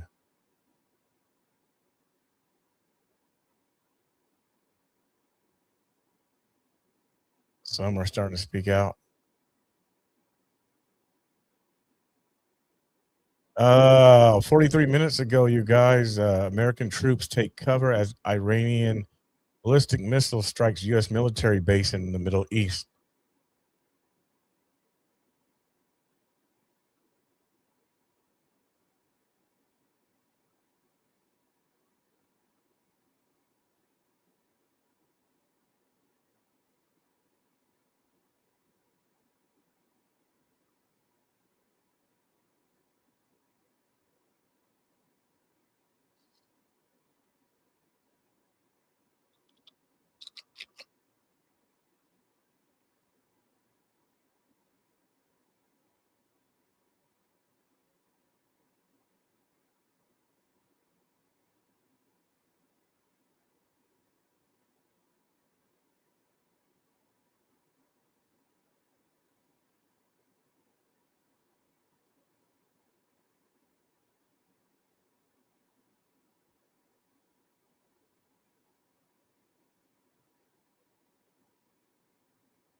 Former NFL player Larry Johnson weighs in on Jaden Trayvon. Yeah, because Jaden also called out Steph Curry.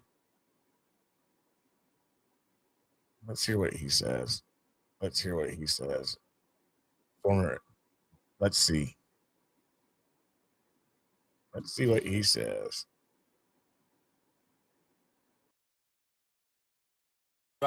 A couple of scriptures, and you should know by now they're all Freemasons. They're all liars. They're all Lucifer. Jaden Ivey gets.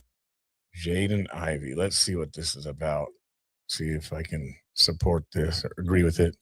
Jaden Ivey gets released on 3/30/33.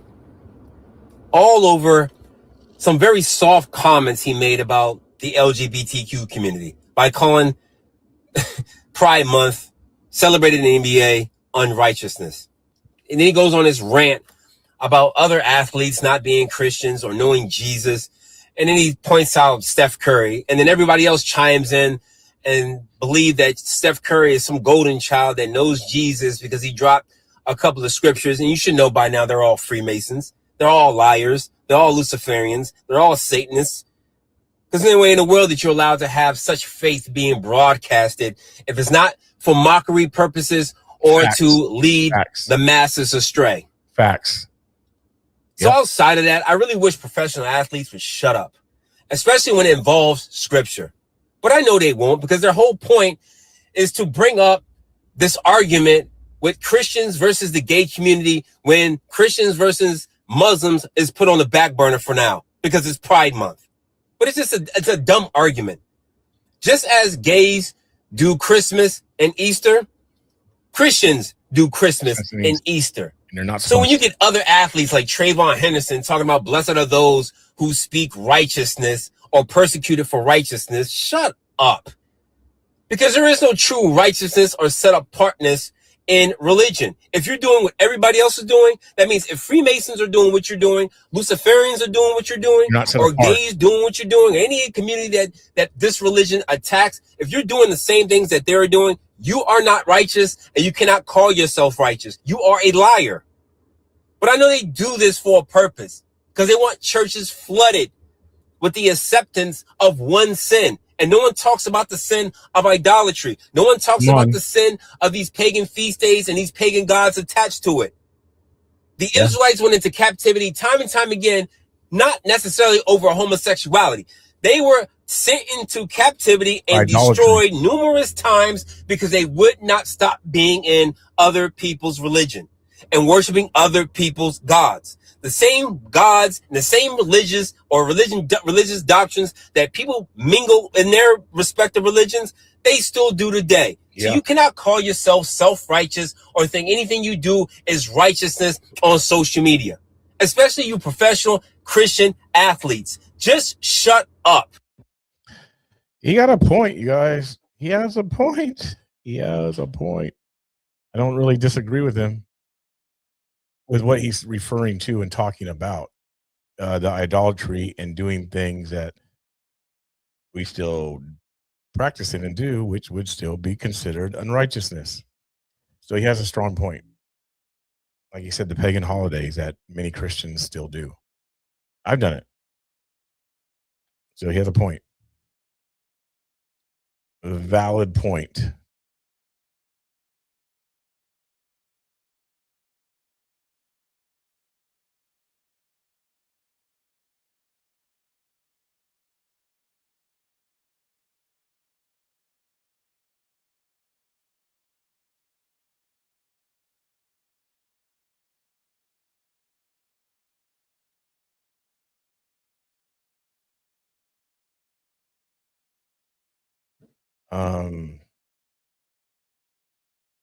Yeah. Let's go back to the Artemis. The live cam of Artemis, you guys.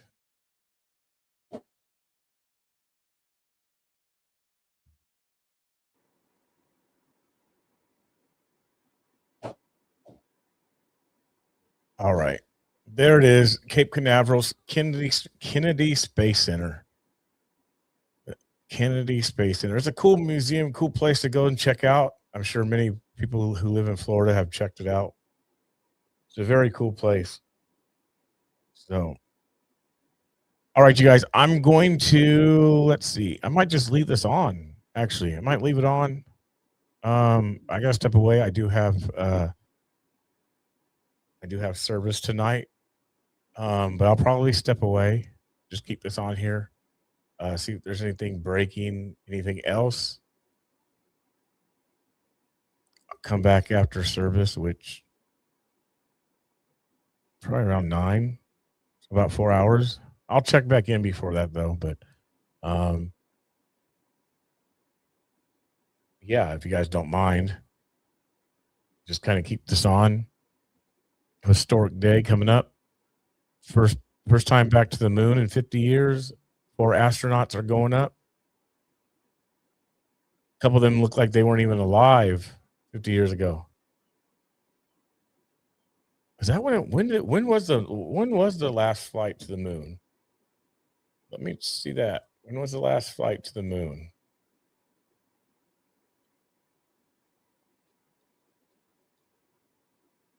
Moon mission. When was the last moon mission? 1972. So so longer than 50 years ago. 50 what? 54 years ago. The last one to the moon was 54 years ago. Wow. I wasn't even alive yet. Okay. Okay.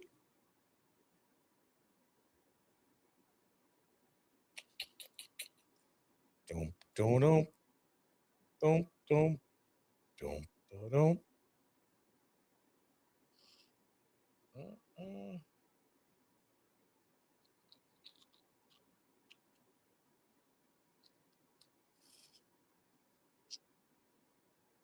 All right, you guys. I'm gonna chill for a little bit. I'll come back on and see stuff. Check in with you guys a little bit later. All right.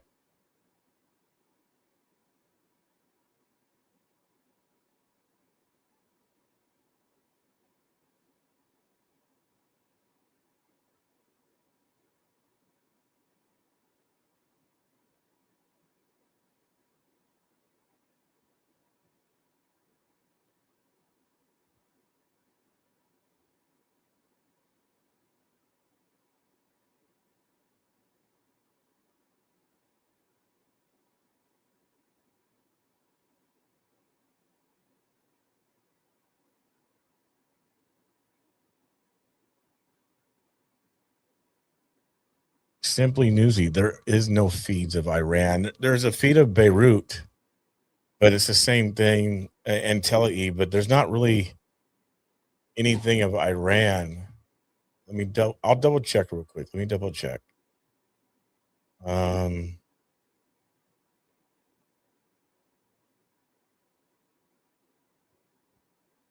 don't think there is, but let me see. Let me see.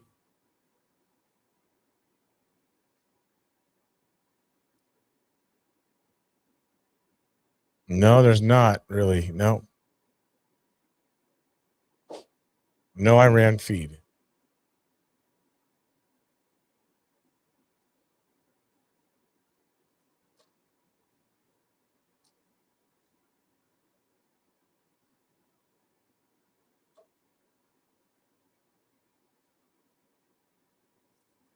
Yeah, it would be. And unfortunately, I can't do 2 different feeds because I don't have the software yet to do that. I can only do 1 feed, but yes, 2 different feeds would be pretty cool, but I can't do that yet.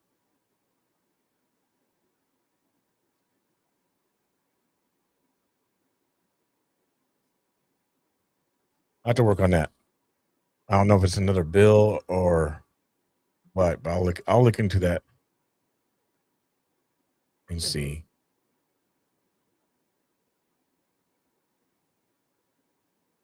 Okay, I want to step away.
This here's pretty big, guys.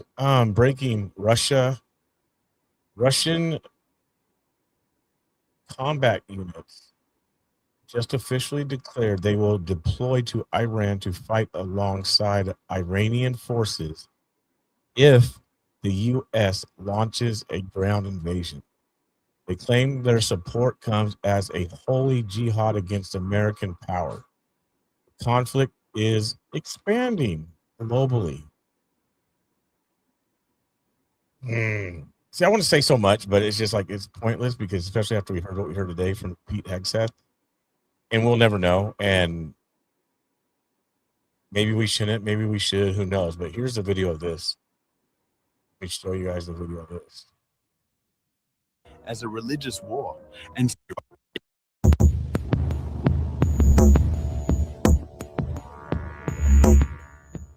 Iranian state media is now claiming that combat units from Russia's Chechen Republic have declared themselves ready to deploy to Iran if the United States launches a ground invasion. According to Press TV, these forces are loyal to Chechen leader Ramzan Kadyrov and have told Tehran they will fight alongside the Iranian armed forces if US troops move beyond air and missile strikes onto Iranian soil. The reports describe the ongoing US-Israeli war against Iran as a religious war and say the Chechen side is framing any direct intervention as a jihad, a battle of good versus evil in defense of the Islamic Republic. Well, there you go.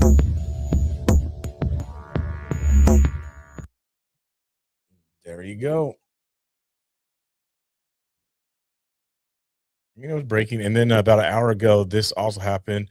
Iranian ballistic missile lands directly next to American troops at the Middle Eastern base.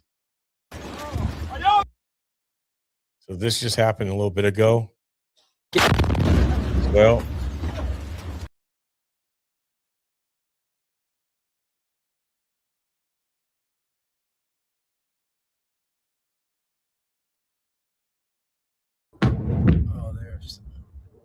Oh.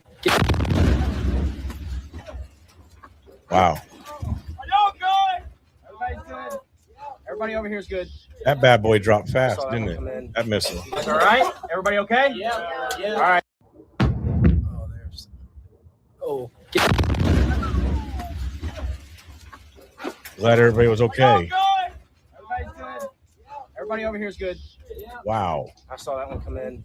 You guys all right? Everybody okay? Yeah. All right. Look at that. And straight down. Just... Wow, wow.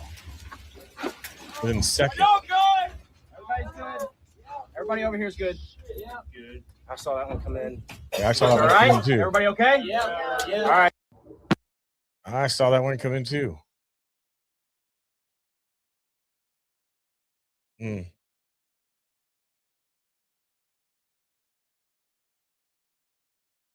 Yeah.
No, it's not an April Fool's joke, guys.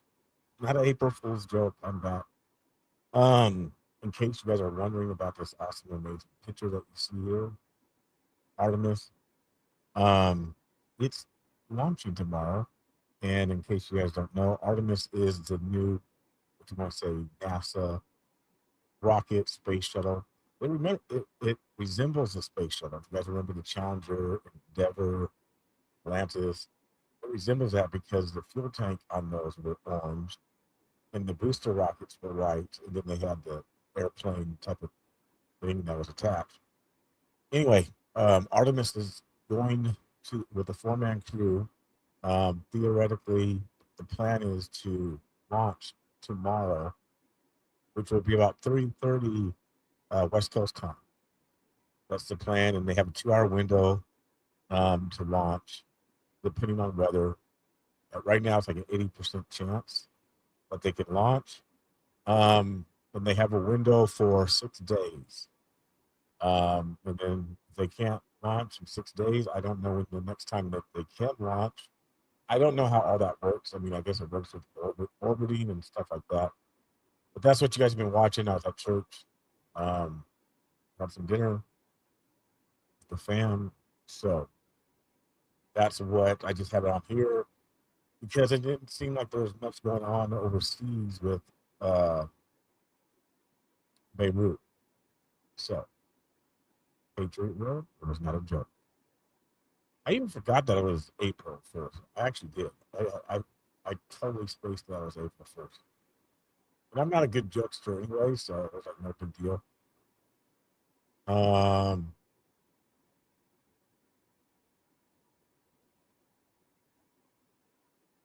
So, yeah. Let's see what's going on. Because I don't, if nothing's going on, I'll probably end this. But tomorrow, just so you guys know, I'm going to be showing probably most of the day, be showing the launch and the preparations. Because the astronauts, they get taken out to the pad and all that. So I'll probably be showing that. I saw Artemis take off back in 22, the first one that did not go to the moon, or at least it didn't have no crew on it. I watched that take off, which was amazing. I might still have it. No, I don't still have it. Or do I still have it? I don't still have it. 22. It would be on my Facebook somewhere. I don't know if I can find it. Let's see. Let's see. It would be on my Facebook someplace. I bet I can't find it. I'm gonna look for it. Let's just see if I can find it.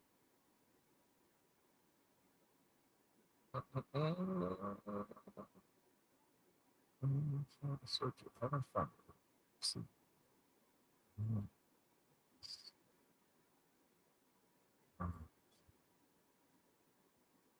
I think I had bad reception with it.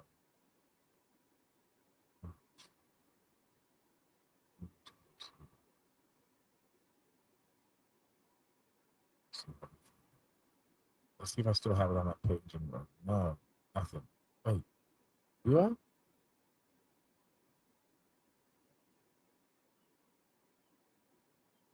I don't. Hold on.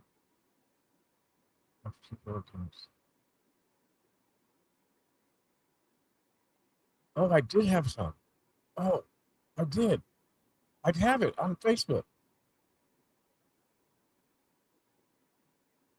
Oh, there it is. Look, you guys. Okay. I got it. I got it. Oh, wait. Oh.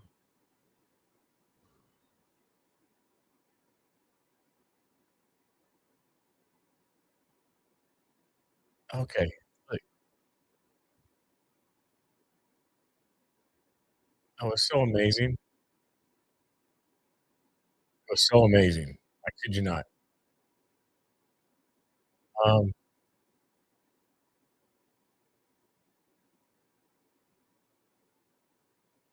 I can't believe it's still on page. All right, here it is. See what I'm talking about? Look at this. Thank you guys for everything you do. Enjoy the video. God bless. It's so amazing. Watch.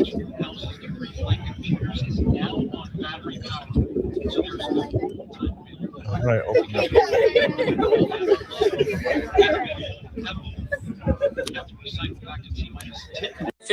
Oh no, what happened with that? Oh snap.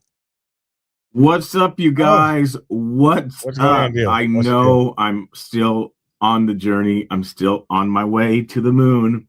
All right. We're Okay, still in one.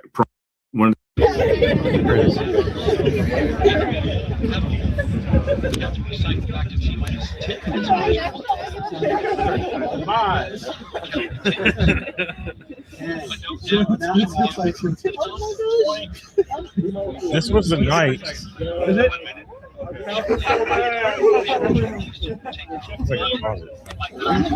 So November 15th of 2022 is when Trump announced that he was going to run again. So I went up to Cape Canaveral because I was in the area. So I went up to Cape Canaveral and watched Artemis take off. So this is it. So it was a moon launch, but they didn't go with no crew. So here it is. 3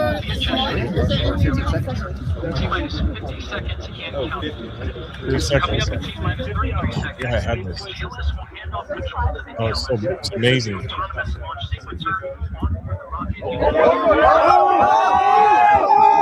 at that, you guys. Wow.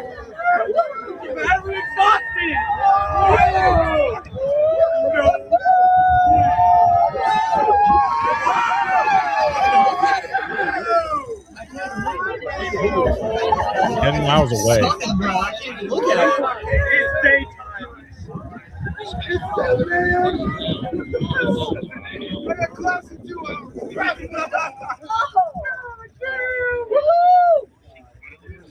I can't even look at it. My retinas are.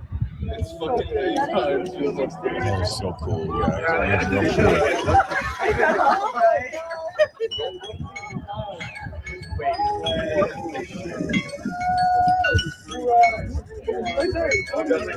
I know. Just take a picture.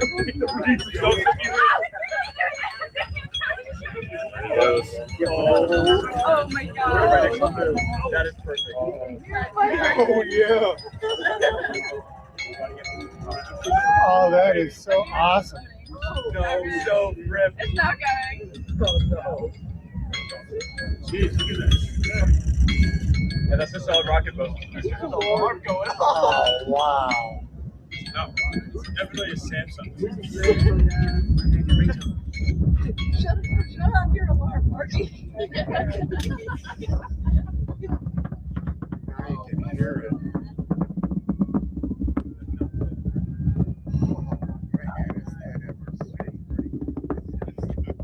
Look at that.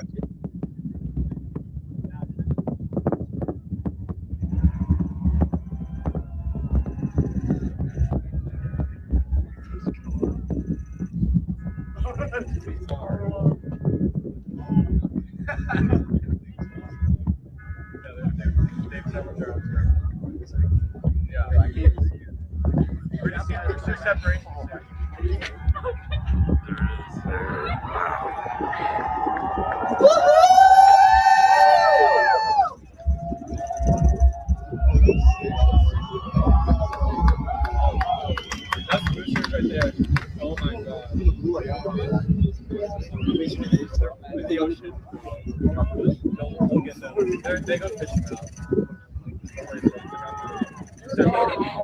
Those gaps right there are. I know, they're horrible. I don't worry about it. It looks cool. It sounds. Oh man, they're awesome. Look how high that is. Man, obviously. No,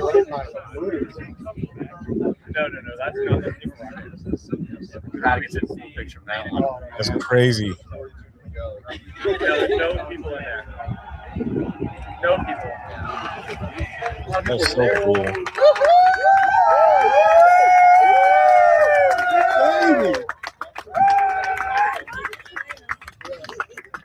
still see the smoke from the launch pad, Canaveral. That's a sick ass picture. Oh, really? Yeah.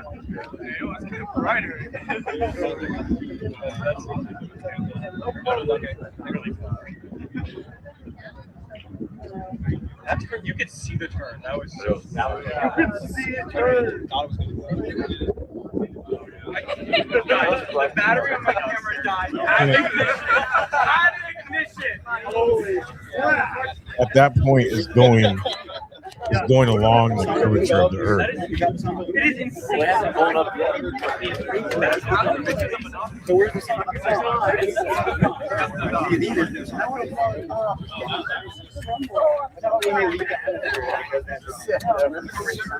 That is so cool. I wanted to go, you guys.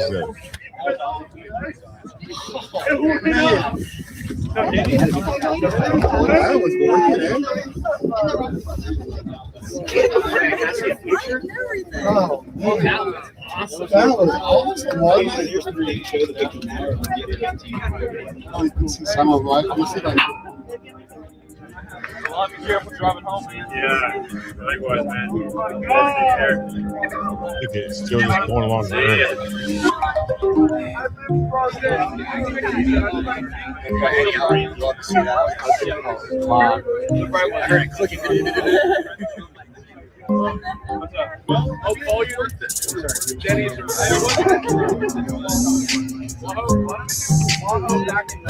Yeah. I forgot that I had that. That was so awesome. That was so awesome. I forgot that I had that. What's up, AO Life? I was showing people, whoever's on really paying attention.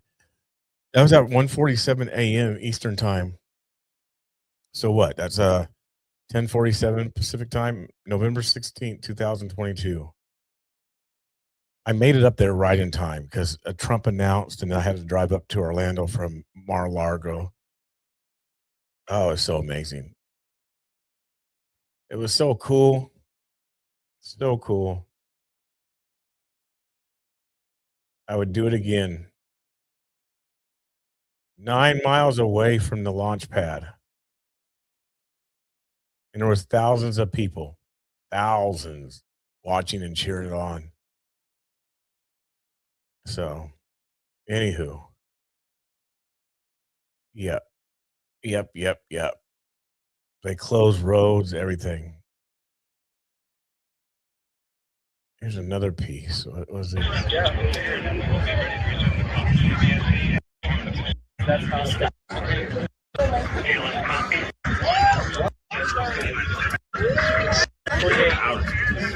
So cool.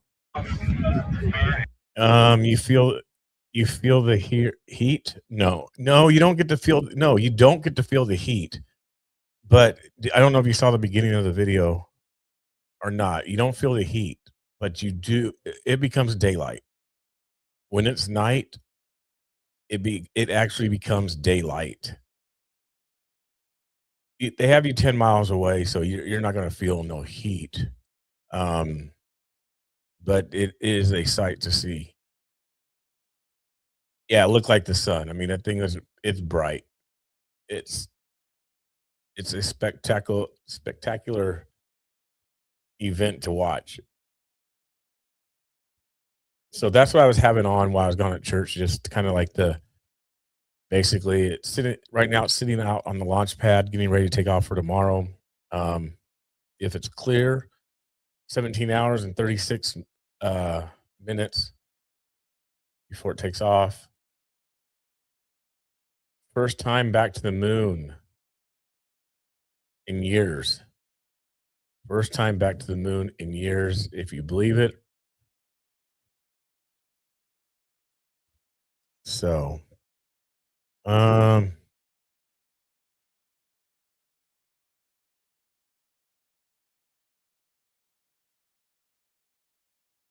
yeah, crazy stuff.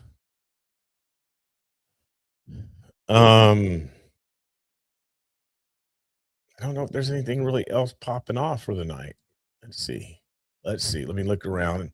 If not, I'll just end it and come back on tomorrow. But again, tomorrow I'm going to do more of of this. Oh, did somebody do a super chat while I was gone? Oh no, that was Ryan from earlier. Golf and Guns gave me a super chat earlier today. Let's see.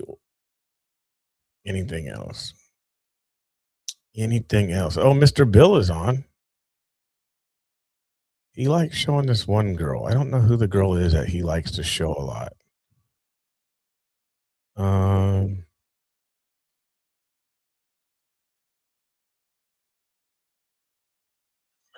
Oh, Lewis. Yeah.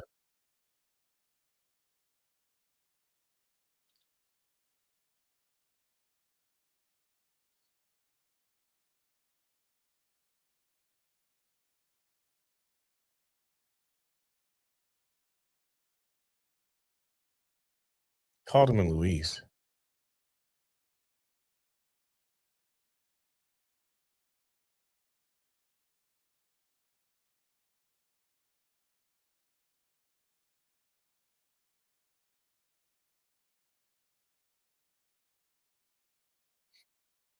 Let's look at somebody else's stream right quick, you guys. Danny Rebels.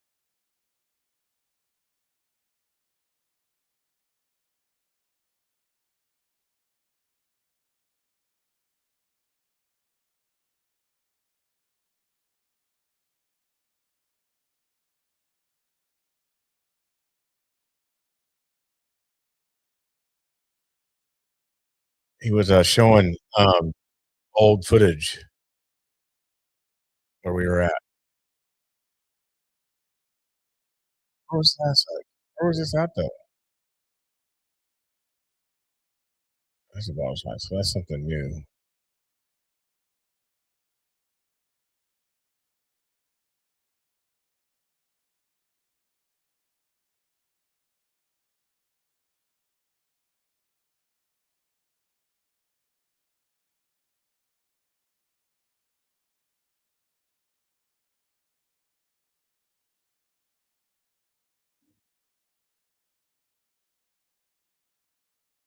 So I'll show you what I'm showing. I'll show you guys.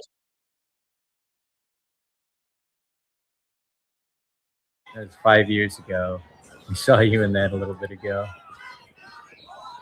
BC's everywhere, though. Did you see that one Andy video? I'll show you what I'm showing, guys. With the Battleship Park, where they were attacking the Christian guy. So he was showing and his dog from back in the day. Parkland. I don't know. I always forget where these videos are sometimes. Like I watch them and then I forget like who has them, if it's Dylan or Andy. Well, it didn't save to my playlist because you only had like 5 videos for some reason. I swore I loaded up a bunch. This was June. I think this was June.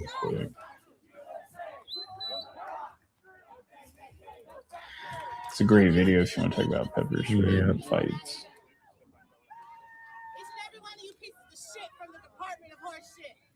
Same thing. The Department of different Force. day. Police do nothing like they always do. There it is. See that one. So this must have been June. I It's never only saw 3 this. minutes, but it's a freaking hell of a clip. I saw footage of June Andy. last year, but not this particular piece. Like this could be like you could think this is yesterday. That's what's crazy. Like you could play this and say this was no Kings, and people are like, oh, okay. That's what everybody thought. And then the milkshake with Andy, you could be like, well, that just happened. The police didn't do Yeah. anything. The Portland police didn't do anything. No, just like they didn't yesterday. I mean Saturday. It's so easy. A That's probably true. caveman can hold his own. Showing you.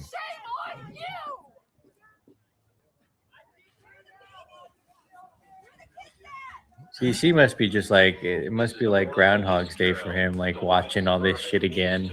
Groundhog's like it's Day, like yeah. the same thing. It's just funny because the kids in cages, the milkshakes are happening, or well, not milkshake, but paint. I guess you call them paint shakes or whatever you want to. I And then recognize the some Portland old police school just people there. standing This around was- watching, like, again, this yep. was June last year. That's what we so. do. We watch the crimes happen. There's a couple people I see that I'm like, familiar faces from years ago. Get out of the street. You are blocking traffic. Get out of the street. Suburban, Oregon plate 495. Can't spell police without ice. That's true, Moose, man. Good point. People That was like forget. a they them or something. I don't know what that was. Oh, I thought they're all they them. There's a lot of they thems there. Shut it down.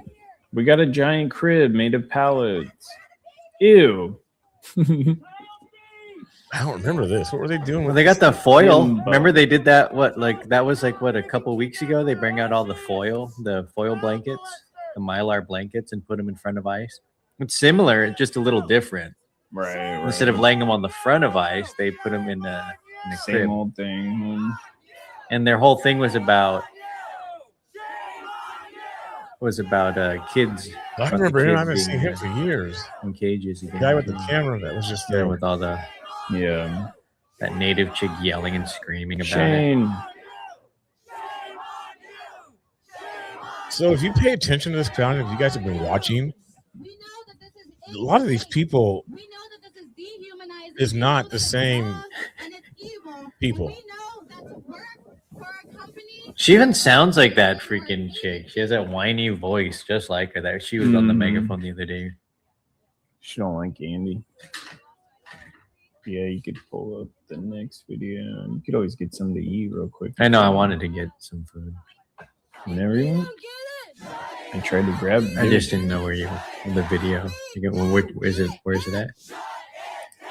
Just run this and go grab something. What do we want it? Shut it down. So I got that video. This one. Oh, all you gotta do is copy. But I it also and have then an Andy video. Skateboards. So you just open another tab and then You can try to find watch or watch history. I'm just gonna watch and then open a new tab and then. Yep. I'll be right back. Hot mashed potatoes. Look at the building there. Look at the building, Hot you mashed guys. potatoes stick. Oh my goodness! Did you see that? They always Building. show the finger. Did you see the building? Look at that. You see the tried to glass. grab I just didn't know where you were in the video. Look, all the glass in the background. Look, you see all the windows. So this is before they actually started smashing the windows. I don't know if this was the same day or what. Look at that. Look at how it looks. You got the white up there. Window, a door here in the front. Windows on the side. Yeah. But I do I recognize some of the video a few minutes ago. They were showing Danny Rebel was showing. He said I was in this. I don't know what video he was showing, but said I was in some video. I don't know. Oh, I remember that day. Yes, indeeders. Yes, indeed. Where was this one at? Best. I forget to post my link in the bio too. And not the freaking bio. Oh yeah. Is this Berkeley when we went to Berkeley? The cost to sub, 0. Happiness, it brings priceless. Or is that downtown? I don't remember going down to Carruthers. I don't want to see you fuck that up, do you? Yeah, you're right, Deb Smoker, for sure. What about the Falcon 500? This is It's old. Ryan's future I'm ex. finding old stuff. That's I don't know where Pam to you're do this talking from. about. Oh, Cider Riot. Ooh, this was bad, you guys. Yeah. See, this is what some people need to see, what we went through.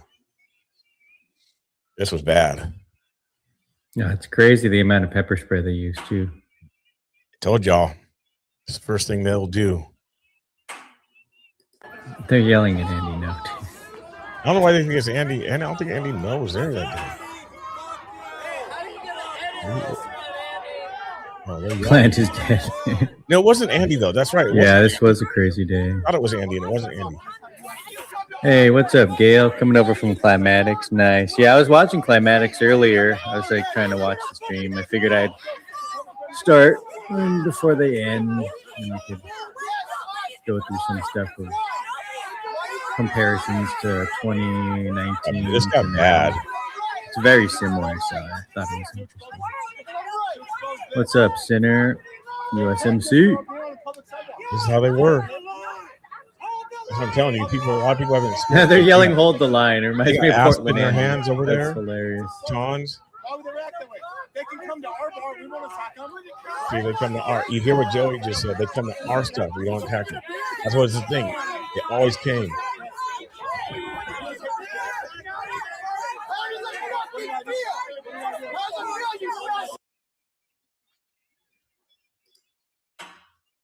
Why do you mute it? Boom. Yeah, There it goes. yeah, it gets worse. It's just so much pepper spray. It's crazy. Because you hear Andy No's camera, like his phone gets all messed up after that. Like they spray him like crazy.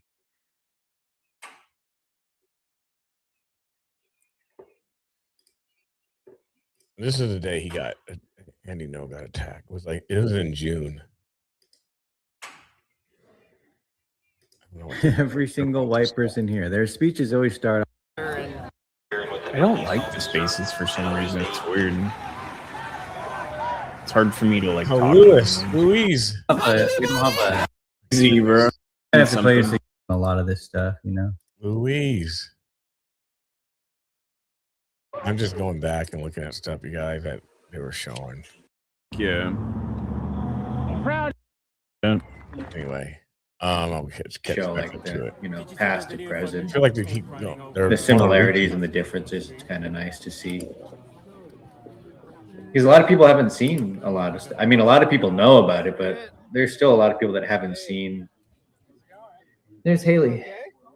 No, that's not Haley. Yeah, it is. Oh, it is. That's the same. I got confused because I saw the Starbucks. You know, like, wasn't that Starbucks we were at? Isn't that where the flag wave was? Yeah. That's what I was trying to figure out. It's so crazy. Like, we're going like. I was trying to figure out whose channel this Going back in was. time. It's so crazy. I can't tell if it's a person on the right or the left. Land acknowledgement, not seen it. We need a land acknowledgement.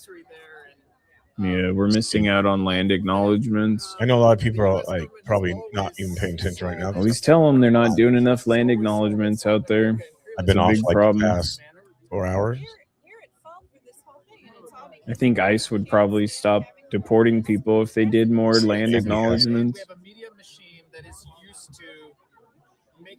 He does have a YouTube channel. Let me see. I never even gone to his YouTube channel. Let's see if he has any old videos. Let's see. Gavin Newscomb will be a deaf sign language person. History is repeating itself. Oh, I told you I was going to show you guys some old stuff too, didn't I? 10 subs away. Thanks, Barry. Thanks for helping Chris out. What's up, Polly? Polly's back. Yeah, Dustin, for sure. Oh, okay. Elizabeth Carruthers was an occupier. Interesting. Let me see if I can find something, you guys. 3 years ago. We need to go back further than 3 years ago, Andy. Find stuff. Massive at that time. And so I think that due to the anti-war movement in the U.S., that really helped the Vietnamese in their struggle against colonialism and imperialism. Yeah, I remember the Occupy, man. That was a crazy movement, man. Really blew this whole protesting scene into existence. Made it the forefront of what the Democratic Party and the modern left was. I'm gonna find stuff, guys. Hold on. Pioneer woman, the land she claimed later after became part of Portland. I was South here this Waterfront night. Some of you guys District. might Wow. remember. Let me pull this up.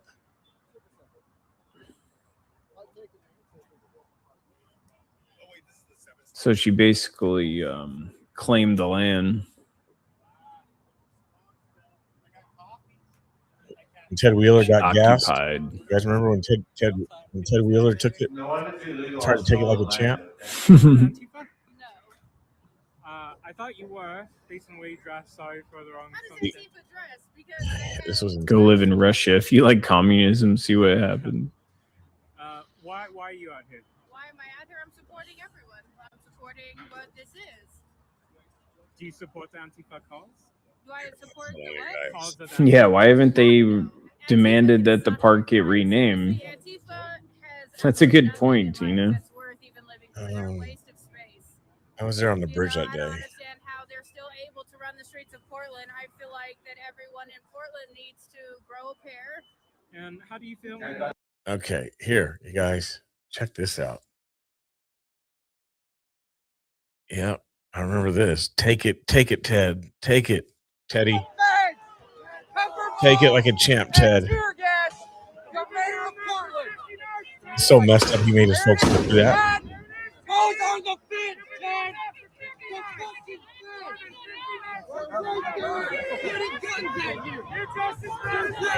Watch his security. They're pissed off. What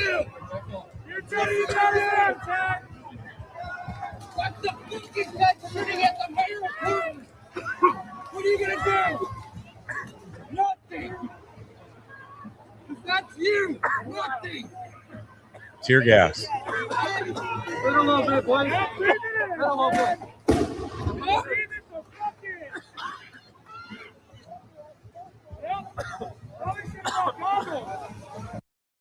Oh, that was short. But yeah, they were Some sort. they were making him go through it. Fuck you! He's never smiling. Fuck you, Demonstrate. Hey, check this out. Hey, check this out. No, this is not live. This was 5 years ago, 6 years ago. I was looking for some stuff from Andy to show even the days I was down there. Goodness gracious, all this stuff. I think this is Katie. I was up in Chaz. Oh man. So much stuff in Antigua, Portland. Yeah. What do you got, Ryan? Hey, Jeff, dude.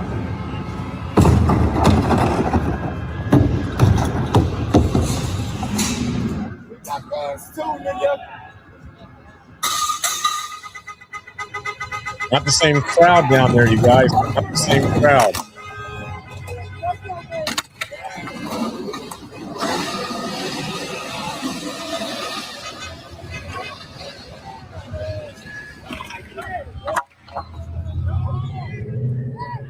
Not the same crowd that's been at ICE. So I don't know why they're provoking.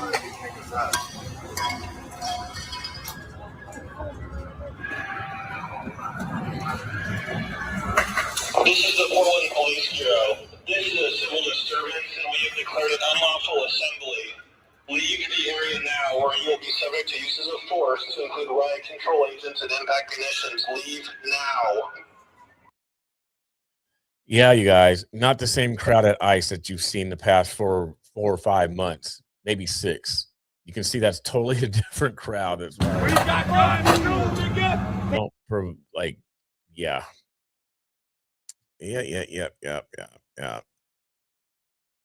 And then there was so much that we went through. So much. Like 3 years ago. I'm trying to go back to back. Take me back into time. I just showed that one. Oh, Hardesty. You guys remember Hardesty? Oh my goodness. Hardesty.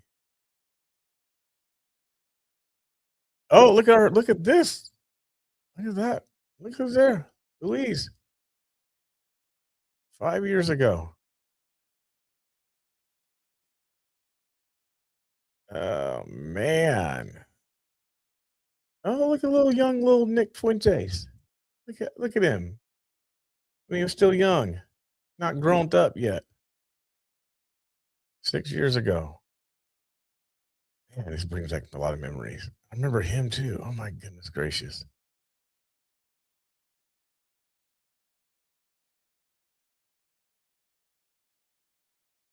Oh goodness gracious. All this stuff. Uncle Teddy.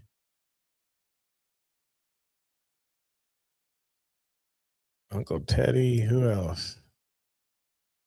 There's Joey. Cedar Riot. Cider Riot. Is this the whole thing? No, that's something else. It's Antifa May Day. 2019. Okay, so that was 2019. That wasn't even okay. So on 2019 and May Day, they actually they were still doing abolish ICE. Interesting. That's what the sign says. So 2019 May Day. Cookies on the road. There's Louise. There's the guy Gibson. Just observing your event. So violent and hate.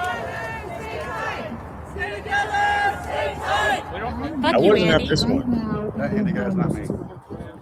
Fuck you too. Abolish ICE! Wow. I had no clue, guys. I had no clue that they were doing abolish ICE in 2019. I wasn't there. Chinook and other tribal communities become the wars. I was not there that day. So I was there. I was right there. Oh wait, this is the 7th Street version. Nothing to Chris, man. Chris needs to come back. sometimes people just what's up, Andy? Okay, so Are you with Antifa? No. I thought you were, based on the way you dress. Sorry for the wrong How does assumption. Antifa dress? Because I have a black sweater. Why are you out here? Why that everyone In socialism and Venezuela and other conservative. Especially you, huh? Why'd you hit me earlier? I didn't touch you. That was you. Why'd you write that transphobic article? What's transphobic? Why'd you write that anti-Islam article? You got published in your op-ed in your Wall Street Journal or whatever. Bullshit. Oh, I went to Muslim. I saw people with hijabs. Like, oh, I'm afraid. Oh, I'm so scared. Exactly, Laura. That's good. Yeah. This individual punched me in the abdomen earlier. Fascist lies. I remember him being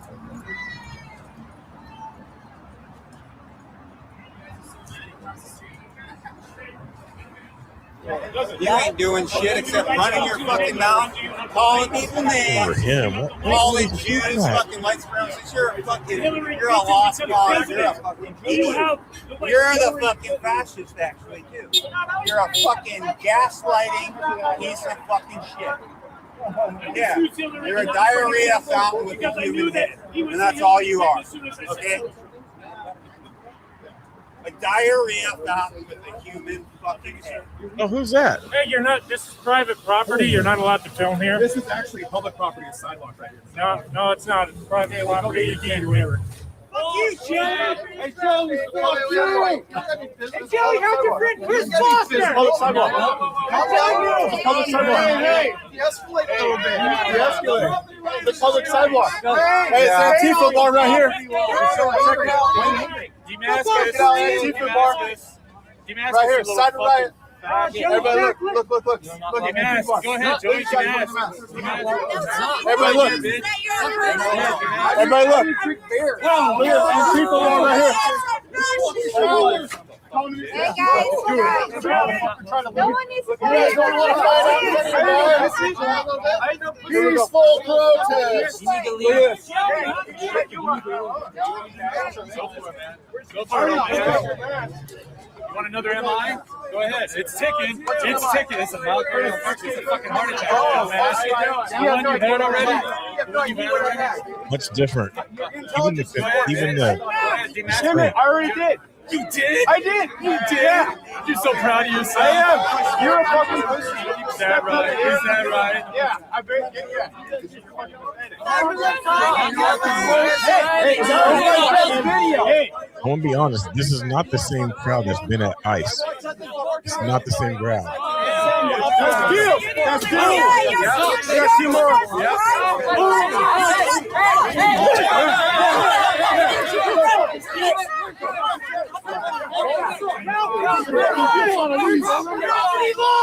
Get your dog on a leash! Get your dog on a leash! Get your dog on a leash! White Max, you got your mask? Get that bitch on a leash! It's all right, Send it! There, that's the police mace there. Fucking stand down! Oh no! Oh no! A riot! A riot happened inside the riot! Oh no! There's a riot inside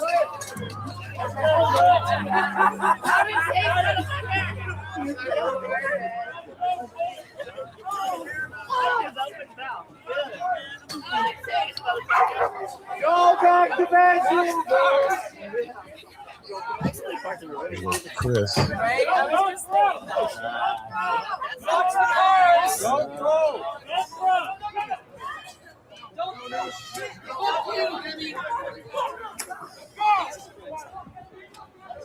This is inside a riot.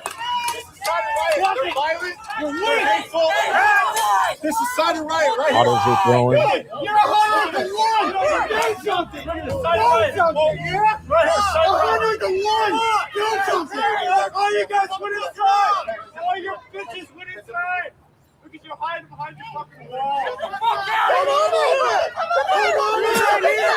on over. This is inside a riot.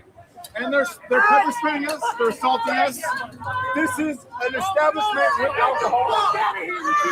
This is an establishment with alcohol. Look at right. Look at they're causing a riot. Look at they're causing a riot. Bitch! You missed! I'll get your ass, bitch!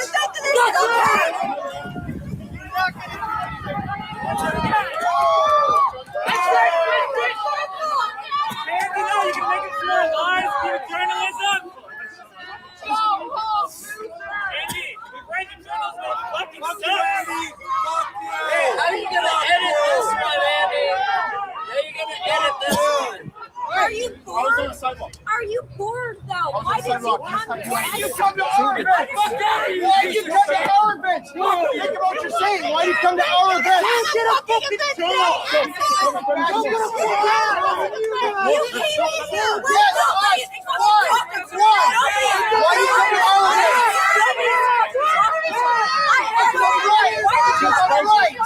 To expose this. They attacked us for being on a public sidewalk. Is that okay? Hold the line! It's a public sidewalk. Hey, good luck, teacher. To expose them. Why would they react that way? They can come to our bar. We won't attack them. Right? Is that okay? Is this okay? Is this okay? Is this okay? How does it fucking feel? How does it feel, you fascists? You're fucking fascists. How does it fucking feel? We're coming here all the time now.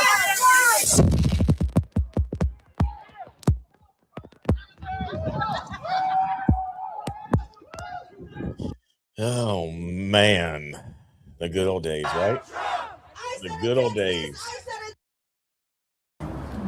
Good old days, right? Is that what we call them?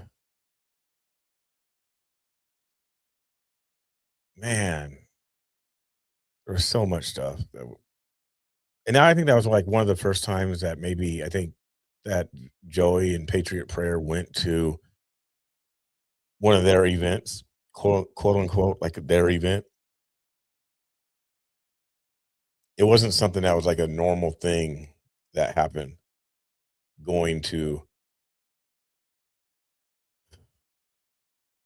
their stuff. Yeah, outside of Powell's books, man, there was so much stuff.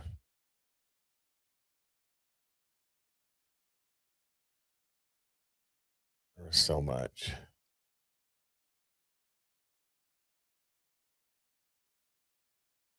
Let me try to find something.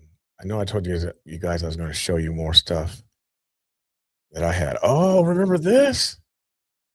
Oh, wow. When Ted Wheeler and the mayor.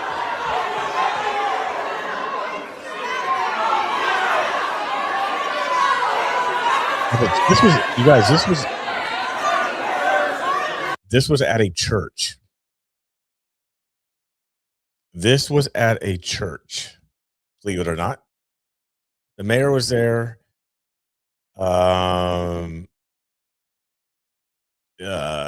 chief of police was there.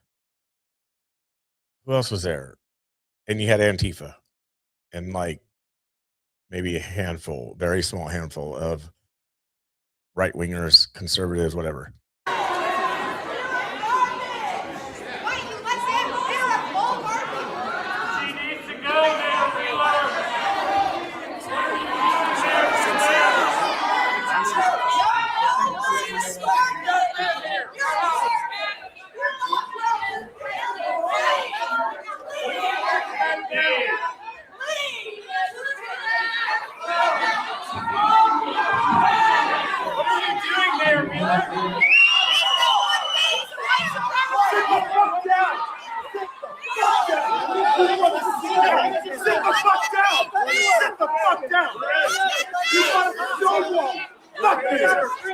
Sit down. We're in a church. Get on the queue to speak. Don't rush the fucking stage. Do not rush the fucking stage. Sit the fuck down. Nazi stuff.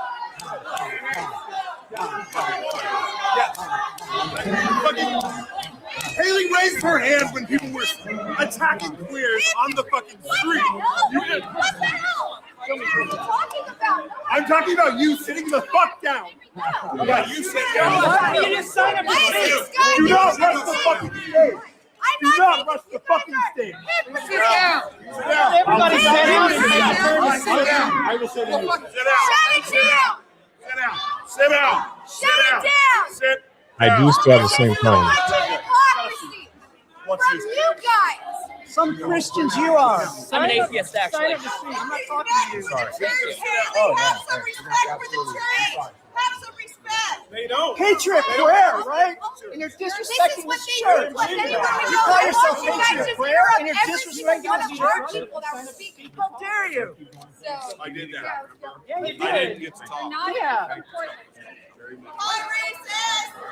Hi, criminals. I know you, man. Of course you do.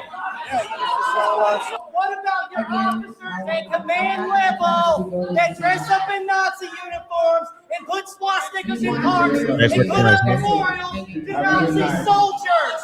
What about the Nazis in Portland police force? Get rid of your actual Nazis on your police force.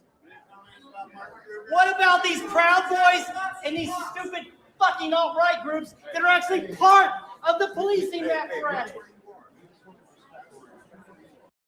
Wow.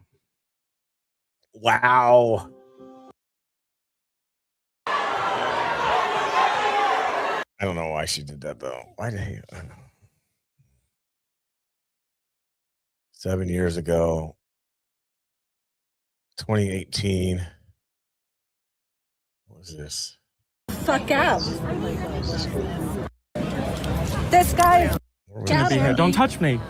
Stop touching me. Get out of my walkway. I'm trying to walk. You should be ashamed of yourself. Why should I be ashamed of myself? As I'm some type of behind me. And if they perceive you as being Sexist trolls, go crawl back into your hole. Redneck, hating, sexist, anti-gay, right-wing bigots, go away. I don't remember this one. You're a piece of shit. Nobody likes you. Nobody likes you. The city fucking hates you. You're trash. Get the fuck out of here. Do you have any friends? Look at you. Look at you. Look at the about Occupy ICE. He supports the detention of non-criminal immigrants. Get the fuck out of here. Nobody in the city likes you. You have no friends. Nothing to say. Look at it. Or something. What do you want me to say? Argue? I don't remember this thing. I mean, I kind of do that now.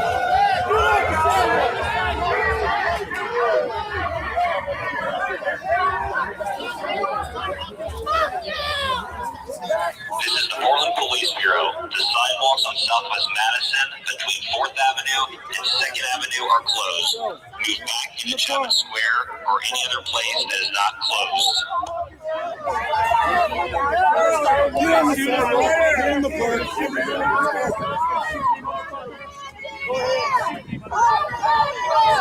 Hand in hand. I don't remember that. Oh, goodness. make it. Shane Christian Gaines Johnson. Coward. What do you dislike about me? That you dox people? Who did I dox? Get the fuck out of here. We know Stop exactly touching me. who You're you are. touching me now. Get out of here.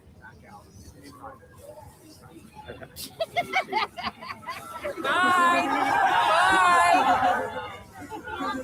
Damn it.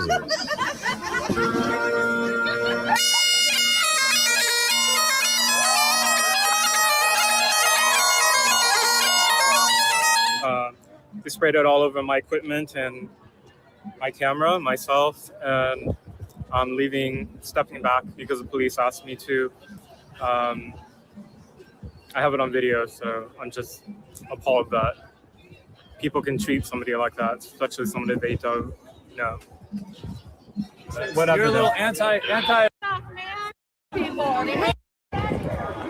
But I am here today because the world sees society as That's what it truth was. does not matter, but the appearance of the truth matters. And I want to share the appearance of my truth before I became who I am today, because I used to be a victim, but I am now a victor of everything that I've overcome from my own abuse.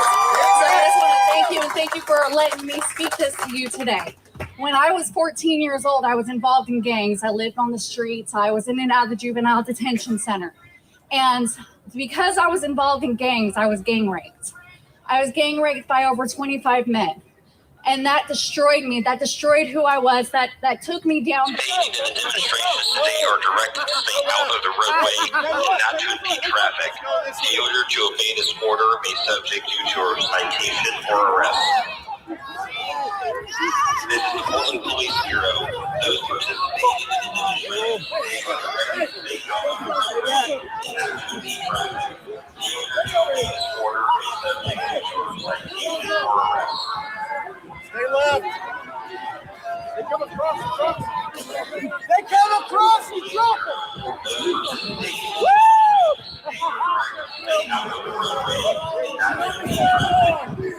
Get on the sidewalk. Get on the sidewalk. Stay in group.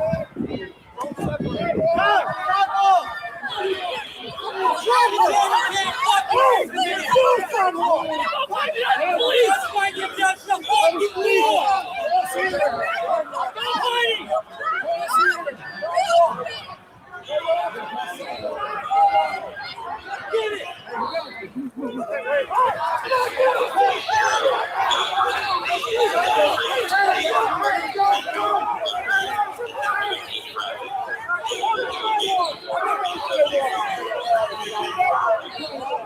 Get back! Get on the side! This is the Portland Police Bureau.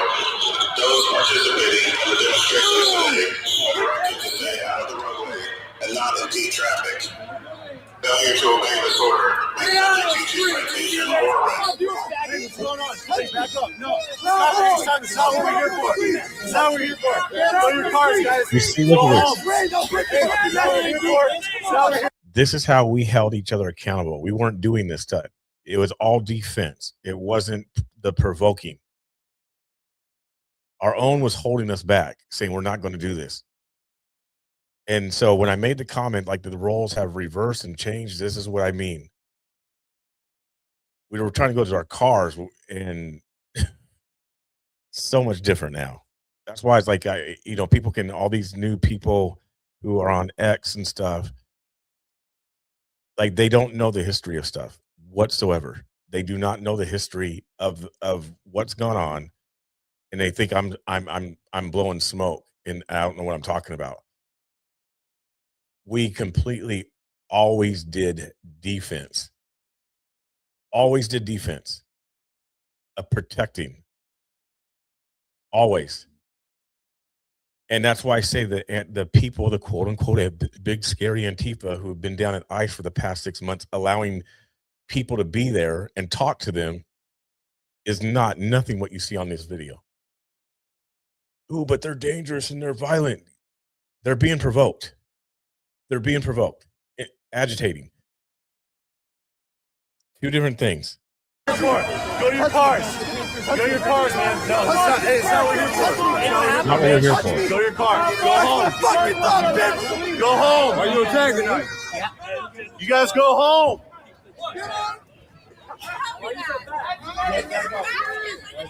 All right, so It's a completely different thing. All right, let's go. It's completely different. Who else would park around here? Go home. Watch your head. Go home. Leave our shit. Hey, we're not even fighting, even with that going on. We're not even fighting. Go home. We are home. And on, like, to be honest with you guys, you're not even seeing that on a nightly basis at ICE. So that's what's different. What has changed? That has changed. You don't see this on a nightly basis at ICE. You don't see the quote unquote people standing in the driveway who are Antifa doing this, what they're doing in this video. You do not see that. What you see is two groups down there. One is there because it's their protest. Another group comes down, goes down, and instigates them. And then there's a bunch of talking until someone pulls out mace. That's what you see. If you can't tell the difference between this, I don't know. It's a big difference.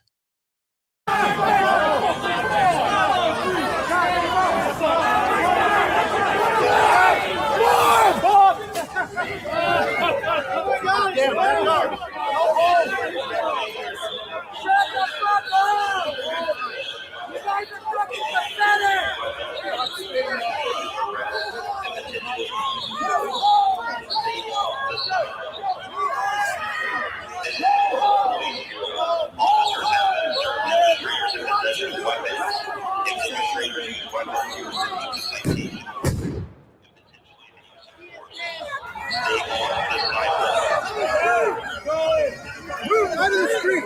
Man.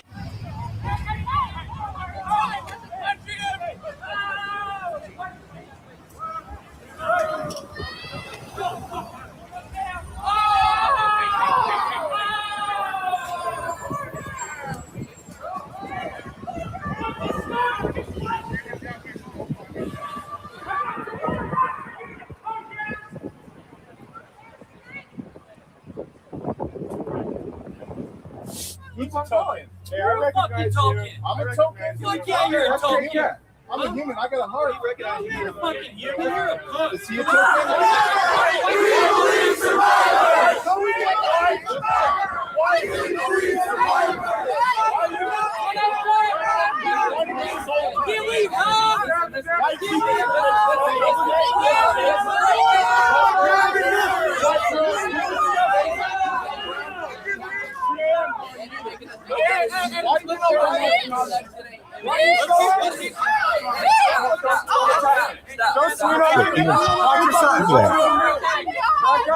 Even Tiny's holding people back.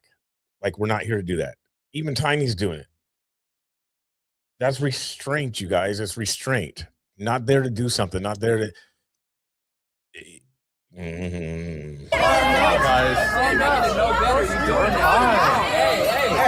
Whoa. Everyone, calm. Hey, Nick, calm down. Come on. Shut up. Let it happen.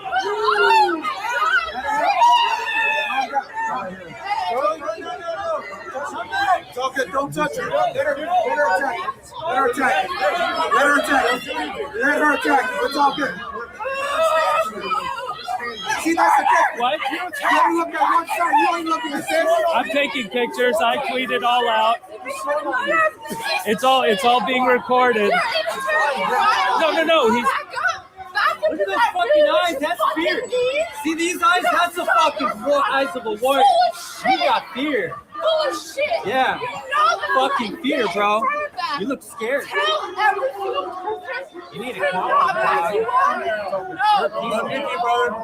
Let her attack. Make your fucking Hold on, Tina. Let her attack. all good. Hey, It's all good. please. Let her do it. Let her do it. Let her spit. Let her spit. You guys see that? Let her spit. It's all good. Are you? It's all That's how we handle stuff. That's how it was. It's all good. Let her go. It's all good. Look at all these. Let her attack. Let her attack. Let her attack. Go ahead. The new movement, can you agree that you're having trouble accepting the new movement of what you used to do? No, I'm having problem with accepting the instigating. That's what I'm having problems with, because I wasn't ever a part of a patriot movement. That's what I'm having problems with. Because of the stuff that people went through, people getting killed, people going to jail, people losing their jobs, people coming to their homes for not doing nothing, for being defensive. You see what's happening here. These were the Proud Boys that have been painted to be so bad and ugly. Now you've watched this woman here for how many times spit and kick. You've seen them surrounded, and they're holding their ground and having discipline. And then you have unhinged people that have no discipline. That's what I have the problem with. That's exactly what I have the problem with. It's not a new movement. It's not a movement whatsoever. It's not no movement. I mean, how do you say this is a new movement of patriotism? So we have a whole new movement of being a patriot? Is that what this is? And that's what I'm trying to say. What is the new movement all of a sudden? Please, how about we explain that? What's a new movement of being a patriot? Weren't involved from get-go, and now this is a new movement. And these guys are in jail. Where's the honor and respect for what people have been through? Yeah, and you know what? Yeah, all these guys, everybody involved in this stuff, yeah, they are special. Yes, they are. So if that includes me, well, then be it. But they are special. Because all this stuff that's going on is fighting the wrong battle. All these people have fought the battle, and they know what it is. Obviously, nothing's changed in Portland, so the battle is being fought on the wrong way. It's being fought on the wrong way. And it's still the same thing, isn't it? It's still the exact same thing, but now it's increasing, and now there's no defensing. Everybody on both sides are doing the exact same thing.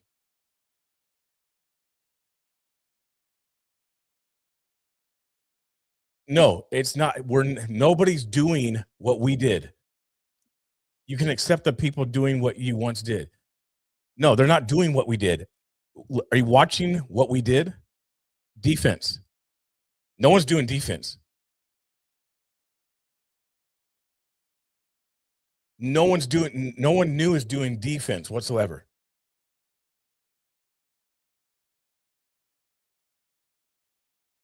No one's doing defense now. It's provoking. Totally different. Totally different. No, it has nothing to do with new people. It has nothing to do. There's new people that don't agree with the offensive stuff. There's new people that do not agree. So it has nothing to do with new people. I'm fine. Of course, why? I mean, that's a silly statement. It's a silly statement.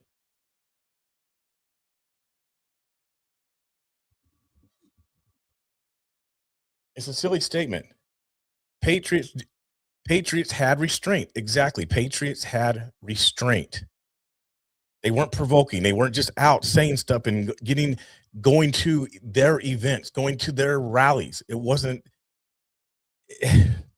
if you can't tell the difference and then trying to say it's a new movement, it's not a new movement. Being a patriot always had to do with being defense.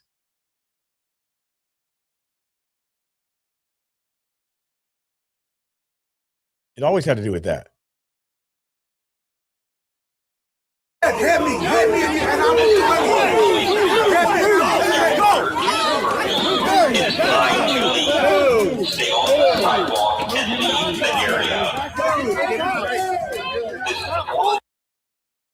Oh, that's crazy. Oh, there's Will. What's this one? In prayer clashed with Antifa in downtown Portland today, creating explosive results yet again. Police had to use pepper spray and flashbangs to break up the crowd after they started pummeling each other in the streets. Our Jennifer Dowling was there in the thick of it. You have the scrapes and the bruises to prove it, Jennifer, and I understand you got a couple props. Let's just put it this way: if this new movement is so new, how come it don't have the numbers that once was there? Very small numbers for a reason. Very, very, very small. And guess what? People aren't going to support it. So I mean, you can roll with the new movement if you want. I'm saying new movement because that's what you're saying. You don't have the numbers. You're not going to have the numbers. Fighting, we saw a lot of fights, and when the crowds started marching, they were okay when they were in the park, but when the crowds really started to get on the move, when they hit the streets, that's when things really blew up.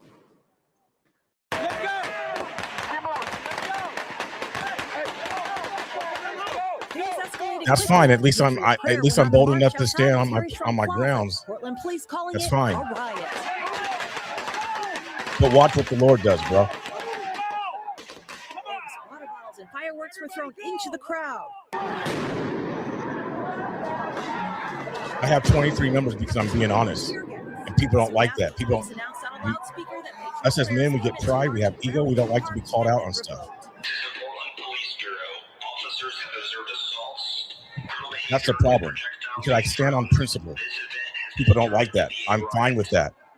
Before chaos erupted, founding members of See, I'm one that don't do it for the views and clicks like y'all think. That's why I do other stuff. But we have too many people who are scared. So we're going to really talk about courage today.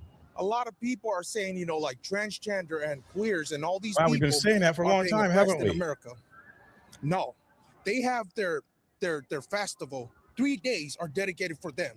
Their Pride Festival. Nobody's oppressing them. They're walking in the street freely. But when you say you're a conservative in front of people, it's like people look at you like you're a freaking terrorist or something. Tiny was taken into custody shortly thereafter on a previous charge unrelated to this rally. We also saw a man named John who identifies with the left get taken away. He said he was cited for failing to obey and released a short time later. It was definitely targeting based off of political ideology. I don't hide that I fall on the left side of the spectrum, but I also am respectful to the people on the right. A family who came to counter-protest Patriot Prayer said they were here because of Trump's stance on immigration. They talked to us before the groups got physical. I don't think it's right. Yeah. They should be allowed to do something to at least try and better themselves. Yeah, the kids shouldn't be taken away just separate from the parents like that. It's not right.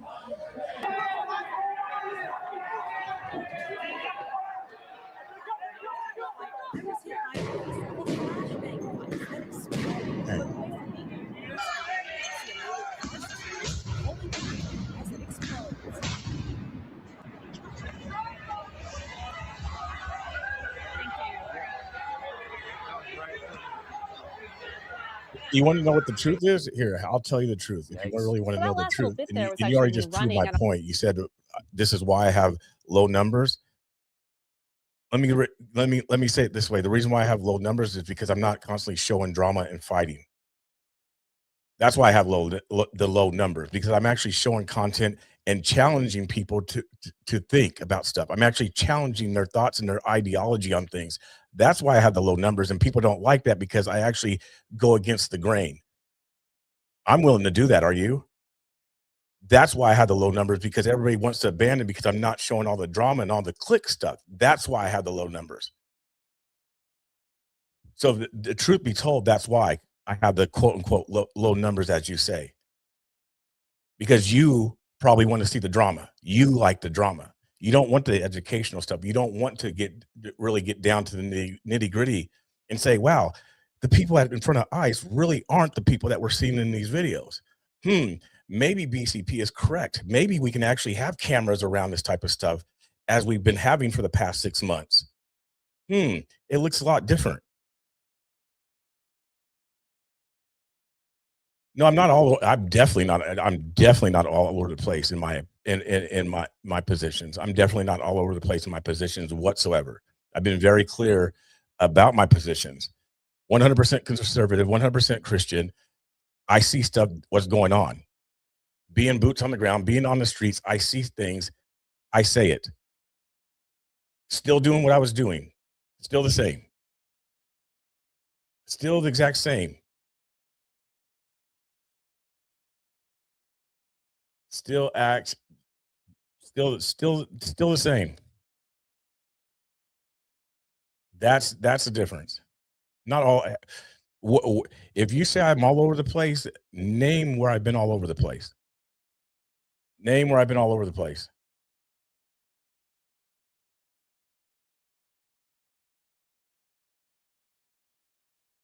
Yeah, it does. It, for whatever reason, being a free thinker now, and we know that, right? We know that even being a free thinker within the political movement in on the mega conservative side, we see what it does to people. Being a free thinker, if you start to challenge narratives, if you start to say things, oh, now you're not mega. Now you've done change, because you start to question things, you start to look at things, you start to wonder things. Ooh, now you're not mega. Now you're a Democrat. Now you're a liberal. Oh, you're lost, and this and that. We see it across the board. We see it across the board. Everybody who was liking Candace, oh, now she's off the rails and she's this and that. Everybody who was liking Tucker and all these people who put their stuff on the line, ooh, now they're the ones who are different. And now all of a sudden we just trust everything, people we don't even know. I mean, it's crazy how people can switch up and just. And again, you tell me exactly what if I'm all over the place, what's changed? Don't watch you because you're all over the place with your positions. What position have I been all over the place? Because I think the number one position I've been solid on is Jesus Christ from get-go. Right? Remember, Christ over Trump, Christ over politics. Been solid all the way across the board.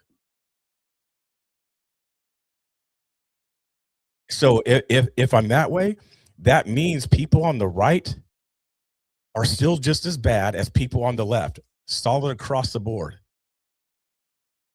Right?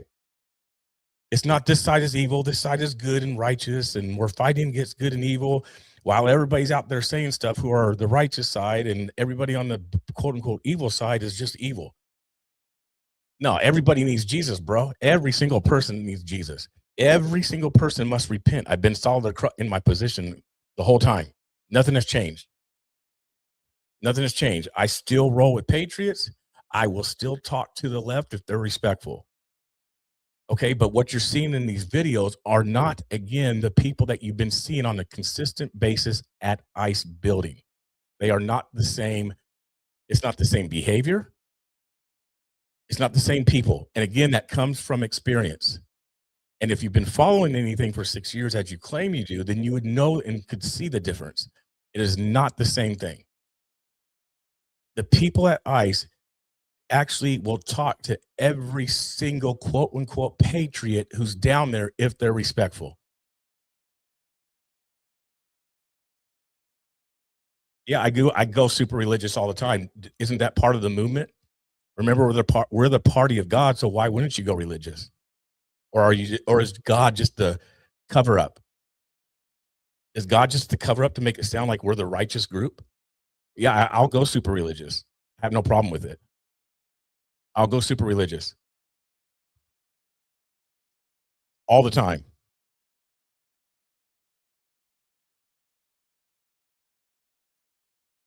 I'm living in the past showing violence. I was just showing something. I was just showing something really just to kind of going through some of Andy knows stuff. And I saw it, I'm like, oh, wow. And it just brought it brought some truth to it, which obviously is triggering you. That guess what? There's a difference between that and what you've been seeing at ICE for 6 months. And the narrative that's out there that is really dangerous at ICE when you can walk up to people and talk to them. That's what I'm showing.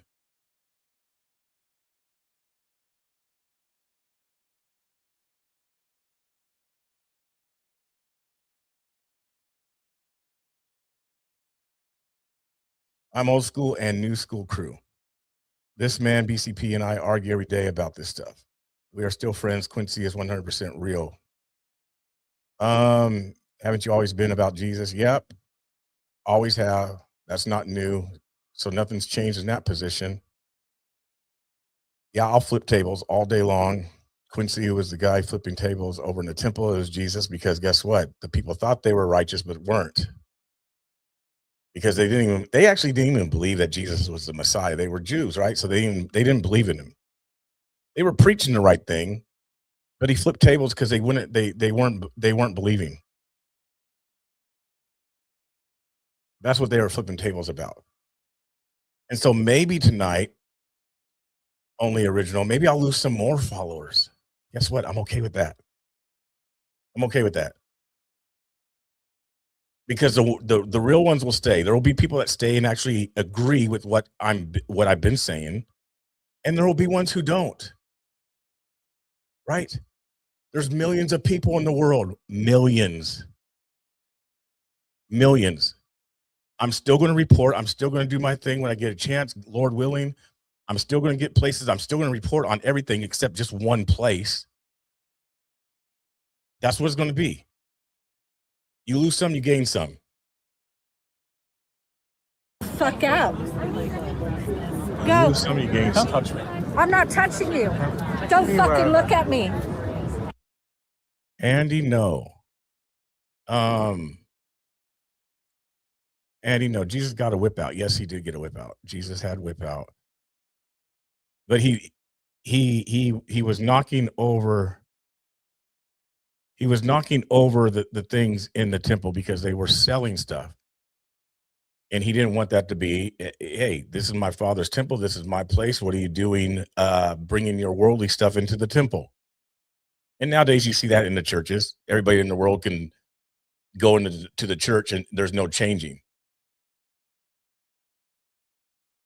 Yeah, no, I'm fine with people questioning me. You haven't questioned me. I'm fine with people questioning me. I'm sure you're okay with people not questioning you. Question me, losing followers. Okay. But guess what? You put yourself out there to be questioned. Okay, cool. I have no problem with you questioning me. No problem at all. No problem at all.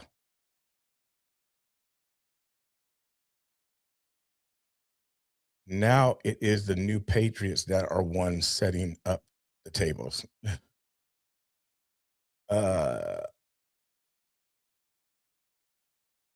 I mean, ask me a question. Let me go back and see if there's a question you asked me.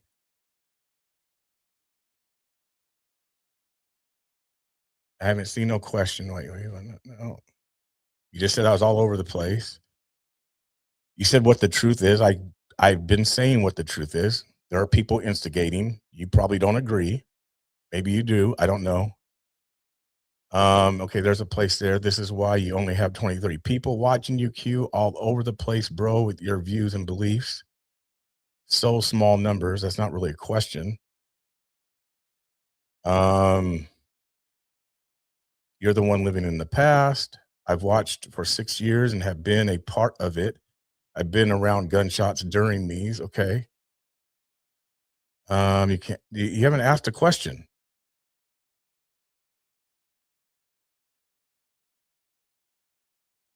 There's no question. So I'm not sure. Not sure. My thing is, again, I just don't think it's right to instigate people who are not doing nothing. I don't know I don't know why that's hard to understand. I mean, would you want people to instigate you if you're really not doing nothing? That's why that's all I'm saying. I think that anybody can understand that. You have 10 people, 15 people, 20 people standing in front of a driveway. Why have we instigated it to get and provoke them to get them mad at us and then us mad at them for what? For what? Is that what you're saying that is a new patriot movement? Is that the new patriot movement? And if so, let me know. Let me know if that's what you call, because you're saying I have a problem with the new patriot movement. I have a problem with doing that if people aren't. How about here's the thing. How about you go instigate by preaching the word of God? How about you do that? Because we're the party of God, remember? How about go instigate and provoke using the scriptures because we're the party of God, supposedly. I mean, that's the rumor for how many years the Republican Party is the righteous party. Go instigate using the word of God. Go do that.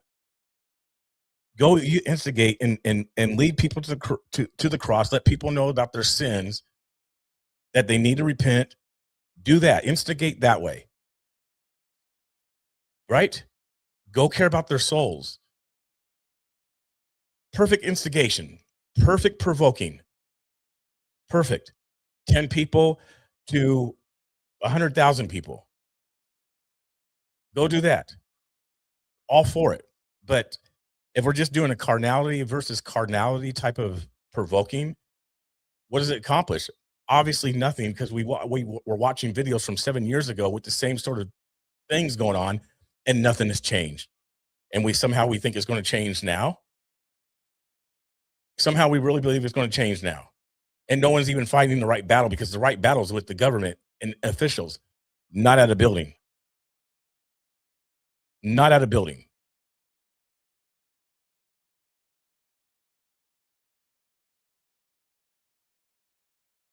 Oh, I used to instigate all the time. Because I was preaching the word of God, and people don't like that. Just like they didn't like when Jesus did it, because he testified that their deeds were wicked. They didn't like Jesus. He had to leave the temple. He had to leave the group because he was going to get ready to get beat, because he was provoking and going against it, right?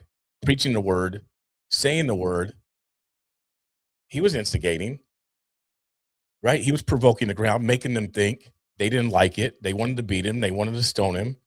Who are you to say that you're the Son of God? How dare you? That's blasphemy. Ooh, they weren't liking what they were hearing. They ended up killing him.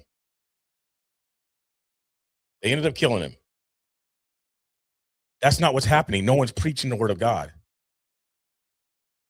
No one is preaching the word of God at ICE. Nobody.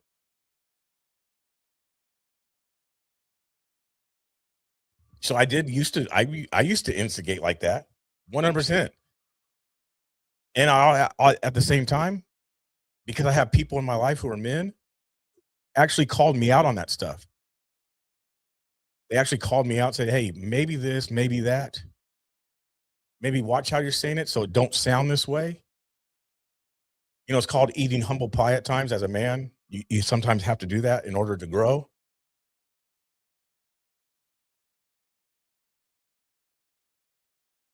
Big difference. I wasn't instigating the knees. I mean, I don't know where you're going at now. I'm not sure where you're headed to at now. You didn't either, Q, the video through the videos you just showed. Yeah, some of the videos I showed, I was talking.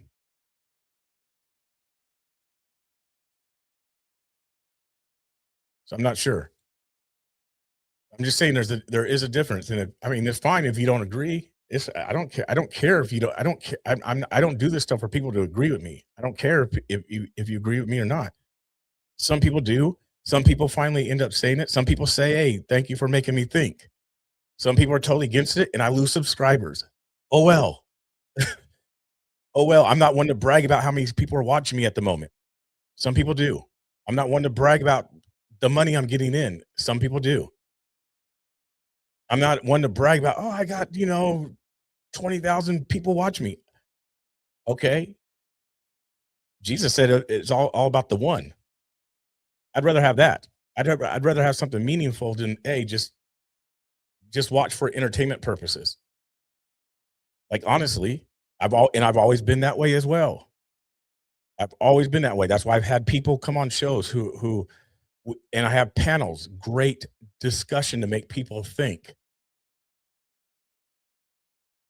Long format type of stuff. Always done that. Nothing's changed. People like it or they don't. People like it or they don't.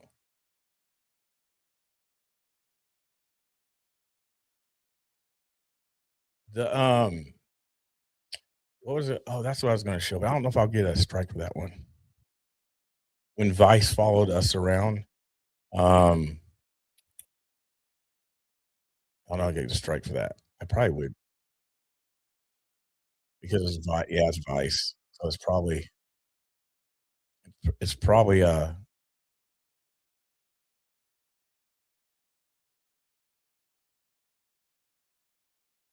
you had the drive to talk to the crazy until they were at least thinking. You weren't speaking the word of God. You were instigating, just as you say the new patriots down at ICE instigated. You just don't like the new. Okay, I wasn't preaching the word of God. Okay. All right. I'm gonna let you think that. Because that's fine. Okay. Hey. Oh man. They're not doing what we once did. I don't know what you're saying. There's another patriot. There's a few patriots in here saying that that's not what we did. We did defense, not offense. So they're not doing what we used to do. The new movement is new people doing exactly what you once. No, they're not. They're not doing what we once did. That's what I'm trying to say. The new movement is not doing nothing what we once did. We did defense. Not in the videos you just showed. No time are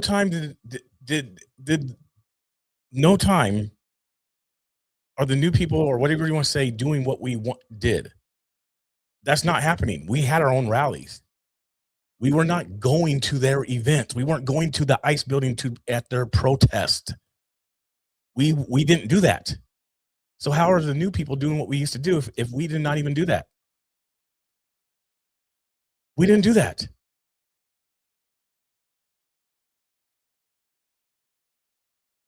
We did not do that. We weren't caring if Antifa was protesting at a building. We didn't care. We didn't go to it. So that is different. It wasn't our Friday, Saturday night during the week hangout. We didn't do that. When they were downtown for 3 months, we didn't go to their protest. A few of us did who were journalists. But we didn't. Gobs of patriots did not go down there during the George Floyd stuff at their protest. Many people did not go. There was reasons why they didn't go. Okay, here. You said we've been doing this for 6 years.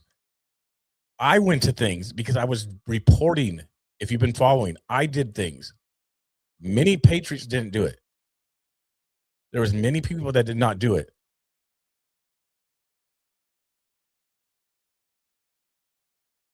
Many people did not do it. Why do you think I was calling things out? If you've been following me for 6 years, you know I was saying things, right? Wasn't I ever saying, where are the patriots at? How come patriots aren't showing up? Because patriots were not going to their events. There wasn't even a good amount of people, patriots that came to a patriot event.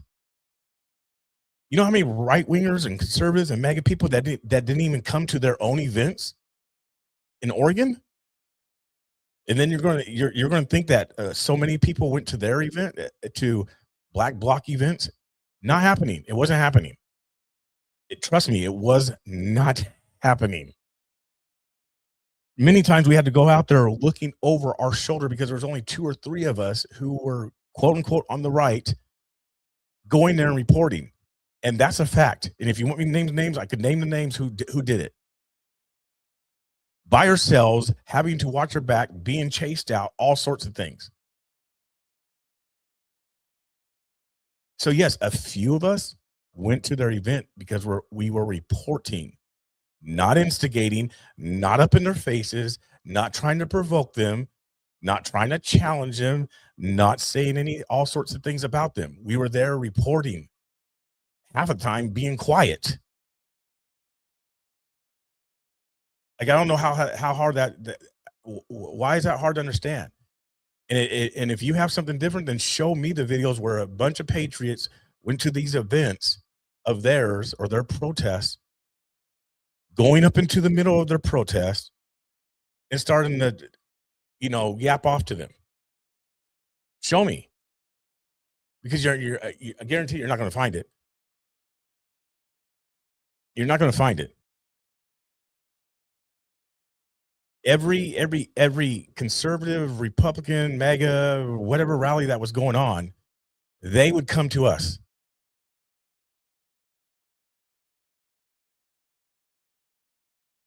They would come to us. So no, I never went to their events. If I went to their events, if I did, it was to preach the word of God. And you said I wasn't doing that, but there's actually a lot of videos of me doing it with a few other people. A lot of videos of me doing that. So if I went to their quote unquote events, right? Like a pride parade. There was one called the Slut Walk. We did several things. I would go there, agitate because I was preaching the word of God. And they don't want to hear that, right? Because they love their sin more than they love God. So who are you to tell me, why are you out here preaching, yada, yada, yada? We hate God, F your God, all that great stuff. Because we were preaching the word of God, that triggers them, that irritates them, that's aggravating to them. So that's what I did. So that was if you want to say my way, not really my way, but that's what was happening. Fine, it was instigating. All the stuff that we hear nowadays of whole trans women or men, it's old news. Old news.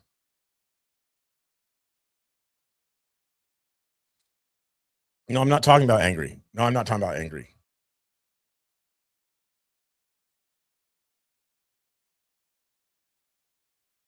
No, I'm not talking about angry.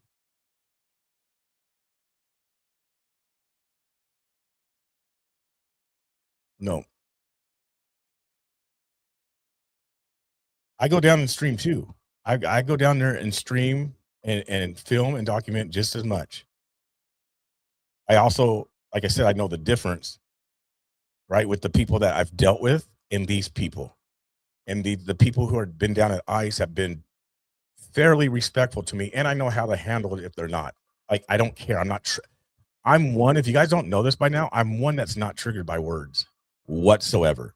I don't care what is said to me. I'm not triggered by a word. I'm not triggered by the N word. I'm not triggered by words. They mean absolutely nothing. I don't care. I honestly do not care about words like that whatsoever. So I've gone down there. I don't care what it said.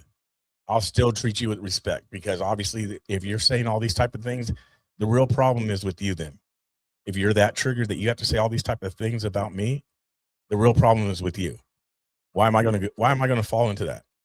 For what? I know what I'm walking into. I know where I'm going. Maybe that's the difference between me and some people.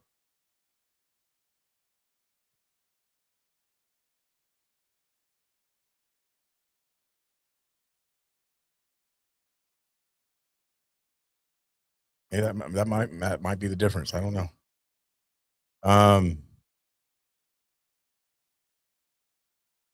I instigated, like I said, I hate the word instigating. I'm just kind of going off what the scripture says with the word, that the word of God pierces, right? It pricks their heart, right? When the apostles preached and Jesus preached, they covered their ears and they were gnashing their teeth from the preaching. Would you consider that instigating? That's all I'm saying. So if that's instigating, fine. That's what I've done. If I'm talking to any of them, that's what I was doing. If you want to say instigating. So if you're preaching the word of God, I want to say, yeah, that's the right way. That's what I'm going to say.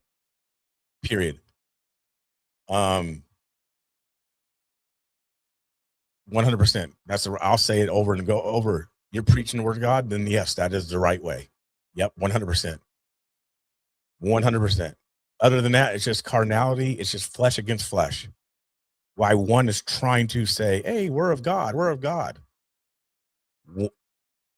But there's nothing relating to God in the message. Nothing related to God in the message, but we're of God. Okay, let's get to the God piece. Let's get to the piece that God loves them, right? God cares for them. God wants, hey, what does he say? That none should perish. All right. So how do we encourage these people not to perish? How do we encourage even people on the right not to perish? Because that's a blanket thing for everybody. How do we encourage the people on the left not to perish? How do we encourage the people on the right not to perish? Because the right doesn't mean righteousness. How do we encourage it?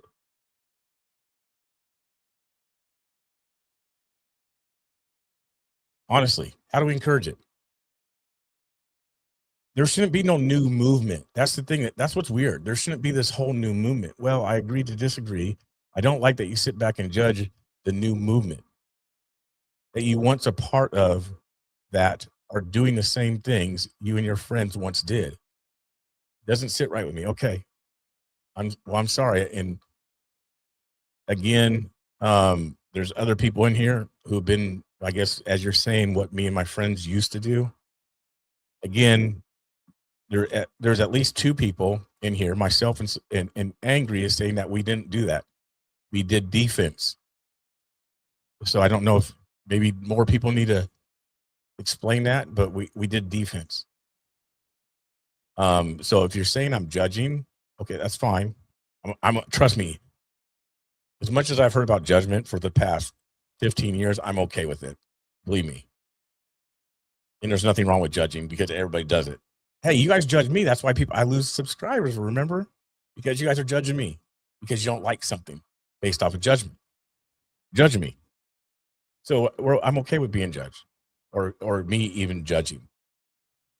Doesn't mean I don't like somebody. It just means, hey, this is what I'm seeing, right? This is what I'm seeing, which other people do see. It's not just me. Other people do see it, right? And that's why I said the numbers are not going to be there. I said that. I've been clear. The numbers are not going to be there because people don't want to be around it. People don't like it. Yes, and everything did change after Charlie. A lot of things changed after Charlie, and I get that. But again, there was things that even changed after Trump got the attempted assassination. There was things that changed then, right? We saw Elon go from where he was at over to Trump, but that does not make somebody become conservative just because they're like, oh, well, now I like Trump, right? That does not make somebody become a conservative. That, you know, even though people, and I do agree with that things did change. People were like, oh, well, that's messed up. Now I like this side better. But that doesn't mean that they actually changed. Never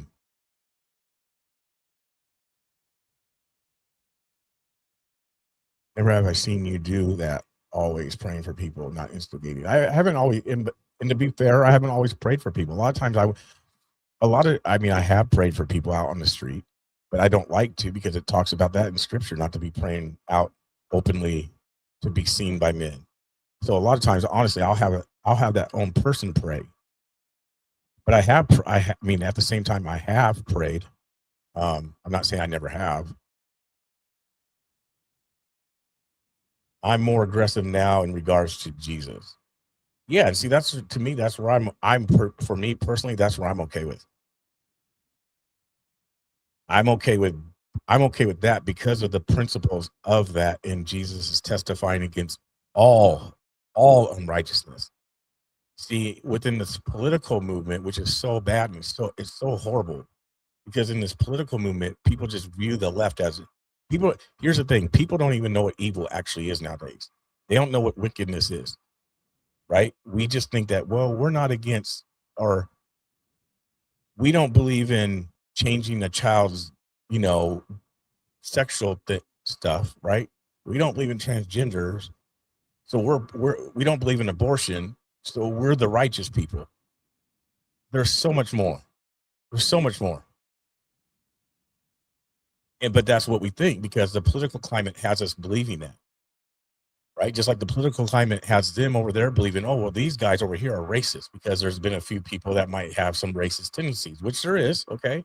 But you got the left over here, well, that's the party of racists, and they're bigots, and they're this and that, based off a few people.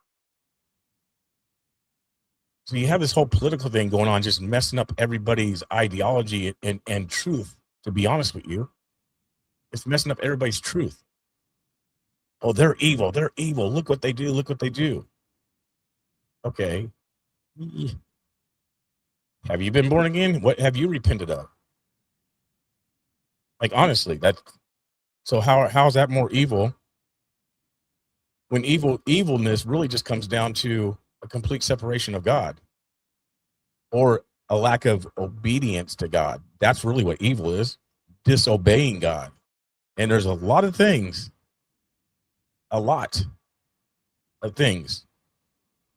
that I can be disobedient about,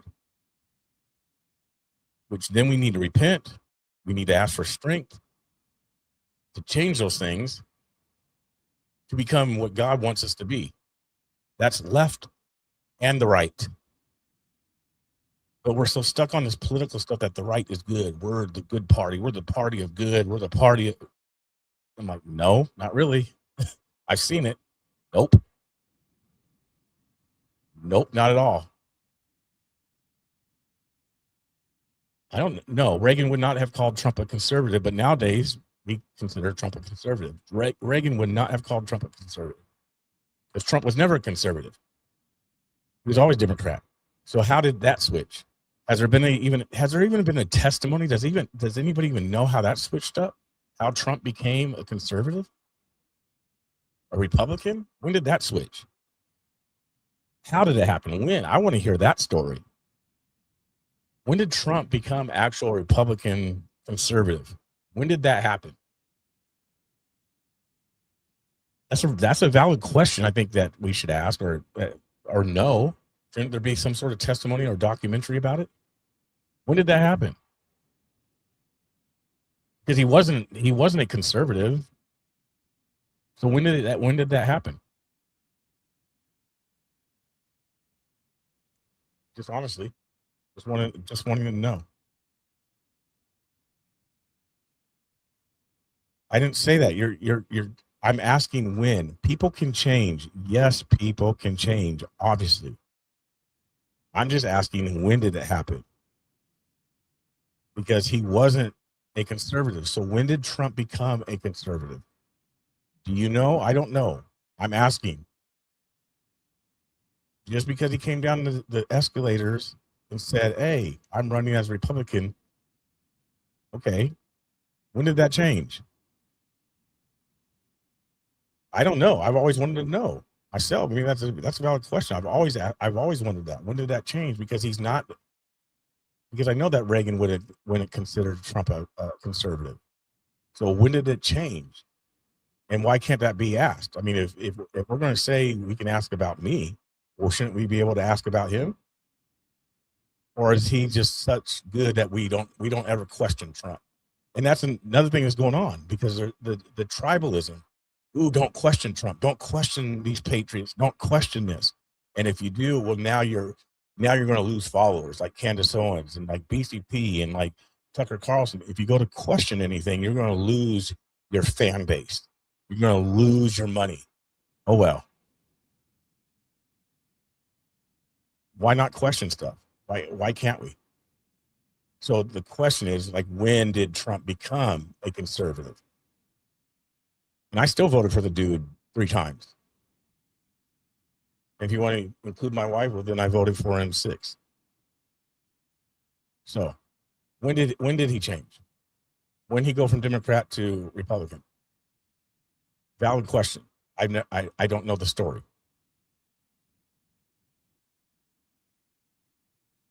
I voted for Trump twice, but I definitely feel like he is involved with the Epstein stuff. A lot of people do. It's questionable. See, another thing is questionable. It's valid to question because that means you're a free thinker. It means you're not just following one narrative or the other, right? You're thinking about stuff. You're watching things that the media puts out there. All sorts of media, things on YouTube, mainstream media. You're watching everything.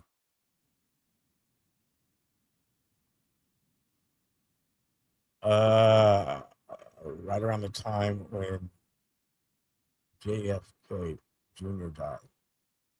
So that's when you, is that when you think that he, okay, so I didn't know that. See, so that's good. See, I just learned something I've been wondering for a long time. And that's what Geyer just said.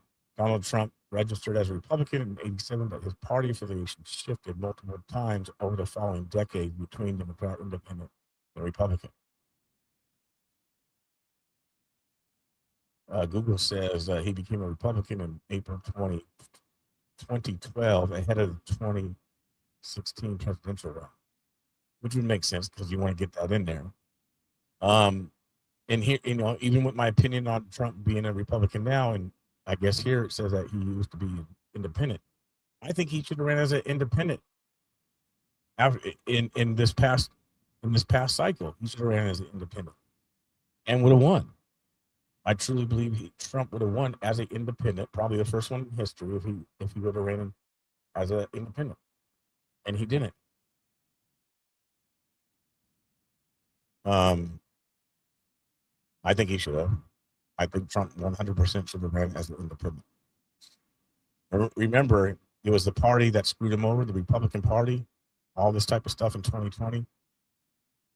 Why would you come back with the money that you have and the base that you have? Why would you come back with the party that people didn't like? And how easily we forgot once he said that he was running again. How easily we forgot about the Republican Party of what happened in 2020. And then once Trump announced in 2022, November 15th of 2022, we're like, yeah. He should have went independent. He could have ran, yeah, as an independent the second time and won. Yes, and that's what I was meaning. That's what I was talking about. The second time he should have ran as an independent. And if not the second time, at least this time, the third time he should have ran as an independent. I got feedback on my mic. I don't know why. Let me. Oh, you know what it might be. Yeah, hold on. I don't know why I have feedback. That might be. It sounds muffled.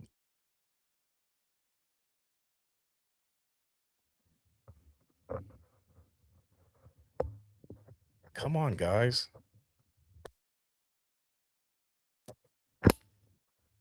Is that better? Could be. I don't know. We'll see in a minute. Jay even said my mic is crapping out. Okay. Is that better? Is the muffle gone? Okay. Appreciate that. Okay. What is that? Yeah, but like I was saying, I think Trump should have ran because the third time he already had the base. The Republican Party, the MAGA movement was already screwed by the Republican Party, right? It was already screwed by the Republican Party, but people jumped back on that. Well, it's not even that people jumped back on it. It was that Trump ran as that again, so people followed that, which I don't know why he did. I don't know who coached him to. I don't know why he thought that he had to be a Republican candidate. The dude actually could have won as an independent and made history. And probably would have had an even better chance of bringing both sides together. Honestly, he probably would have had even more turnout if he would have ran independent. Yeah,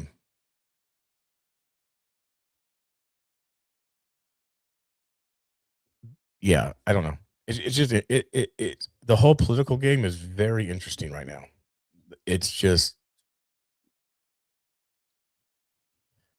It's interesting, the political climate, and especially where we're at with everything. Because I don't know, there's just a lot of stuff with it. A lot.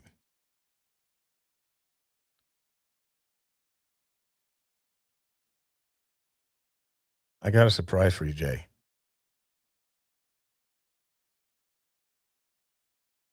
You got to decide. Hold on. What does it say?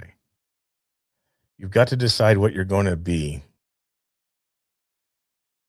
And you've got to decide what you're going to be, and you have to draw a line in the sand. Amen. Or you cross them in the storm on necessity. That's so true. It's all, you got to draw lines. Something happened between him and the Clintons, I believe. I think there was some personal stuff involved with that choice of party affiliation. I do too. I 100% agree with that. I think something happened. And yeah, 100%.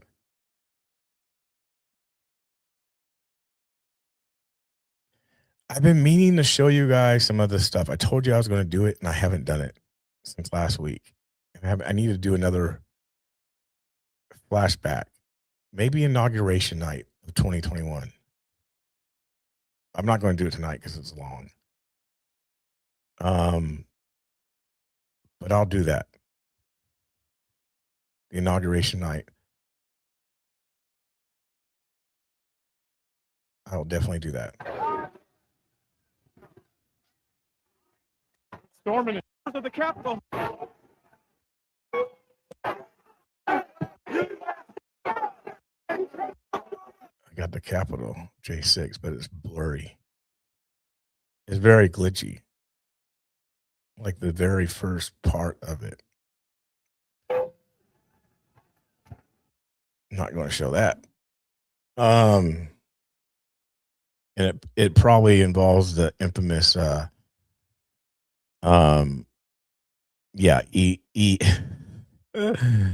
it probably involves the infamous E Island. It probably does.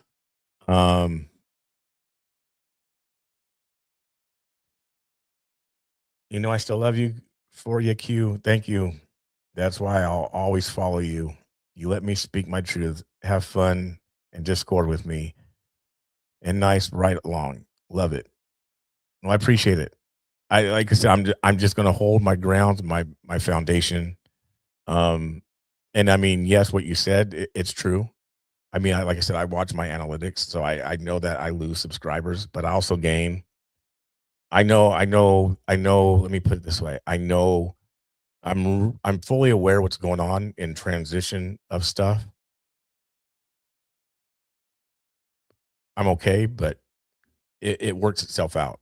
Just it's a shift in things, right? Because there's been a shift in my life as well with things, especially with the political stuff. There was thing. I mean, I'm not, to be honest, and I've lost people even, to be honest with you, I've lost people because of this, because I'm not going to go as hard for Trump as I once did. I'm not going to do it.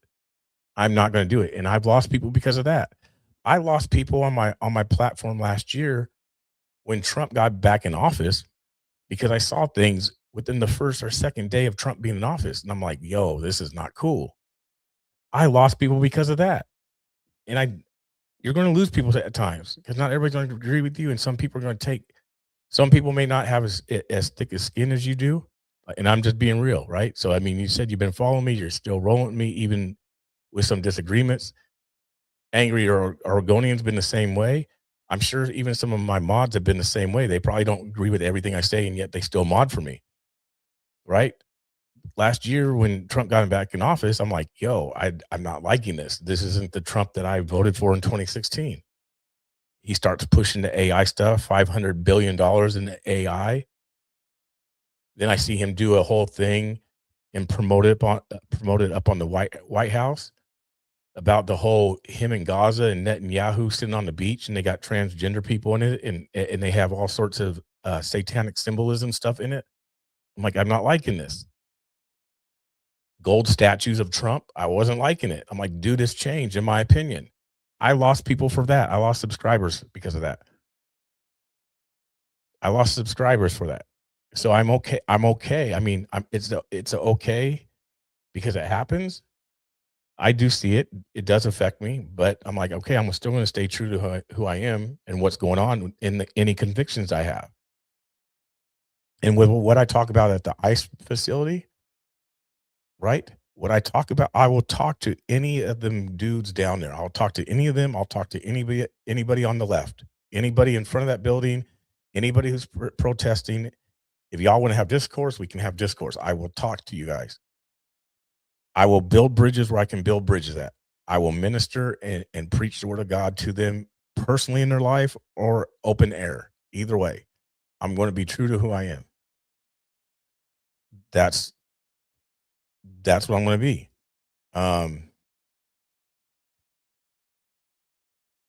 Like, honestly, and one of the hearts and one of the hearts that me and Mama has is that she hasn't liked Geno Jennings for a long time. I've loved the dude, and now guess what? She's starting to kind of get won over a little bit. So, things have a way of working itself out.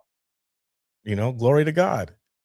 I'm not going hard for Trump either right now, and it's okay to admit that. Yeah, well, I mean, is it? See, because some people would say no. And that's what's happening to even a lot of bigger people who have bigger platforms than I have, more subscribers. Because guess what? They're not for Trump, and it's affected them. Now they don't get to see it because they have handlers. I get to see all my stuff because I don't have handlers, right? And then I don't have the numbers that these top people have, million followers. So yeah, it affects me a little bit more. But I'm like, okay, well, whatever.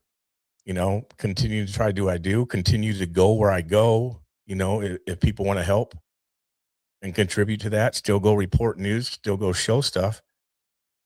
So, however, I'll never, ever vote for another demo ever. I won't either. I won't vote for a Democrat either.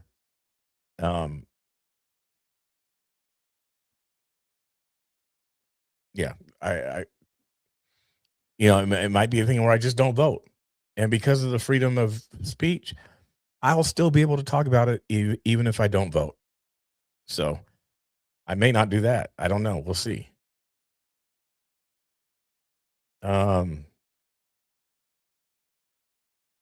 agree with you. That's where you're at. Yeah, I'm 100% there. I may not even vote again. From what I'm seeing, again, part of growth, part of looking at stuff, I may not. And then some people say, oh, well, that's a vote for the Democrats. I'm like, okay. Again, I'm going to be like, well, whatever. Then it's a vote for Democrats. Or just act like I may be, dead and gone, and it won't be a vote for Democrats. It'll just be somebody that didn't vote. You look at it that way too. The establishment took away my right to vote, but they didn't take away my right to speak about it. Yes. I said today that sometimes I agree with Trump. On Mondays, Wednesdays, Fridays, I'm consistently changing.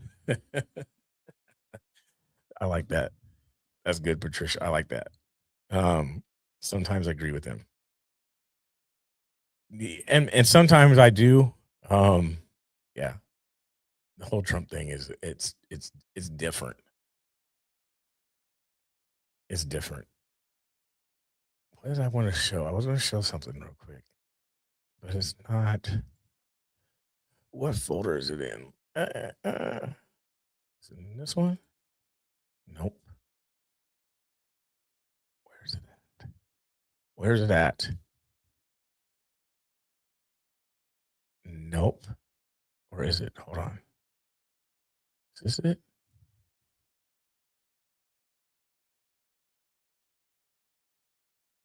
That was during the Sean Foyt thing. When Sean Foyt came, and then Antifa came to the Christian concert at Waterfront Park. But there was some other stuff. I have to find them. I'm not seeing them right now. No, that's not it. I'm probably done voting also. Yeah. Yeah, I think honestly it's sad, but I think there's a lot of people in that position that probably won't be voting in 2028 unless something drastically changes. And that's part of it too. Like, and I think Trump did something today. What he He did something today with voting, I think. There was a bill he passed or an executive order he put into play about voting.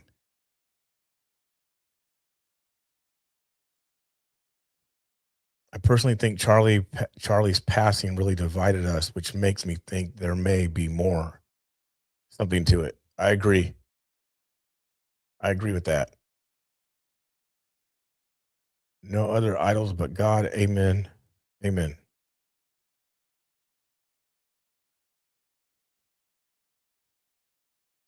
The people who ostracize you for going against Trump are the people who consider him as an idol. If you consider somebody as an idol, they can't do anything wrong. They're perfect. Yeah, it can definitely seem like that. But anywho, I was trying to find one more thing. I know I have it, but I don't know where it's at.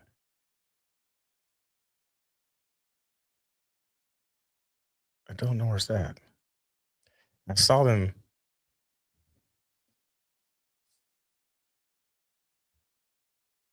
Saw them before, but why am I not seeing it? I'm not seeing it. No. Nope. Why am I not? What's the deal?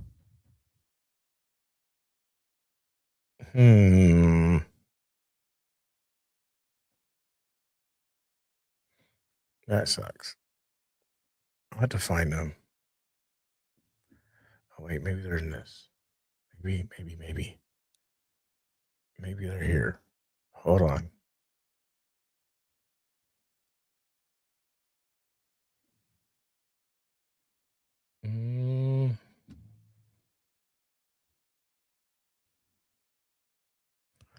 Maybe they're not there. I thought they were there.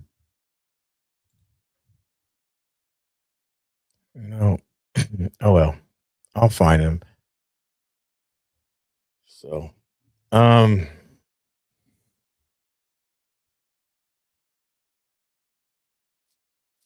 don't consider Trump an idol at all, but I think it's hilarious when he trolls the left. I do too. I do think there was things he said today during the one thing. I was just like, oh man, it can be funny. I mean, to be honest with you guys, there was a not Tina Kotek. He played a video today. I don't know if it was live or edited, but it was like a 30-minute. No, it was about 20-minute thing of Tommy downtown Portland talking to another person. It was funny as all get out because I was like, wow, Tommy's holding it together. I liked it. I actually did. I thought it was funny. And the person was just completely losing it.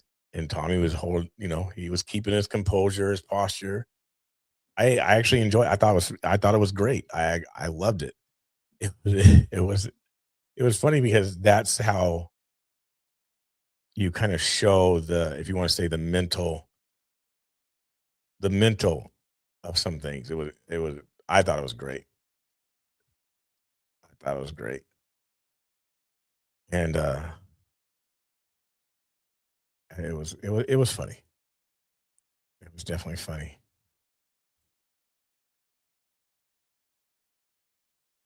It was definitely funny. Officially making America a Christian nation was a good move. Yeah, supposedly I think in May 17th, that Trump is doing something on the National Mall to rededicate America to God. Cool. I don't know how that's going to work, but cool. It's going to be very difficult. I'll just say that. I like the thought. The thought is definitely pretty cool. I don't know how well it's going to play out. Don't know if you can really do it because we've lost that. So I don't think it could really happen. But even for him to, I guess, try to step up and do it, which the danger of that is, right? The danger of Trump saying it's going to become a Christian nation is where you fall into the dictatorship that the left says. And that's just a fact, right? Because now you're saying you're trying to dedicate the country and make it a Christian nation, while at the same time, the Constitution says that we have freedom of religion. Now, it would be different if the Constitution wasn't a freedom of religion, and you're saying, hey, this is a Christian nation from get-go, but now so it's probably going to give the left a big thing to get upset about, which I can understand coming from a constitutional place. So that it's going to be weird. It's going to be weird when he does that.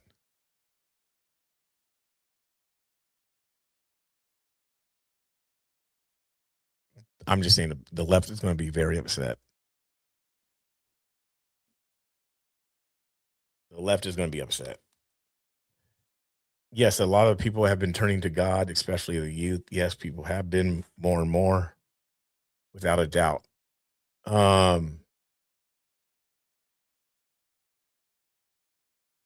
Yeah.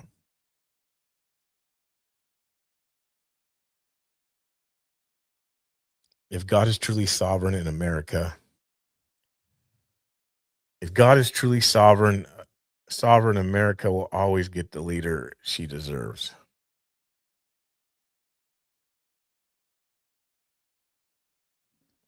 Oh yeah, they're going to definitely protest.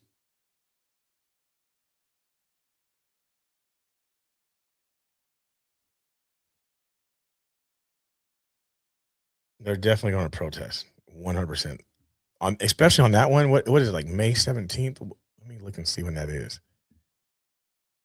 It's like May 17th or something.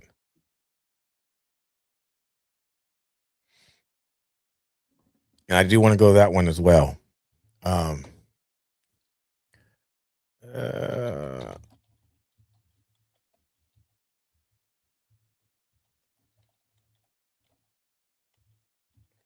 think it's May 17th. Yes, May 17th. Rededicate 250 National Jubilee of Prayer, Praise, and Thanksgiving to be held on May 17th on the National Mall in DC. So,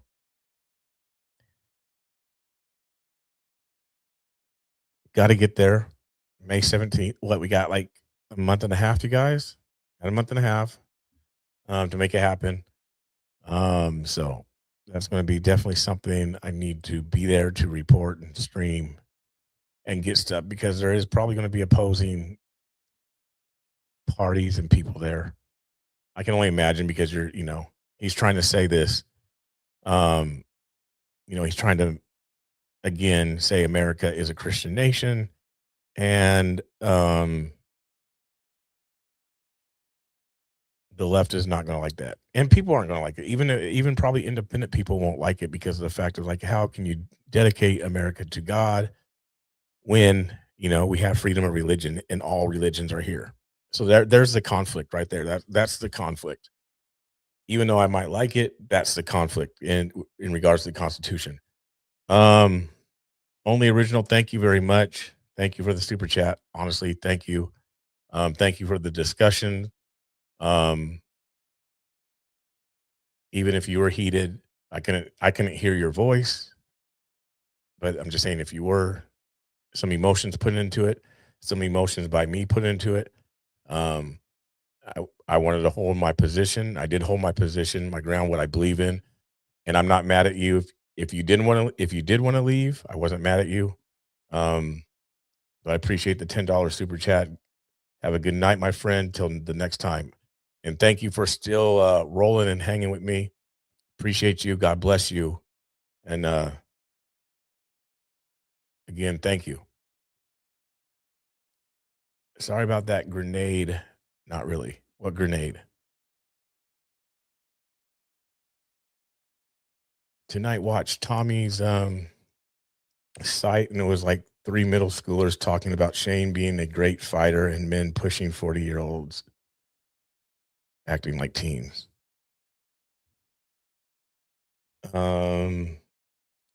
Always will. Appreciate it. Thank you very much. God bless you. I hope you get some rest, relax your mind, and God rejuvenate your body for another day tomorrow.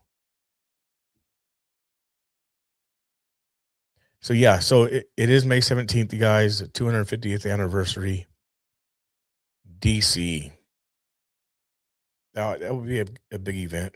I'm sure of it. Here, let's look at the website. Wait, is that the yeah. Here's a website for it.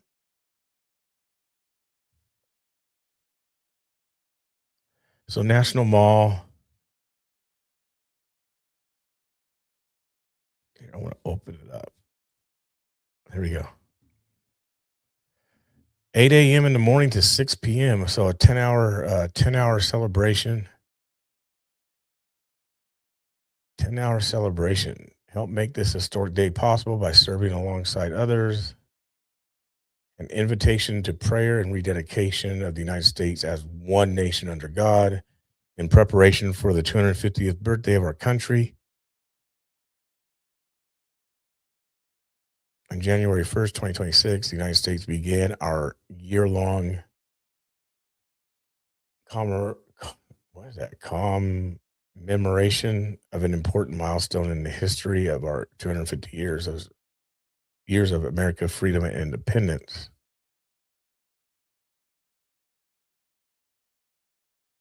So big old long article about that. That's really about it. And then May 17th, that's when he's doing National Faith Event, May 17th, National Mall. National events happening May 17th. Okay, then Memorial Day observance. Great America State Fair. Where is that at? The National Mall transformed into the biggest, boldest state fair in the country. From Maine lobster rolls to Hawaii's shimmering hula stage, Texas-sized steaks to Alaska's towering ice carvings. All 50 states, territories, and federal agencies showcase their food, culture, and pride to one unforgettable coast-to-coast celebration. That's June 25th. That's cool. Is there actually going to be rides there on the? Oh man, yeah. Hello. Parade of Tall Ships, International Naval Review, New York Harbor on July 4th. The world's largest peacetime armada of tall ships and naval vessels from more than 30 countries sail into New York Harbor on July 4th in a spectacular parade, naval review, and Blue Angels flyover, sparking a week of fireworks, festivities, and global unity under the Statue of Liberty. Same day, then you got a big celebration on the mall. Oh, what's this? Did you guys even know about this? Hold on. I have really enjoyed this discussion. You're welcome. Thank you. Thank you, Patricia.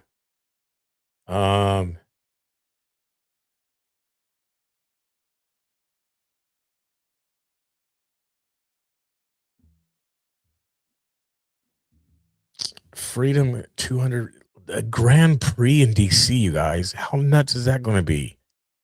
Introducing the Freedom 250 Grand Prix of Washington, D.C., the NTT Indy Car Series hits the streets of the nation's capital August 23rd, celebrating America's independence and the storied tradition of the nation's motorsports industry. What in the world? That's going to, oh my goodness. That's going to be cool. DC being turned into a raceway. Patriot Games, the first of its kind athletic competition, will spotlight male and female high school athletes from every state and territory, from opening heats to the live final day in front of a live audience. These competitors will light the torch for a new generation of Americans. Wow, there's a lot going on. There is a lot going on.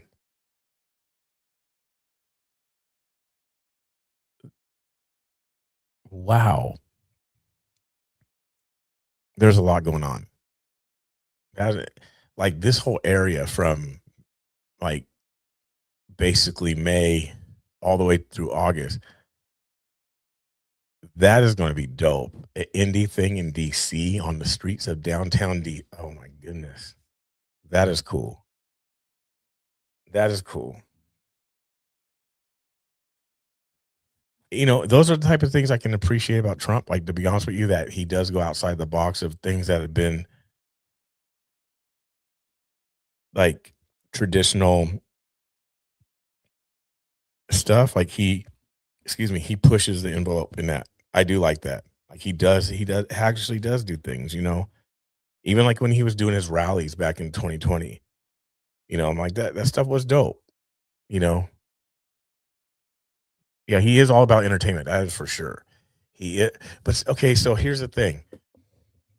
That's a good observation. He's all about entertainment, but Obama was too.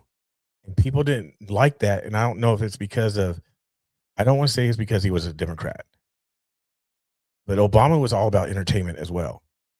And I thought, for me personally, I thought it was cool that he was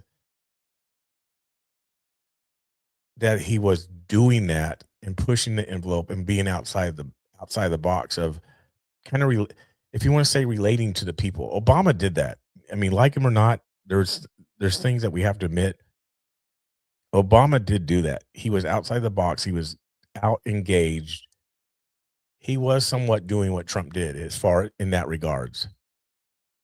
He was always on his phone. If you guys remember, people was mad at Obama because as a president, he's always on his phone because he was always on his BlackBerry, and people were mad about that at the time, or the media was talking about it. Like, Obama's always on his phone, always on his phone. He's always on his BlackBerry. And he was, you know, but he had that appeal that he was involved in the entertainment stuff.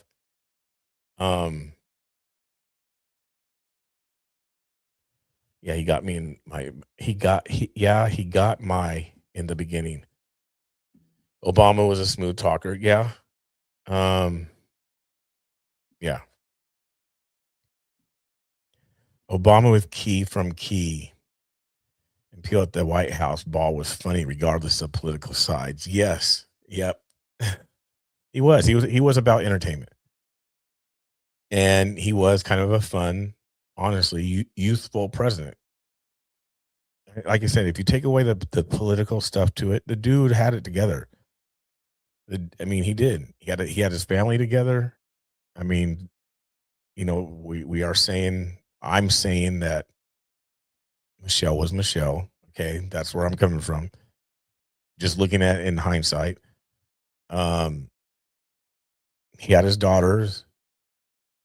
You know, I mean, I'll say this, and I hate to say it, but it's the truth.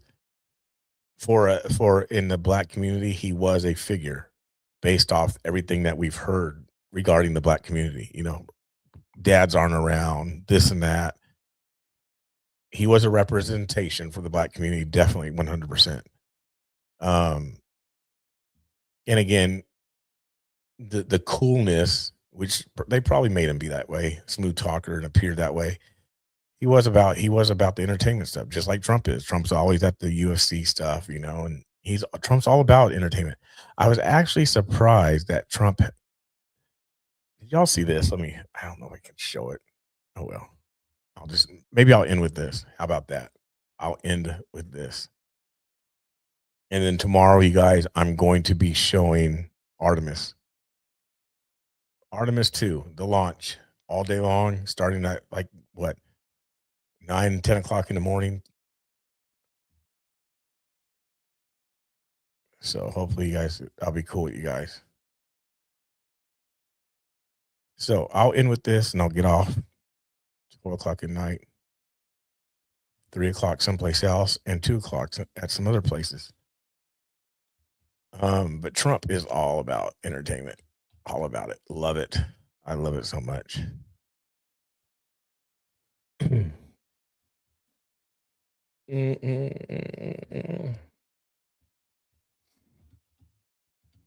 Reverend Gunn, thank you for the super chat as well. God bless you. Food, fuel, fairs, and freedom. I like that. It's funny. Thank you. Thank you. Thank you. I gotta see which one it is. I think it's this one. I think it's this one.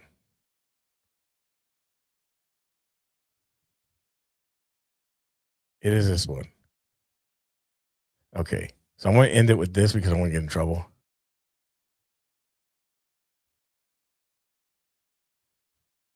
All right.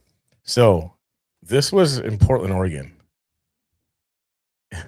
It was in Portland, Oregon. And I was there. I don't know if you'll see me, but I was definitely there. I wasn't at a pie either, but I was there. I definitely was there.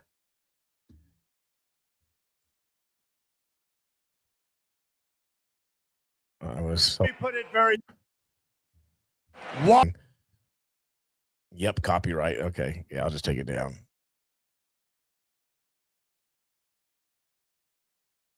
I'll just take it down. No one's texted me. So it's still up. I'll remove it here in a second.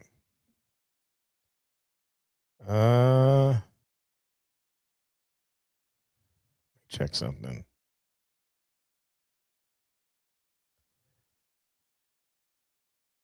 I got clotheslined by WWE. How is it a copyright issue? Because it's WWE. That's how it becomes a copyright issue. Because it's a bigger company and they have all their stuff. Like you can't use their stuff without getting permission. So that's how it becomes a copyright thing. Did it end? It must have ended. Oh, you know what? It wasn't a copyright strike. Or is it? Oh, it might be. I'll look at it. Yeah, it is a copyright. Can you guys even hear me? Am I just talking to myself? Can you guys hear me?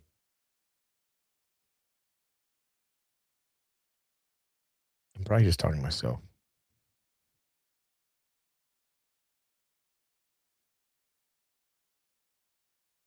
Oh, you can hear me. Am I still on then or what? Sound's on. The sound is on, but what? No video? That's interesting. Oh, well, that was the last time Trump was in Portland, Oregon. Probably the last and only time. So with that said, I am probably going to end. I told you it was going to be the last thing anyway. I wasn't going to keep going. But tomorrow, you guys, I'm going to have Artemis up all day. So anyway, that was a good ending. I appreciate you guys for tuning in.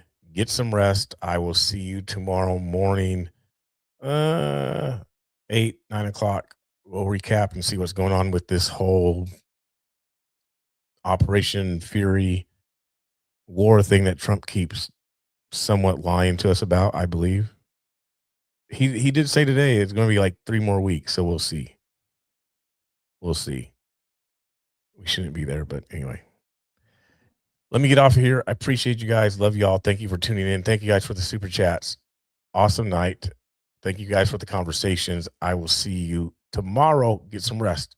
God bless.